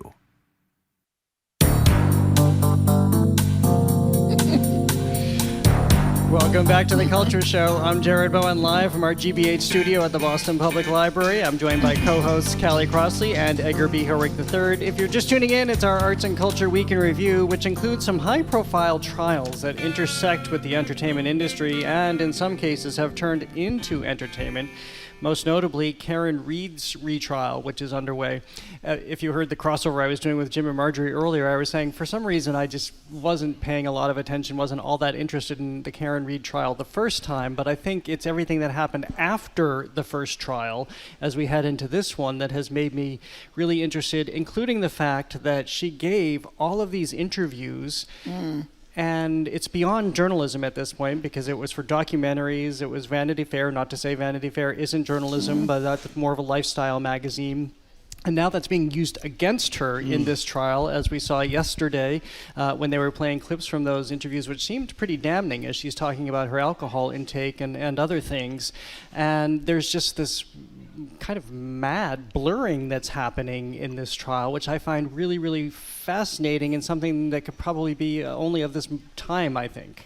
So it's interesting. I had more interest in the first trial, and now I have a more objective stance, or just a sort of a distancing, taking a look at it. But as to the reason why I think it keeps amping up is that people are fascinated with alleged women murderers. Yep. There is a high interest in true crime. Yep. And I'll just note that the Snapped series mostly features women who murder. So that just pulls it all together there. It's a local story for us, so I get that, but it really has taken on national interest. And what I can say is that I was obsessed with the OJ trial. Yeah. So it has some of the elements, but no celebrity in that way. So, I kind of get it, but I don't get it. Yeah, I mean, not a single celebrity, but I mean, we were just Yeah. talking about YouTube, right? Yes. I mean, Well, people there you by the hundreds of thousands and millions are watching this on YouTube. If you go on Reddit and look for subreddits about this trial, there are literally thousands of people who were following the first trial. Let's see, who there are any number of podcasts, including from ABC News and the BBC. I think you pointed out, Jared, in one of our meetings in the lead up to this, Vulture is doing a special newsletter just about this, right? So part of this is the true crime fascination, and part of this is also. And I think a lot about this. I think I've talked about this before. There's something in the fact that no matter what the thing is, whether it is sort of hard news or magazine-style news or pure entertainment or pure fiction, we increasingly are consuming these things on the same platforms. And so there's this converging in this feeling of, it used to be like a newspaper looked like a newspaper and it looked different than a magazine. And a news show had somebody who was very buttoned up. Now it's all so blurry and we're looking at our phone and we get all of this stuff on our phone. Right, and this is playing out like White Lotus. Yes. Right, What do you exactly. think happened? Who did it? And you're asking all the same questions you would ask of some mystery that you're watching on HBO Max or Netflix but or this someplace. also has a lot of it is it's got a little conspiracy theory thing in it, lots of different theories about what happened. It's got the police. You've got the police involved, right? There are a lot of elements that if you were going to write something, you would write in. So that's coincidental in a way.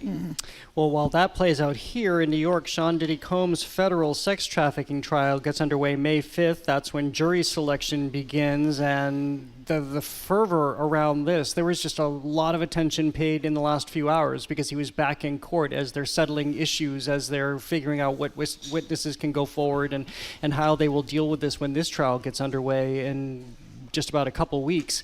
But this is also, as Edgar was just saying, as we've been talking about, this is so sordid. This is such difficult material. It almost seems incomprehensible from real life because we have a larger-than-life figure at these larger-than-life parties with these horrible allegations of sexual assault and trafficking. Well, in this case, I think that's exactly the draw because it really feels like something somebody would script. Yeah. It does not feel like real life. And this is a guy people thought they knew in his entertainer space, and because he was so huge in the entertainment and to some large extent business space, so to juxtapose what he is alleged to have done, which is, if people just need to read some of this, it's horrific, to the person or who you thought you knew it's kind of mind-boggling. So I think there's just millions of people who are on a basic level of, let me just see, what is this? Because I just can't put this together.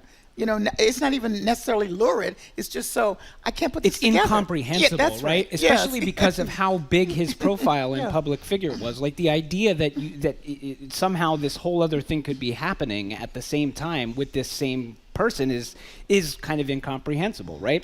I mean, in this, one of the things that is distinct here is this is a federal case, right? So there will not be cameras. There will not be, kind of any of that in the courtroom for this one. So that is it'd be interesting to see, kind of how this is covered, et cetera, as we move forward when you're not going to have the pictures or the audio necessarily. I'm interested. You're going to have the court sketches. Well, you'll have the court. And I would assume that there's going to be podcasts, and voiceover about it every day. Yeah, there'll be coverage, day-to-day coverage for sure. Well, just one of the most surreal things I saw coming out of today's reporting is pointing out that this jury selection, the trial starts on May 5th, which is the same day as the Met Gala, where of course he was a huge presence on that carpet and at that event every year. And again, and this year particularly, it's all about black men and fashion. And he would have been front and center. He would have been front and center, yeah. Too bizarre for words. Well, and Karen Reed's isn't the only retrial. Also in New York, one-time movie mogul Harvey Weinstein is back for trial number 2 on rape and sexual assault charges. And we should reinforce that he already is serving a 16-year sentence in California. He's been brought back to New York. The only reason this is happening is because it was ruled that the judge in that trial allowed witnesses who the higher court decided should not have testified, so that is why this retrial is happening. And again, this is about rape and sexual assault charges. And they're sort of recasting what his role was, saying it with greater emphasis. Listen, these were not, as you say, serial predatorship.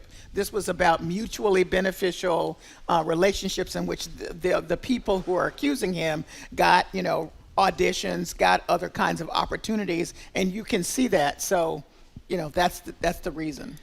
Yeah, this is obviously a troubling situation. It's probably, I'm sure, very awful for the people involved to have this dragged back out again. That said, we just spent a fair amount of time talking about this space where, the kind of legal system or court stuff bleeds into kind of the public space or entertainment space or whatever it is. But I think it is also important to, I don't want to say I'm glad this is happening, but the court system is presumably a system that works for reasons. There's a lot of technicalities and legalities to that. And the idea that, we went through this process and then, a judge said, well, the process didn't happen the right way. And yet they're going through they're retrying this to sort of set some legal precedent to say, you can't get away with this. So the prosecution is again going back to the table with this and saying, let's get it right. Let's get it exactly right and airtight. In the hopes, at least I hope, that in the future when things happen, people can be tried for their crimes and they can be done so in the correct manner so that, punishment is served. And again, these are horrific. People should read for themselves. These are not small crimes. Well, he's accused and of. I think this is what makes me so confused, because the Harvey Weinstein trial was so huge. It basically launched the Me Too movement, and yet something like Again, there are still only allegations against Sean Diddy Combs, but there's a lot of evidence. So if he is convicted, Sean Combs would presumably have seen everything that happened to one mogul and allegedly continued the same behavior and didn't see what the consequences would be. And this is when it makes you just so frightened about the reality hubris, of it's like you go back to Shakespeare and the idea of these very powerful figures and hubris. Exactly. And we should point out Vulture's covering the Sean Combs trial, not the Karen Reed trial. That was my mistake. Yes.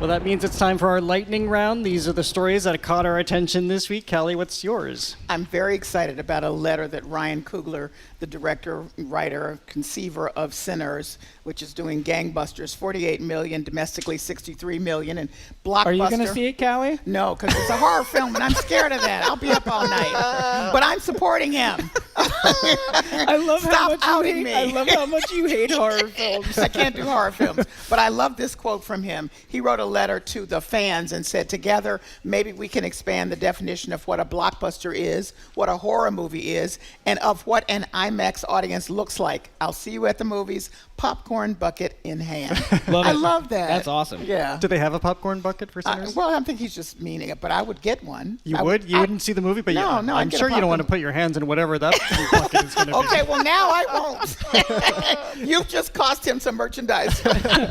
Edgar, what's yours? Well, do you like the color green, you two? yes. Do you like the color blue? Yes. How about the color Olo? Have you heard about this? Olo. No. Science has somehow discovered or invented a brand new color. Of course, we will never see it because you've got to get into this contraption to see it. But the idea here is, real quick, so basically we have, like most people have 3 cones in their eyes, right? One for short wavelengths, one for medium, one for long.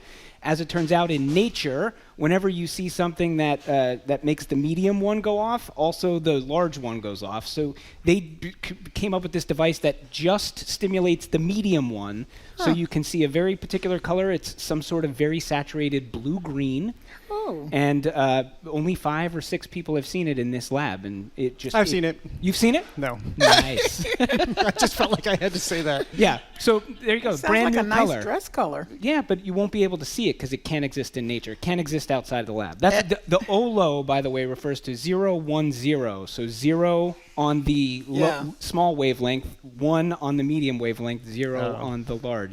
OLO. Well, I have FOMO for Olo. Yeah, Professor Edgar. You're not very excited about OLO. No, I am actually. So mine is about a letter too, actually, going back to Shakespeare's time. So we get the rap on Shakespeare, right? He's a bad guy, married, leaves her, goes to London, writes a bunch of successes, goes down in history while she's just whiling away her days in the countryside. Maybe not so true. Really? So this letter has been discovered in olden times. They would create book bindings out of paper waste. Well, somebody has discovered in this book a letter to Mrs. Shakespeare, and it's actually addressed to the good Mrs. Shakespeare, Okay. and they're asking for her to pay her husband's bills because apparently he was a trustee for a young fatherless apprentice.